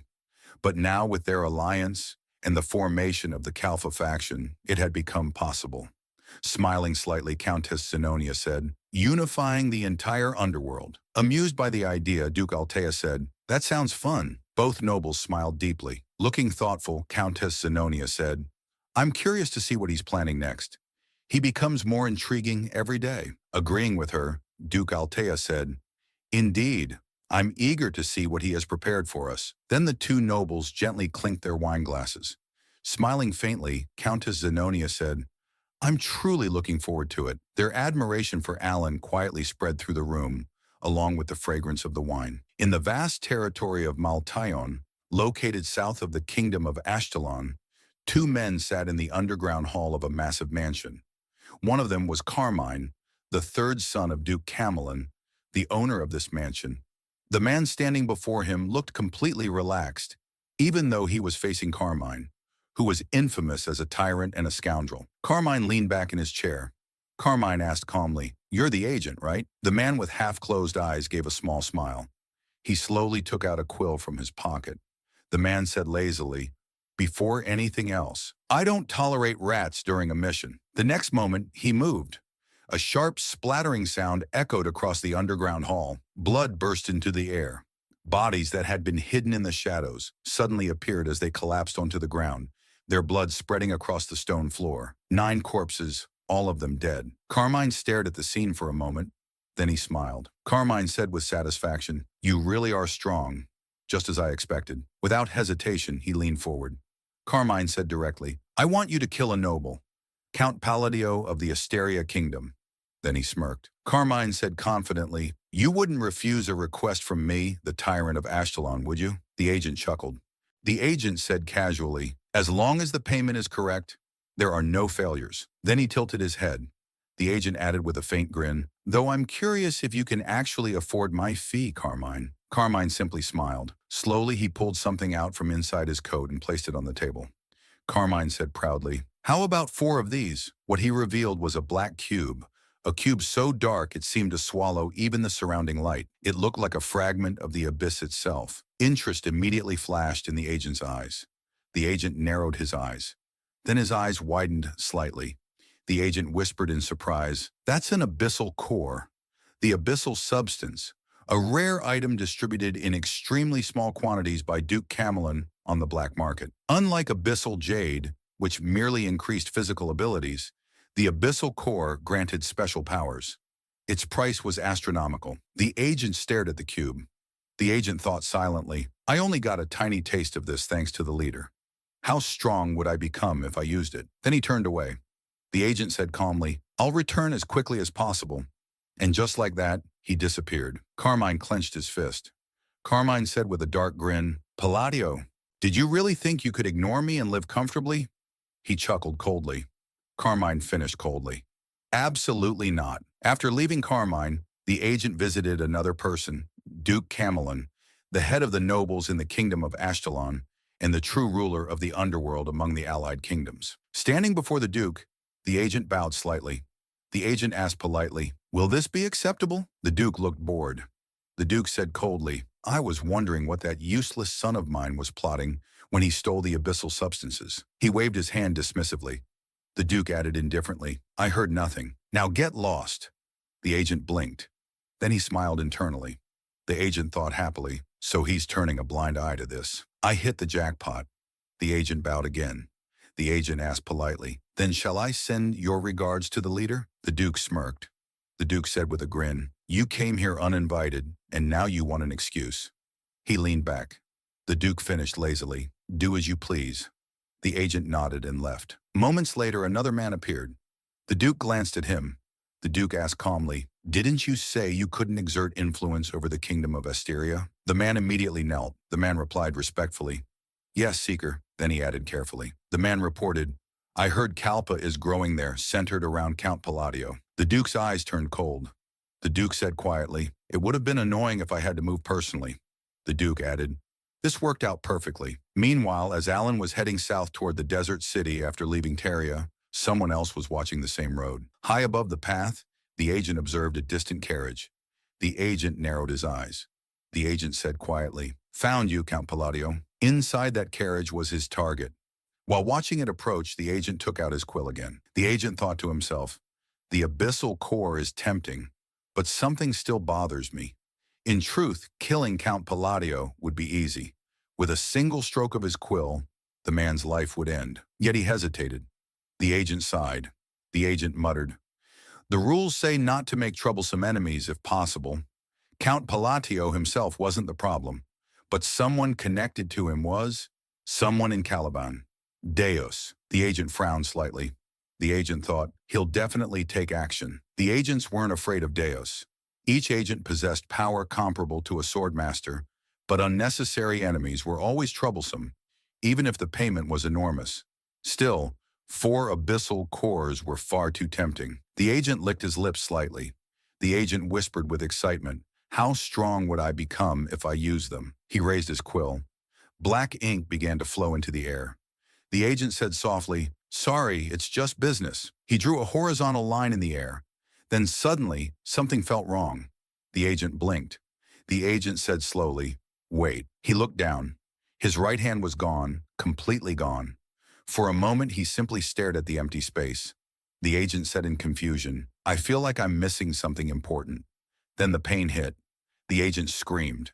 Before he could even finish screaming, another impact struck him. His body flew through the air and crashed violently into a tree. When he lifted his head, he froze. Standing there was a boy, black hair, blue eyes, young, too young. The agent stared in disbelief. The agent tried to speak, but his mouth wouldn't open, not even slightly. Panic filled his eyes. Then the boy smiled brightly. The boy said cheerfully, "How unfortunate." The agent felt a chill. Then crack, his neck twisted. Once, then twice. The agent died with a confused expression, never understanding what had happened. The boy said calmly, "If your target had been anyone else, you might have survived." He paused, then added softly. The boy said quietly, "But unfortunately for you, it was the Count." And with that, he disappeared. Inside the carriage, Alan sat as it moved through the scorching desert. The blazing sun and dry wind made every breath feel heavy. He leaned back weakly and muttered, "My lungs feel completely boiled." After a moment, he added in a tired voice, "It's been 5 days, and I still haven't gotten used to this." Across from him, Yuen observed his condition and replied calmly, "You're not boiled. You just look like a melted ice cake." Alan let out a quiet sigh. "If only we had an ice crystal." Yuen tilted his head slightly. "Then why not practice your magic?" Alan lowered his gaze and shook his head. "Not really." Yuen spoke again, his tone steady. "It could be worse. You could end up roasted like barbecue." Alan gave a faint response. "At this point, I already feel like one."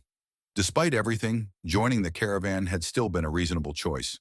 After a brief silence, Alan suddenly lifted his head and looked outside. His eyes landed on a red-haired girl in another carriage. "We don't know this desert at all," he murmured. Noticing his gaze, the girl frowned and snapped, "Hey, why are you looking at me like that?" Alan froze for a moment, then narrowed his eyes as he observed her carefully. She had short red hair and was calmly reading from a small device. Her expression turned sharp. "What? Do you enjoy spying on people?" She was Lion, the daughter of the Red Magic Tower's master, and a rank 4 mage. Both Alan and Yuan looked at her with quiet suspicion. Alan shook his head. "You're misunderstanding." Lion scoffed. That attitude, exactly what I expected from someone connected to the Blue Tower. Alan leaned back, his thoughts turning restless. "Can't I get a moment of peace here?" Yuan glanced outside and spoke in a low voice. "Did you see that? She has a lot of ice crystals in her carriage." Alan's expression became slightly serious. "The Red Magic Tower's master is unpredictable. It's better not to get too close to his daughter." Inside, he made a quiet decision. "I'll just keep a low profile." Sometime later, chaos suddenly broke out. A group of bandits attacked the caravan without warning. One of them swung a chained weapon, striking down a warrior instantly. Before anyone could react, the leader moved forward and grabbed Lion, pressing a blade against her neck. "Everyone, listen carefully," the bandit leader said with a cold smile. "If you want to stay alive, cooperate quietly." The soldiers froze. One man trembled as he recognized something. "That symbol. These are the Bloody Scent Bandits." Another spoke in shock.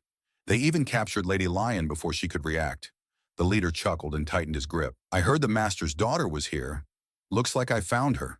He leaned closer, his voice mocking. "Should I give you some special treatment, little girl?" Lion's body trembled and her breathing became uneven. "Who are you?" she managed to say. "I can't breathe." Suddenly, the atmosphere shifted. A chilling cold spread through the air, replacing the burning heat of the desert. Lion's eyes widened. "It's cold. I can breathe." Frost began to form across the ground, spreading rapidly. Not far away, Alan stood with a calm expression, quietly chanting. Lion looked toward him in shock. "Count, that's impossible." Alan completed the chant, his voice steady. "Snowy land." In an instant, snow covered the entire area. A sharp, freezing storm engulfed the battlefield, turning the desert into a land of ice. Alan briefly explained the condition of Lion, the daughter of the Red Magic Tower's master. Because of the hardships she had endured due to her position, she had developed trauma and a strong aversion to heat. As a result, even though she was only a rank 4 mage, her sensitivity to energy had become exceptionally sharp. Lion observed Alan quietly from a distance. He barely has enough mana to reach rank 2. Meanwhile, inside the carriage, Alan and Yuan sat together, eating. Alan let out a small breath. It's much cooler now that night has fallen. Lion, however, continued to glare in his direction. And I'm supposed to believe he played a major role in the battle against the Outer God. They call him the benefactor of that master night, but it looks more like he just took the credit. Her thoughts lingered for a moment before fading. Back in the present, Lion couldn't hide her displeasure from the moment she had first seen him, but now her expression had changed. She looked at Alan again, her gaze filled with confusion. At least that's what I thought, she said quietly. But he's capable of using combined enchantment. He linked at least 3 elements. Her voice carried disbelief. The success rate of combined enchantment, which requires linking multiple chants, decreases exponentially with each additional chant. She paused, her brows tightening. And you need to be at least rank 5 to master that technique. So how? Before she could finish, a bandit rushed forward, charging straight at Alan. Alan didn't move. He calmly began chanting, "One turn, freeze." In the next instant, the bandit's body was completely covered in ice. He froze solid, turning into a crystal-like figure. Alan raised his hand again and clapped once. Demolish! The frozen body shattered instantly, breaking into countless pieces. A cold silence fell over the battlefield. Alan stood there, his expression calm and distant, his presence overwhelming. "These bandits usually scatter once their leader is eliminated," he said coldly. "I'll give you one chance. Get lost." The remaining bandits trembled in fear. "Run." In an instant, they turned and fled for their lives. Lion watched everything in disbelief. "So the rumors were true," she whispered. "He really is that strong against the Outer God." Sometime later, the atmosphere had completely changed. 2 men approached Alan respectfully, offering him food and wine. "What do you think?" one of them asked with a smile. "The wine pairs well with the meal." Alan calmly tasted it, finding it surprisingly good. Another man bowed his head deeply. "I owe you my life. This is nothing compared to what you did. You are my benefactor." Nearby, 2 pupils also bowed in respect. Alan nodded slightly. Fortunately, everything went according to plan. Reducing the contrast penalty was the right decision. Behind him, Yuan continued eating without much care. Alan then explained further, his tone thoughtful. "The snowy land spell was something I designed during my vacation. It combines space magic, freezing magic, and maintenance magic." He continued, "Even though it only turns the surrounding area into a temporary frozen zone, it works effectively under the right conditions." His thoughts drifted briefly to past experiences. When magic is used near the gate of death, the output decreases. The same happens when facing entities with overwhelming power. He narrowed his eyes slightly. "When I fought against a god-level entity, my magic was heavily suppressed. Against something like the great god Douglas Ultra, most spells would be ineffective." After a short pause, he added, "This method allows me to limit the penalty to around 3 levels. Still," he frowned slightly, "combining 3 chants within such a short time isn't efficient. I need to refine it further." His gaze shifted to the belt at his waist. "Thanks to this, my power has increased. Now the only issue left is solving the penalty." At that moment, a voice suddenly called out, "Count!" Alan looked up, slightly surprised. Lion stood there, then bowed her head sincerely. "I was wrong about you. I'm truly sorry." Alan froze for a moment. Caught off guard, even Yuan paused, watching the scene. Lion lifted her head, her expression noticeably softer. "If you don't mind, I'd like to discuss magic with you. Would you be willing?" Alan felt as if cold water had been poured over him. What is this? She was picking a fight the whole way, and now she suddenly changed like this. Even Yuan looked slightly frustrated by the sudden shift. Alan cleared his throat and straightened his posture. "Fine, I accept your apology," he said calmly. "I'm not a narrow-minded person." Lion's face brightened immediately. "Thank you so much." The narrator described how their conversation continued along the journey.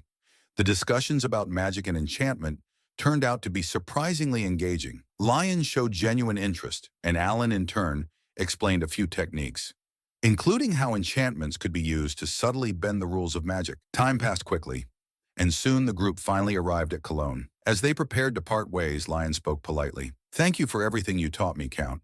Will you be attending the conference?" Alan shook his head slightly. "I'm not affiliated with any tower, so I wasn't invited." Lion responded casually. "In that case, why not join the Red Magic Tower? I really enjoyed our discussions." Alan gave a small, polite smile. "Thank you for your kindness."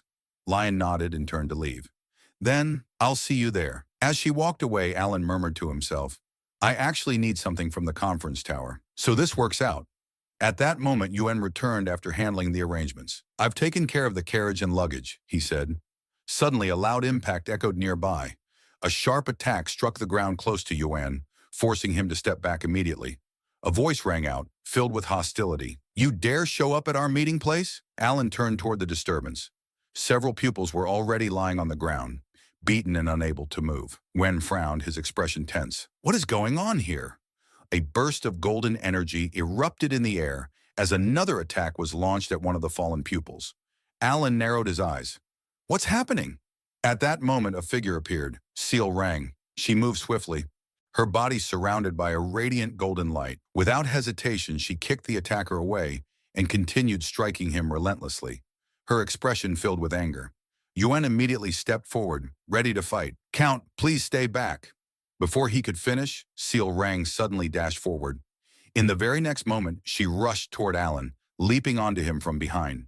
With a playful yet firm grip, she wrapped her arms around his shoulders and her legs around his waist, clinging to him as if she had no intention of letting go. Hello, Godfather. Her voice was bright and cheerful, completely different from the fierce aura she had shown moments ago. Alan froze slightly. Seal rang. She beamed with excitement. You should have told me you were coming.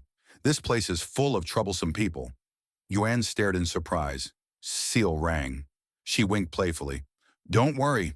I already dealt with the ones who were targeting you. Seal rang, known as the Golden Flash, one of the 4 Babylons of Cologne, now stood there acting like a cheerful child.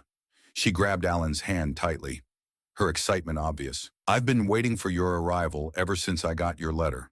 Behind them, the surrounding people whispered in shock. Is that really the Golden Flash? She's acting like that.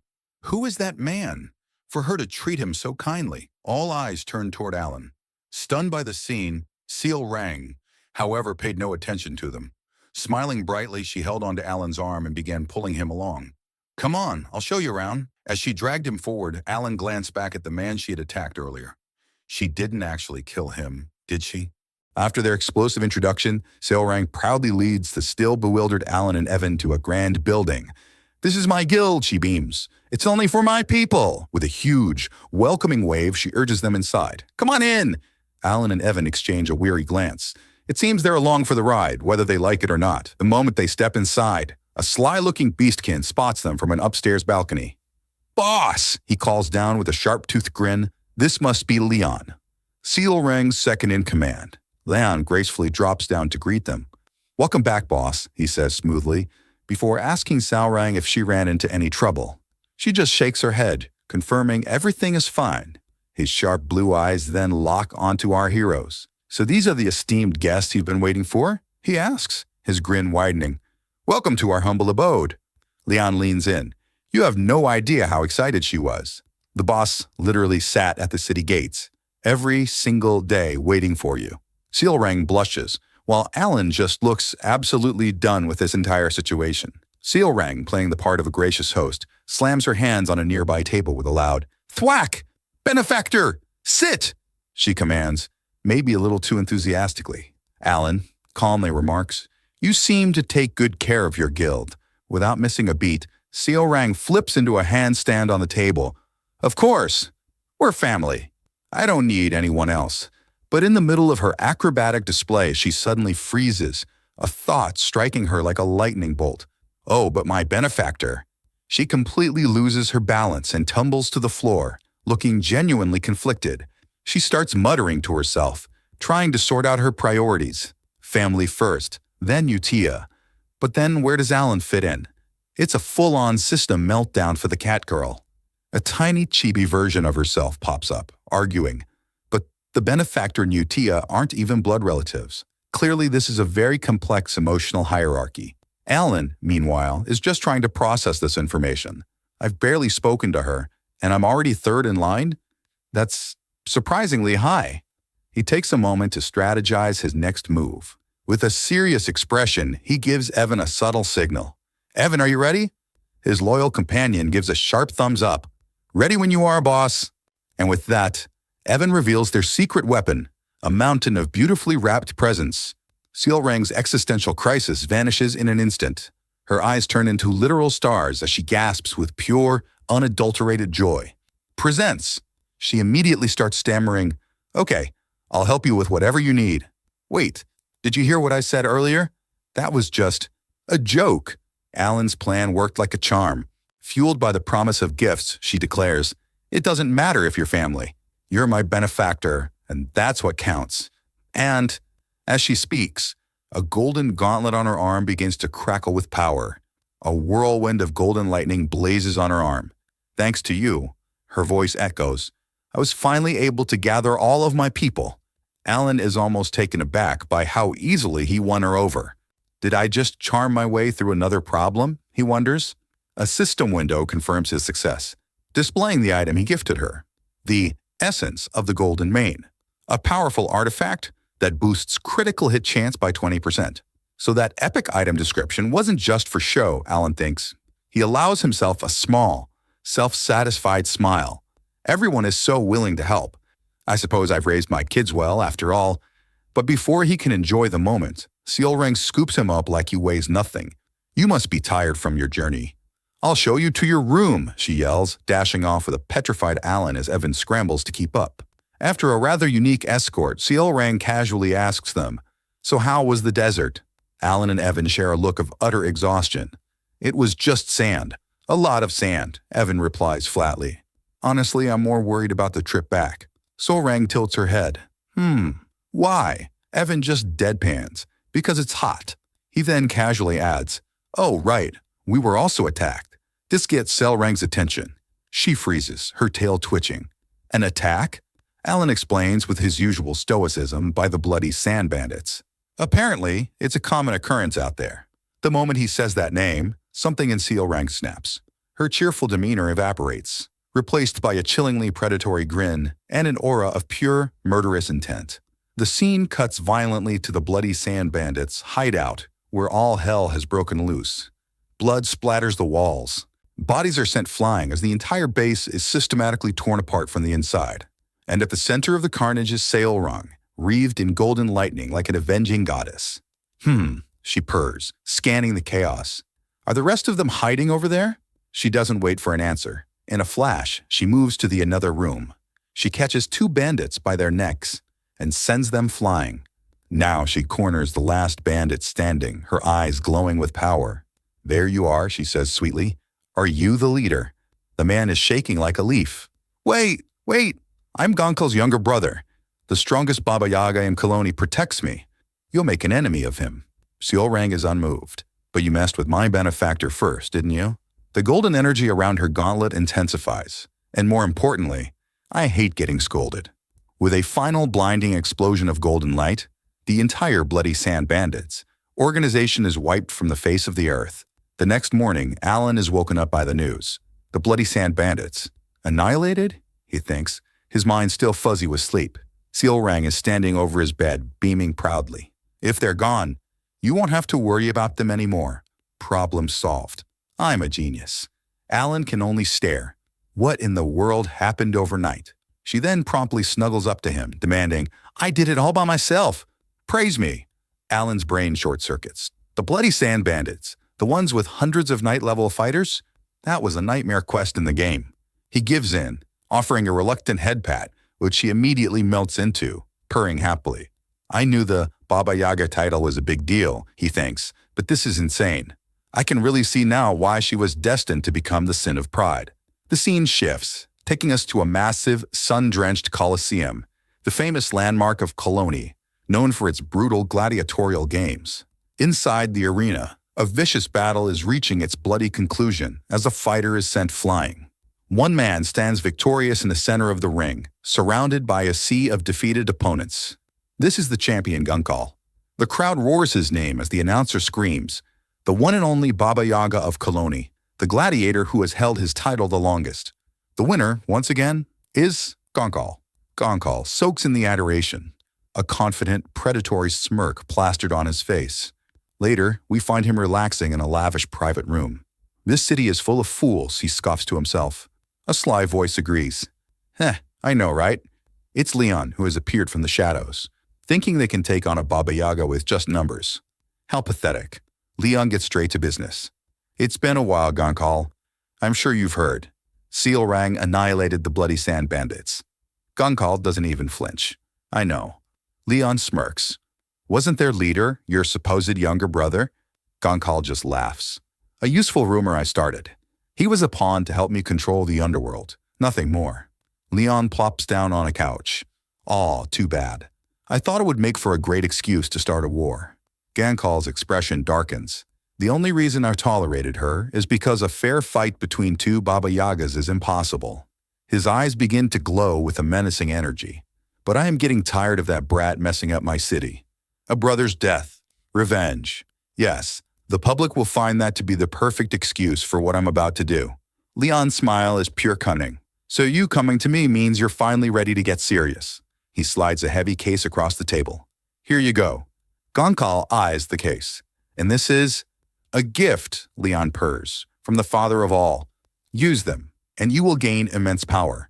He opens the case, revealing several strange glowing artifacts, 2 cubes and 2 spheres, all pulsing with a dark, corrupting energy. Gonkal picks up one of the cubes, his smirk turning utterly sinister. With this, after I crush that little cat, Kaloni's underworld will be mine. And after that, perhaps even the throne itself. Gonkal muses. Well then, shall we begin the experiment? As he holds the glowing cube, Leon watches from the side, thinking, I'm looking forward to seeing just how long you last. 2 days later, Alan's party is on the move again. Escorted by Seal Rang and her guild, they've arrived at their next destination, the ancient city of Kahara. Their caravan navigates through a rocky canyon, heading towards the heart of the mysterious ruins. As Alan and Evan prepare to enter the ruins alone, Seal Rang waves them off. Thanks for the escort, Alan says. Okay, come back safe, she calls out. Now cloaked in desert gear, the two venture into the ancient city, leaving their new friends behind. With Evan lighting the way with a lantern, they delve into a dark passage. Hey, I see a light up ahead, he says. I think that's it. They emerge into a truly breathtaking sight, the lost city of Kahara, carved directly into the canyon walls. Evan can only gasp. Whoa! Suddenly, a powerful, disembodied voice booms from a glowing golden orb echoing through the empty city. Mage! Alan freezes, instantly on high alert. That voice. A massive obelisk in the city center begins to pulse with light, the source of the voice. If you can hear my words, it commands. Come to the tower. Sensing this is a trial for him alone, Alan turns to his companion. Evan, I think I have to go up alone. Wait for me here. Evan nods. You got it. I'll be waiting. Alan steps through the tower's entrance, a sense of awe washing over him. The central tower, he thinks. Even in the game, this place was completely inaccessible. He finds himself in a vast, cylindrical library that seems to stretch into infinity. The golden voice greets him. Welcome. It is unexpected that you can hear my voice. As Alan stands on a glowing magic circle, a shadowy form begins to coalesce from the darkness before him. The voice intones. You possess the minimum qualifications. The shadows solidify, forming into a terrifying creature of pure darkness. Its face a permanent, malevolent grin. This is the Shadow Demon. Alan's face is grim. He's seen this entity before. Elutus, he mutters, then corrects himself. No, I came because I heard the words of the god of destruction. The shadow swirls around him playfully. Huh? The entity chuckles. You know its true name? He must be quite the gambler. But the creature quickly dismisses him. However, you lack the proper status. Therefore, I have nothing to tell you. Alan grits his teeth in frustration. The god of destruction also mentioned that, he thinks. What in the world is this status they keep talking about? The library around them seems to warp and distort. It is the standard by which this world judges you, the entity explains cryptically. An outer god will soon descend. You are to deal with it. The shadow demon floats before him, its grin widening as it goads him. After a tense silence, the golden voice returns, making a declaration. You have now met the conditions for our conversation. The demon seems amused. You are, at least, a slight improvement over the fools who merely imitate magic. For that, I shall tell you something interesting. The demon begins a lecture on the fundamental nature of magic, writing glowing, ethereal characters in the air. True magic, it explains, is the law designated to the world by a sorcerer. It begins with phrase and is followed by providence. A map of constellations appears in the void, hinting at a deeper cosmic order. One must embody the phrase, develop it according to providence, and finally, give it a name to create true magic. Alan listens, completely rapt, a single bead of sweat tracing down his temple. Providence, he thinks. That's a concept I've never even heard of. The demon looms closer, its shadowy form glowing like hot embers. You wouldn't understand even if I explained it, it scoffs. Therefore, I shall teach you one piece of, correct, magic, in accordance with providence. We cut back to the desert where Seolrang has been waiting patiently for her benefactor's return, but as the minutes tick by, a flicker of worry crosses her face. He's taking his sweet time, she mutters to the wind. Did something happen? Suddenly, a blur of motion kicks up a cloud of sand, approaching at an impossible speed. Something is coming, and it's not friendly. A sinister grin spreads across a shadowed face. Gotcha, a voice growls. It's the Coliseum champion, Genkao, and he's not here to play games. Before Seolrang can even react, dark, shadowy tendrils lash out, striking down her guild members who were standing guard. Her eyes widen in shock at the ambush. She lands defensively, her senses on high alert. But it's too late. The trap has been sprung. Gunkel is already in their midst, grabbing one of Seolrang's men by the head with a cruel smirk. Not bad, he says, unimpressed by their futile resistance. Seolrang explodes with rage, golden lightning crackling around her gauntlet. Kalman, she roars, recognizing the man in Gonkal's grip. How dare you fight outside the Coliseum, you shameless bastard? Gonkal just laughs, tossing the man aside. You're one to talk. Didn't he just wipe out the Bloody Sand bandits? I'm simply here to get revenge for my adorable little brother, he sneers, using the fake rumor as his perfect excuse. With a roar, he charged forward, his dark energy tainting the very air around them. The hunt is on. But Seolrang isn't a guild leader for nothing. She unleashes a blinding shockwave of pure golden energy, refusing to back down. The massive blast sends her flying toward the Gankal. Seolrang cries out for the people she's trying to protect, the ones she calls family. She clashes with Gankal in a brutal explosion of power, her golden lightning meeting his corrupting shadow head-on. Seolrang manages to land a solid blow, but as she connects, Gankal just grins. "Haha, I knew it," he chuckles, as if this was all part of the plan. "Don't mock me," she snarls, her fangs bared. Knew what exactly? But she gets her answer in the worst way possible. A searing pain rips through her side as a blade sinks deep into her flesh. Her eyes dart back to see the face of her attacker. It's Leon, her trusted second in command, a vicious grin plastered on his face as he coughs up black smoke. "Our boss is so predictable," he whispers. In her shock and pain, Seolrang's mind drifts back to happier times, to a time when she thought her people were truly behind her. She remembers how they praised her, how they looked up to her, all because she gathered them together and gave them a home.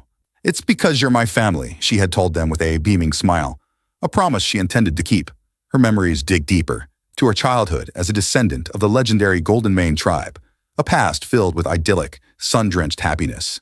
But that happiness was shattered by a monstrous black dragon, an event that fueled her lifelong dream, to avenge her fallen people and rebuild a new family, a place to belong. She looked up to the legends of the past, like the mighty Golden Mane leader, whose power she inherited through the gauntlet. But the narrator warns us, that wasn't the absolute truth. The bitter reality crashes back in. "How could you?" she stammers, stumbling away from Leon. He just scoffs. "Let's stop this, happy family charade." On Leon's command, Gankal, now pulsing with an even greater abyss body power, moves in for the kill. The Coliseum champion unleashes a devastating punch, sending the already wounded Seolrang flying across the battlefield. She desperately tries to block his relentless assault, but the combination of poison, her injuries, and Gankal's boosted strength is too much. He pummels her with fists of pure shadow, the power of the abyss multiplying his strength far beyond its normal limits. Seolrang grits her teeth, her body screaming in protest. Even with the power of the Golden Mane, she's being completely overwhelmed. The entire battlefield is a whirlwind of chaos, as Gankal and Leon's forces press their advantage against the wounded catgirl. With a defiant roar, she unleashes another burst of lightning, blasting away the grunts surrounding her. But it's clear her stamina is fading fast. Gankal blocks the attack with ease, while Leon watches from the side, cackling that their victory is guaranteed. "Goodbye, boss," he sneers, his voice dripping with sadistic glee, launching a shadow slash towards Seolrang. Seolrang flips her body upward using the Gonkal's arms, narrowly dodging the attack. "Let's see how long you can hold out," he taunts, savoring her defeat. Leon rushes in, cloaked in his own dark power. After all, he shouts, I've received incredible power too. The two villains bombard her from all sides, a brutal and overwhelming 2-on-1 assault.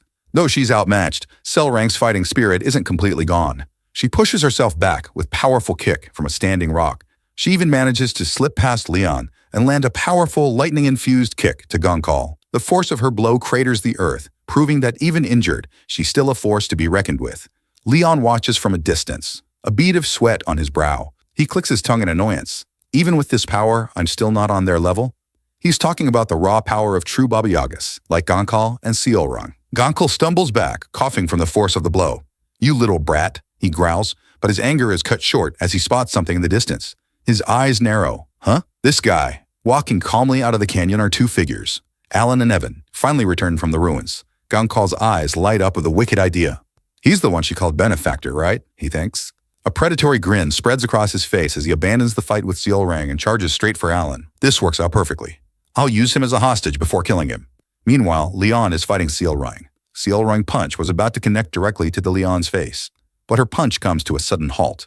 A wave of paralysis finally overtakes Seolrang. She collapses, unable to move as Leon's smug face looms over her. He leans in close to gloat. The sword I struck you with was coated in Kamenasa's poison. You won't be able to move for at least an hour. You asked why I did this, right? He whispers. Do you really think everyone was thrilled to play Happy Family with you? Leon's words are as venomous as the poison in her veins. He mocks her for flaunting a power she only got through pure luck, revealing his deep-seated jealousy. His cruel words hit their mark, shattering Seolrang's spirit. She begins to doubt everything, to believe his lies. But deep down, she clings to the belief that the bonds she forged were real, that after the fighting, they truly became a family. Leon just laughs at her naivete. Still believe in that stupid dream? He sneers, snapping his fingers. See for yourself how much they hate you. On his command, the cloaked figures step forward. They are her own guild members, her family. Now with their weapons aimed directly at her. Seolrang's world shatters. The ultimate betrayal is laid bare. You guys, we're all traitors too, she whispers, her heart breaking. Leon, now wreathed in the power, forms a blade of dark energy. The essence should go to someone who actually deserves it, he declares. Thanks for the gift, boss. He swings the blade for the final blow, but in a flash of blue light, his attack is parried. A massive explosion of energy erupts between them. Leon stumbles back in shock, unable to believe what just happened. Huh?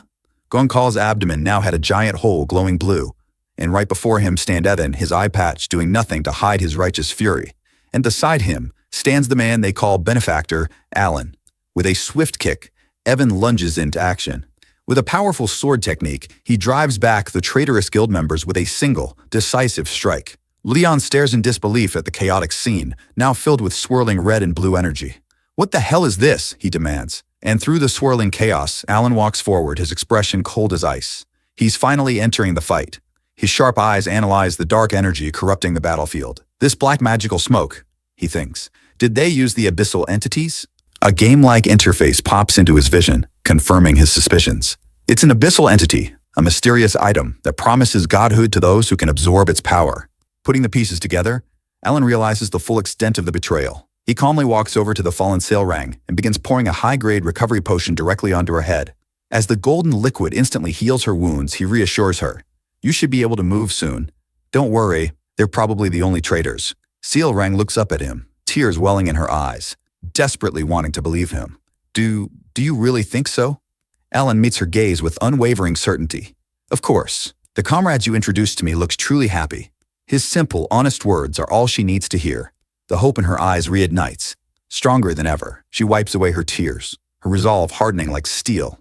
I see. In an instant, she's back on her feet, the poison purged and her wounds healed. Her power surges back, stronger than before. She turns to face her enemies, her gaze filled with determination. Yes, she tells Alan, my family is waiting for me. Crackling with golden lightning, she swiftly kills multiple traitors, and Evan also follows her from behind. But Alan has other plans. He raises a hand, his focus absolute. Glory of the snowy peaks, he incants, as the very air begins to freeze around him. A massive, intricate magic circle of ice materializes in the sky above, casting a chilling shadow over the entire battlefield. He continues the chant, his voice echoing with immense power. Blind man's fatality. From the glowing circle, colossal spears of pure, jagged ice begin to form, each one humming with unimaginable cold. In Alan's mind, the shadowy demon from the library reappears, a malevolent grin on its face. It recognizes this magic. And Jagacanis Ice Spear, it cackles, its true name, forgotten by these clowns. The demon lectures, is the Ice Crystal Spear. Back in the desert, Alan unleashes the true form of the spell. With a final whisper, the world turns white. An entire forest of massive ice crystals erupts from the ground, instantly freezing the battlefield solid. As Leon makes a beeline for Alan, the newly healed Seorang roars into action, determined to intercept the attack. How dare you try to assault my benefactor? But Alan has no need for a bodyguard.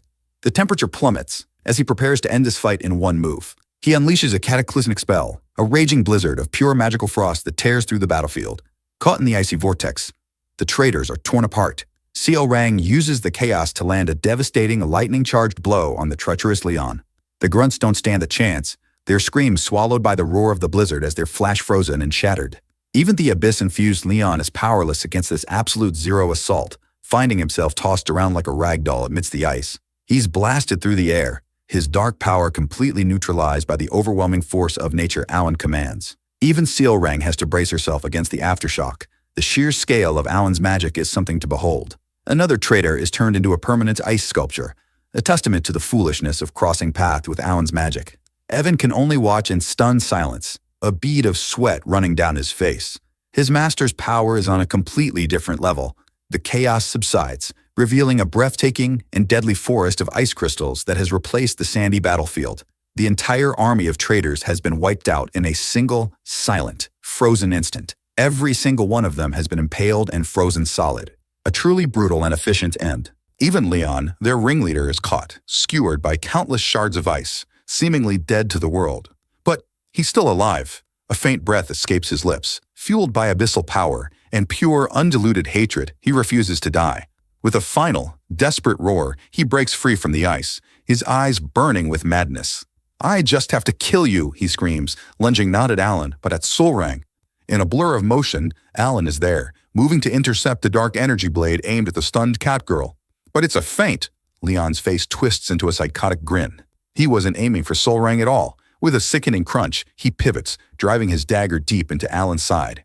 He used Seorang as bait to land a single, decisive blow on the real threat. He looks up, expecting to see his victorious reflection in his enemy's eyes, but is met with sheer disbelief. Seorang's face is a mask of pure, unadulterated shock as she stares at her benefactor, who is now coughing up a spray of crimson blood. The attack landed true. And in that instant, Seorang's shock turns into white-hot rage. With a roar that shakes the very heavens, she unleashes the full power of the Golden Mane, smashing the head of traitor into a million pieces. The dust settles on a field of carnage. The traitors are dead, but victory came at a price. Evan rushes to support his master, while Seorang watches, her face etched with worry. "Are you really okay?" she asks, her voice trembling. Alan tries to play it off, claiming it was just a scratch. But the dark energy clinging to the dagger embedded in his side tells a very different story. He claims he's only coughing up blood from mana exhaustion. But the truth is clear. The spell was incredibly taxing and has caused some internal damage. A strange memory surfaces in Alan's mind. Gankal moments ago taunted him. "Father thinks you're an eyesore." Evan helps him to his feet, clearly concerned, but Alan's mind is elsewhere, trying to piece together a fragmented past. He thinks about the enemy's power source, the abyssal entity. When I'm facing an opponent that has absorbed an abyssal entity. Third restriction. When the magic is used against a god, may it twist the laws of the world. A vision of him facing Gankal flashes before his eyes. It seems his power has specific conditions, becoming even stronger when facing those who have touched divinity. As Alan recovers, Seorang's guilt washes over her. Her hair falls over her face, hiding her expression. "Should I try to cheer her up first?" Alan wonders. "Why didn't you dodge?" she asks softly. "He ended up aiming for you. It's all because of me." "You said you could block him," Alan states calmly. Seorang looks up, surprised. "You believe me?" Alan looks away, a little embarrassed. "It's more like, I can't dodge, so please block it." "Then why did you save me?" "You got hurt," she presses, her eyes filled with a mix of gratitude and confusion. Alan gives a small, tired smile. "Considering the daughter I've raised for so many years was about to die, I guess it was out of reflex. I don't need a reason to save family." He immediately regrets his choice. That's right, I made a mistake. Still, benefactor, she begins, her voice serious. "I want to become family with you." And before he can process what she means, she makes her move, her expression shifting from serious to sly. Alan's mind flashes to a note she left him once. He's been an adoptive father figure to her, a role he's hesitantly accepted. He feels a warmth spread through him, like a father finally being recognized for his efforts. But Seal Rang cuts through his thoughts. But not like this, she clarifies. I'm a golden mane, and you're a human. So, she gets right in his face, a confident, blushing smirk on her face. Let's get married. She wraps her arms around the completely shell-shocked Alan, pressing her case. Both Alan and Evan are left completely speechless, their minds short-circuiting at the sudden proposal. Why is she talking about marriage now? Seal Rang clings to Alan, refusing to let go. Your answer? She demands, as Evan looks on in disbelief. 5 days later, the party has moved on. Word of the battle has spread throughout the city of Cologne. The treacherous Kalman is reviled as a coward, while Seal Rang has gained massive support. But right now, she only has one thing on her mind. Let's get married. She's been relentlessly clinging to Alan, demanding an answer. Well, Alan recalls a chibi vision of a young Seal Rang declaring, Seal Rang is going to grow big and marry you, Daddy. It seems this isn't a new development. I think of you as family, Alan tries to explain, but she just uses it as fuel for her argument. If we get married, we'll really become family. I'll definitely make you happy, benefactor. I'm serious. Alan can only sigh in exhaustion. All he wants is a quiet life with some sweet potatoes. Seal Rang pouts. HMPH, you better answer me next time, she huffs. Alan thinks she'll eventually give up if I leave her be, right? As their carriage leaves, Seal Rang waves off cheerfully. Her demeanor shifts slightly, a hint of the confident leader returning as she addresses her people. She remembers how her tribesmen see Alan. They immediately fall to their knees, bowing their heads in reverence and gratitude. They know exactly who saved their leader. Watching this, Seal Rang has a moment of quiet reflection. Just gathering my tribe isn't happiness, she realizes. The betrayal and the near death of her benefactor have changed her. Her ideal of a family, where they just believe in one another, was too naive. She clenches her fist, a new resolve in her eyes. I have to be more careful. I must create a guard that can protect my benefactor. Only then, she thinks, that's how we'll be able to be a happy family forever. The pain of betrayal has forged her into a wiser, stronger leader. A beautiful, determined smile plays on her lips. Her new goal is set. Later, inside the carriage, Evan delivers a report. After confirming with the Information Guild, there aren't any suspicious individuals aside from Leon's men. I've requested them to keep watch. Good work, Alan replies, but his mind is clearly on something else. I can't let anything happen to her after raising her so well. His thoughts drift to a darker duty. I was told to take care of the other outer gods for what's to come. He rubs his temples, the weight of his responsibilities pressing down on him. So many questions, so many mysteries. His mind returns to that vast, ancient library and the shadowy entity there. The entity told him to look beneath the tower search at the far east end of the stronghold. We flash back to his time in the ruins of Kahara, where he found a mysterious stone slab. The text describes 5 figures, or concepts. One who values honor, one who searches for forgotten death, one who delves into magic, one of many hands, and one who swallows their avarice and envy. Just like the game, the gods are being referred to metaphorically, he realizes. Hands and avarice was definitely about the 5 great sins, but the slab refers to them as outer gods, a critical distinction. This contradiction weighs on his mind, a piece of a puzzle he can't yet solve. Right. I have more news about the children, Evan says, bringing Alan back to the present. Alan looks up, intrigued. They say that Deus has beaten the first sword. Reinhardt? He got this strong in half a year. Just how talented is he? Alan mutters, feeling a bit of pressure to keep up. Evan continues. Rinna has become a member of the 3 councils, which decides on the policies of Larthania. It seems another one of his, children, is rising to a position of immense power. And Radon, well, I've heard he's united the 5 archipelagos as the Pirate King. Alan winces, remembering Radon's humble beginnings. He's gone from a Somalian pirate to a Somalian pirate king. The combined stress of all his powerful, chaotic children running around gives Alan a massive headache. Then, scene shifts to the 5 Sins meeting, where Selrang declares she is getting married to the Great Moon. It's all too much. Rinna, Radon, and Deus, all shocked to hear this via the transmission orb. They thinks, is she declaring war on the boss? Listening this declaration, Utia's eye burns with fury, with just the thought of someone else is eyeing the Great Moon. Then, a sly, almost patronizing smile plays on her lips as she listens. I see, she says. He is a great man. Of course you'd come to like him. Seorang, completely oblivious to the rising tension, gushes with chibi-level cuteness. Yeah, I'm gonna marry him. I'm sure I'd be a great wife. That's the last straw for Utia. Her smile vanishes, replaced by a mask of pure, unadulterated fury. Her knuckles turn white as she clenches her fists, the jealousy practically radiating off her in waves. The others can feel the chill in the air. In their adorable chibi forms, they all think the same thing. She's holding it in. They know an explosion is coming. Utia's voice drips with ice. However, Seal rang, that is not possible. She gently places her hand on the scrying orb, her smile returning. But it's all teeth. We are shadows, she explains, trying to sound reasonable.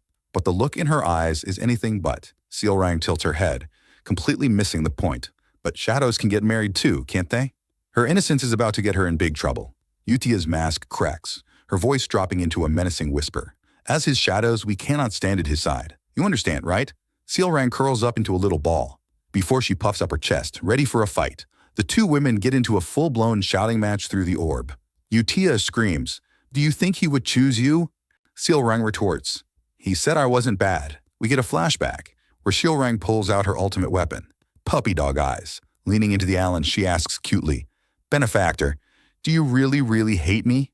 Alan just gives a tired, chibi-faced response.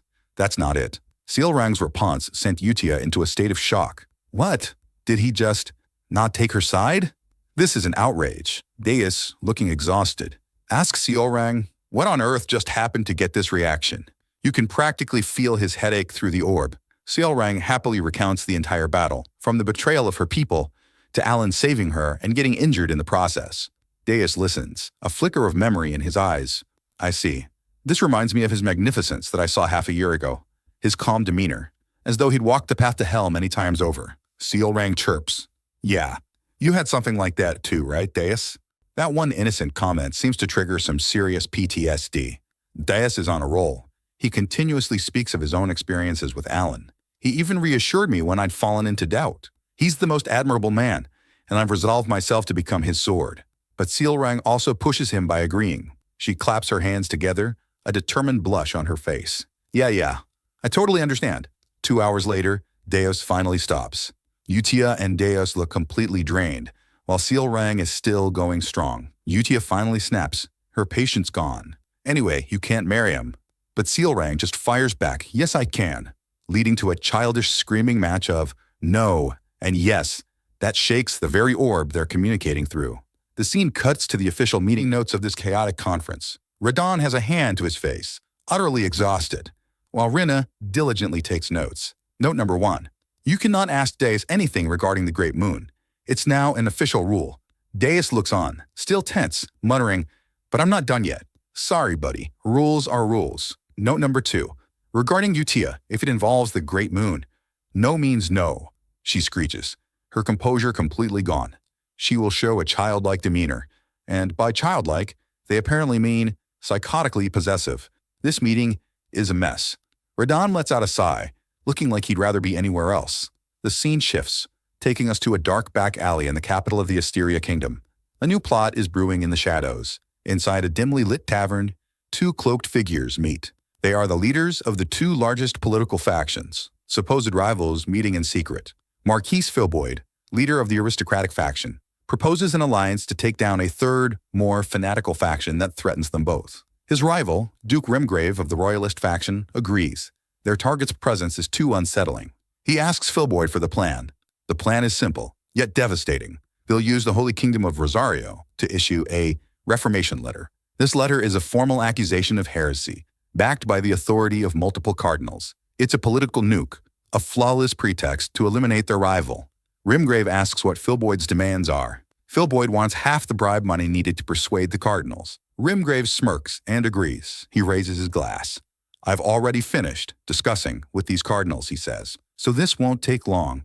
The deal is struck, and a dangerous conspiracy is set in motion. Meanwhile, in a grand cathedral bathed in purple light, a lone priest sits and waits. He looks up with a smug, lecherous grin as a figure approaches. "It's a pleasure, Cardinal," he says, bowing slightly. The visitor is none other than Utia, who greets him as Cardinal Sergius. Sergius gets straight to business. He wants Utia to lend her name to a letter of reformation, to take down and bury Count Alan Palazzo. That's right, the very same Great Moon she's obsessed with. Our boy Alan.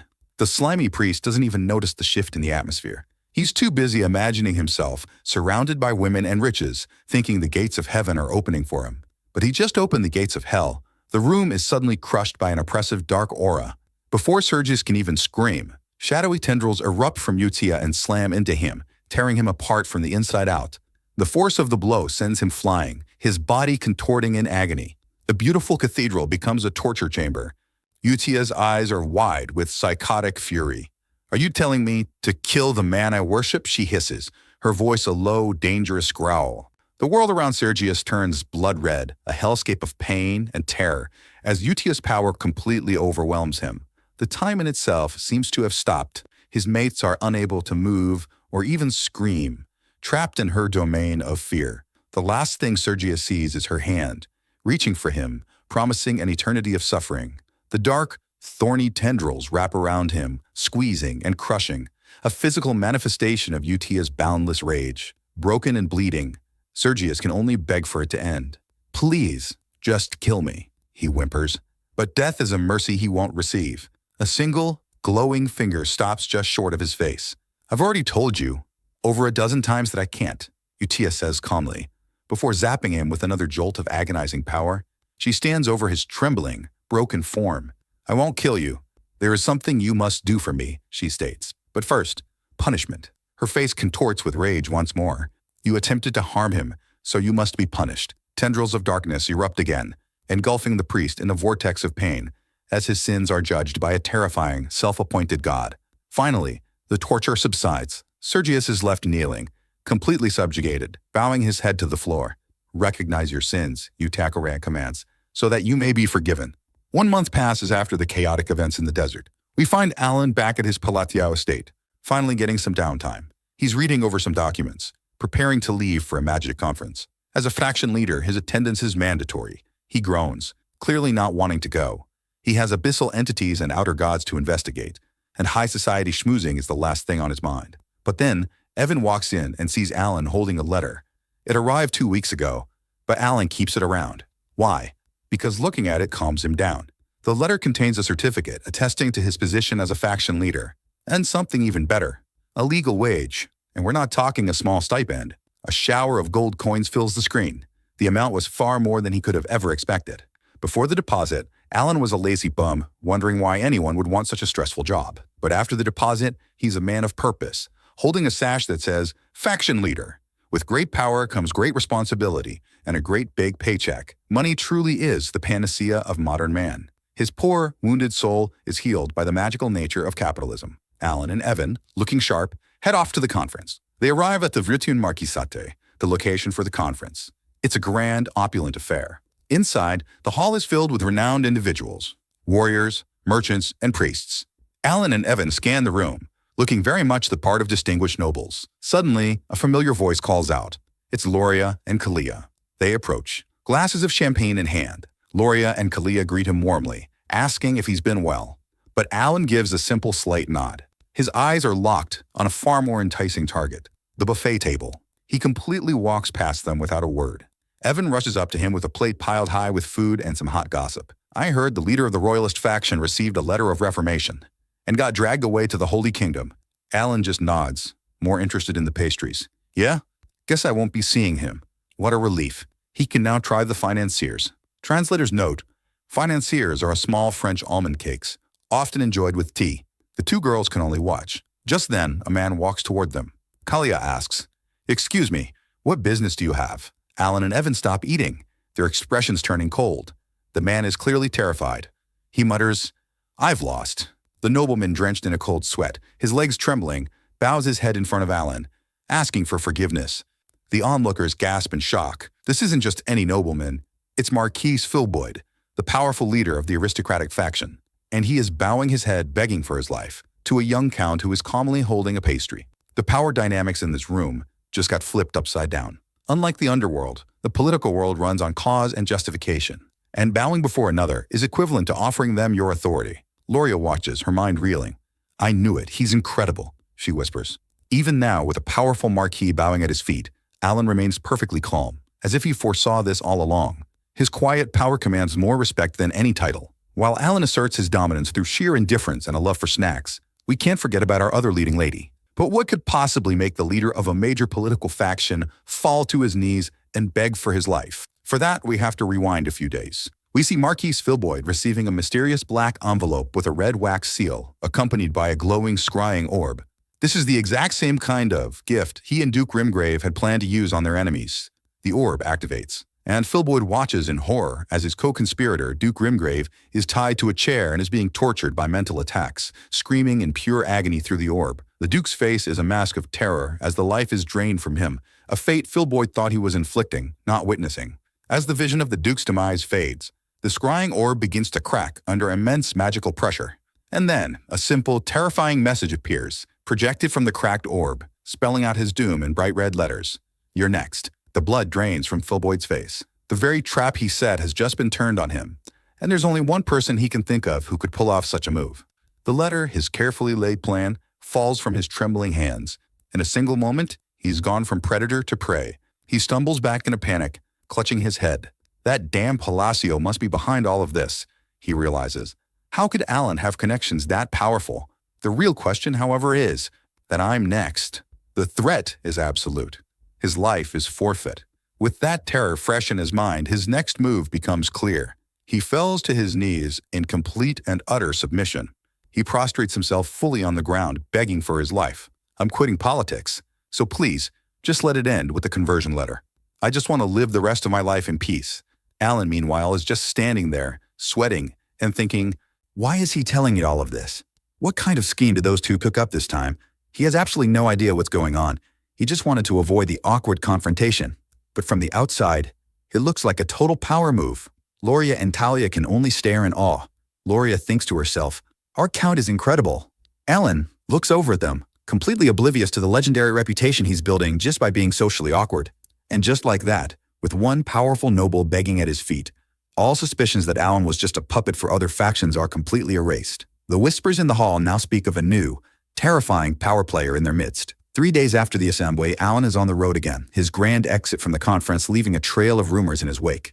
Evan, ever the gossip monger, tells him, I heard Marquis Philboy also received a conversion letter and left for Rosario. He then looks at Alan suspiciously. So they finally got their hands on him too. Huh, wasn't it you who sent the letter? Alan, in peak chibi form, just deadpans. How could I even do something like that? Evan is flabbergasted. What? But still, he flashes back to the scene, pointing an accusatory finger. That's what you said. You told him. I'll try to be lenient. Alan's attempt to be polite was taken as the most cold-blooded threat imaginable. Alan is shocked at this interpretation. Is that how you understood it? He breaks out into a cold sweat, looking absolutely exhausted. I just wanted to get myself out of that awkward situation. That's all.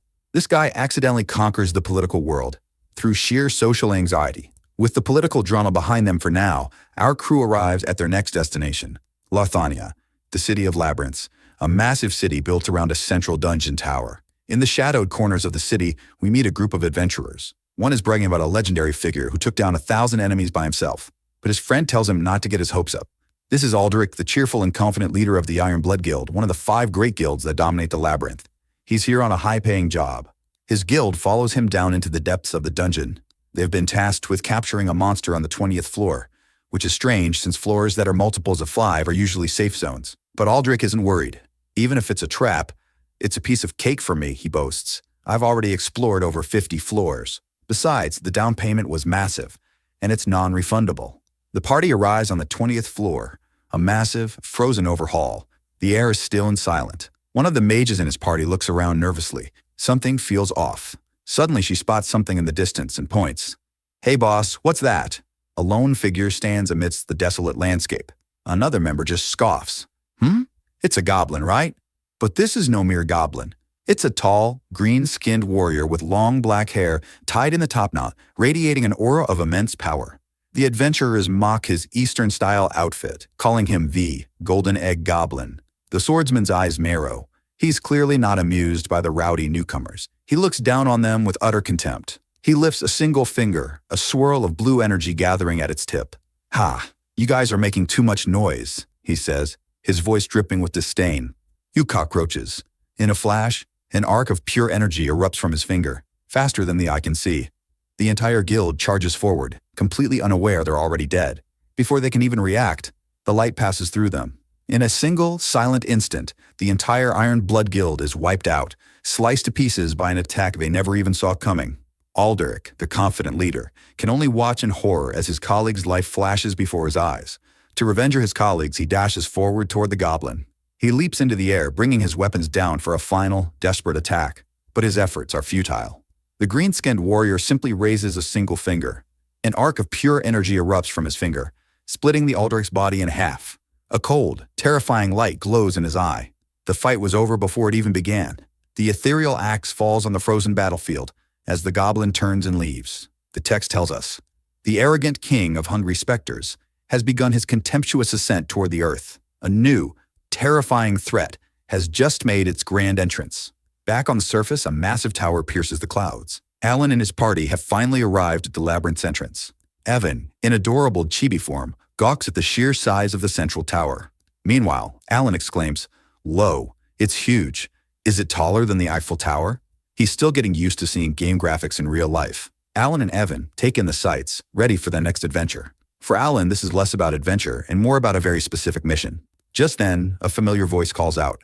It's Lion, looking ready for a dungeon crawl in a black dress and a red cape. She greets Alan with a confident smile. She's not alone, bringing along two of her own companions from the Red Magic Tower.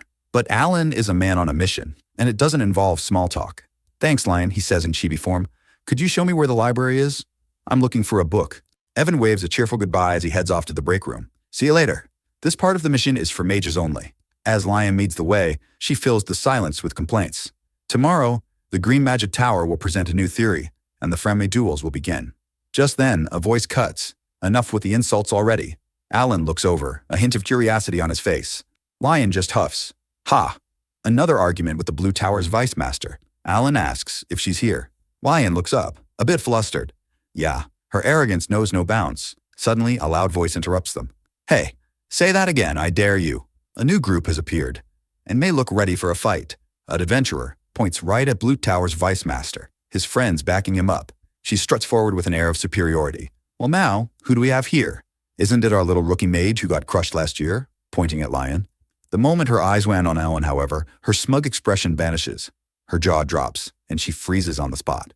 With a speed that defies physics, she snaps into a perfect 90-degree bow. "Hello, Count," she stammers, leaving her guildmates completely bewildered. We get a hilarious chibi standoff as Alan stares down at the terrified cat girl, who's practically vibrating with fear. He asks her if it's been about 6 months, and she can only squeak out, "Yes, sir." Her trio mage group are having a collective meltdown in the background, trying to figure out what's happening. Is this an illusion spell? You see, that arrogant wolf-like creature is now a fluffy familiar. Alan tells her that, "I know this is none of my business, but shouldn't mages get along?" The blue-haired guild leader snaps into a frantic and quickly moves to the trio mages, in a repeated bowing motion, apologizing for her very existence. "I'm sorry. Let's be friends," she blurts out. She gives a crisp salute, a look of pure determination on her face. "Yes." And then, she's gone. "I'm out of here," she yells, activating her lightning flash step and vanishing in a blur of motion, leaving a trail of confused onlookers behind. Alan just rubs the back of his neck, a single drop of sweat rolling down his face. It's getting worse every time I see her. Just what exactly is going through her head? The three mages are left behind, frozen solid-like statues, their souls having apparently left their bodies from sheer shock. As they continue on, Lion remarks, "When you're around, that crazy woman actually knows how to be polite." Alan just gives her a look. "Are you calling Pinia a crazy woman?"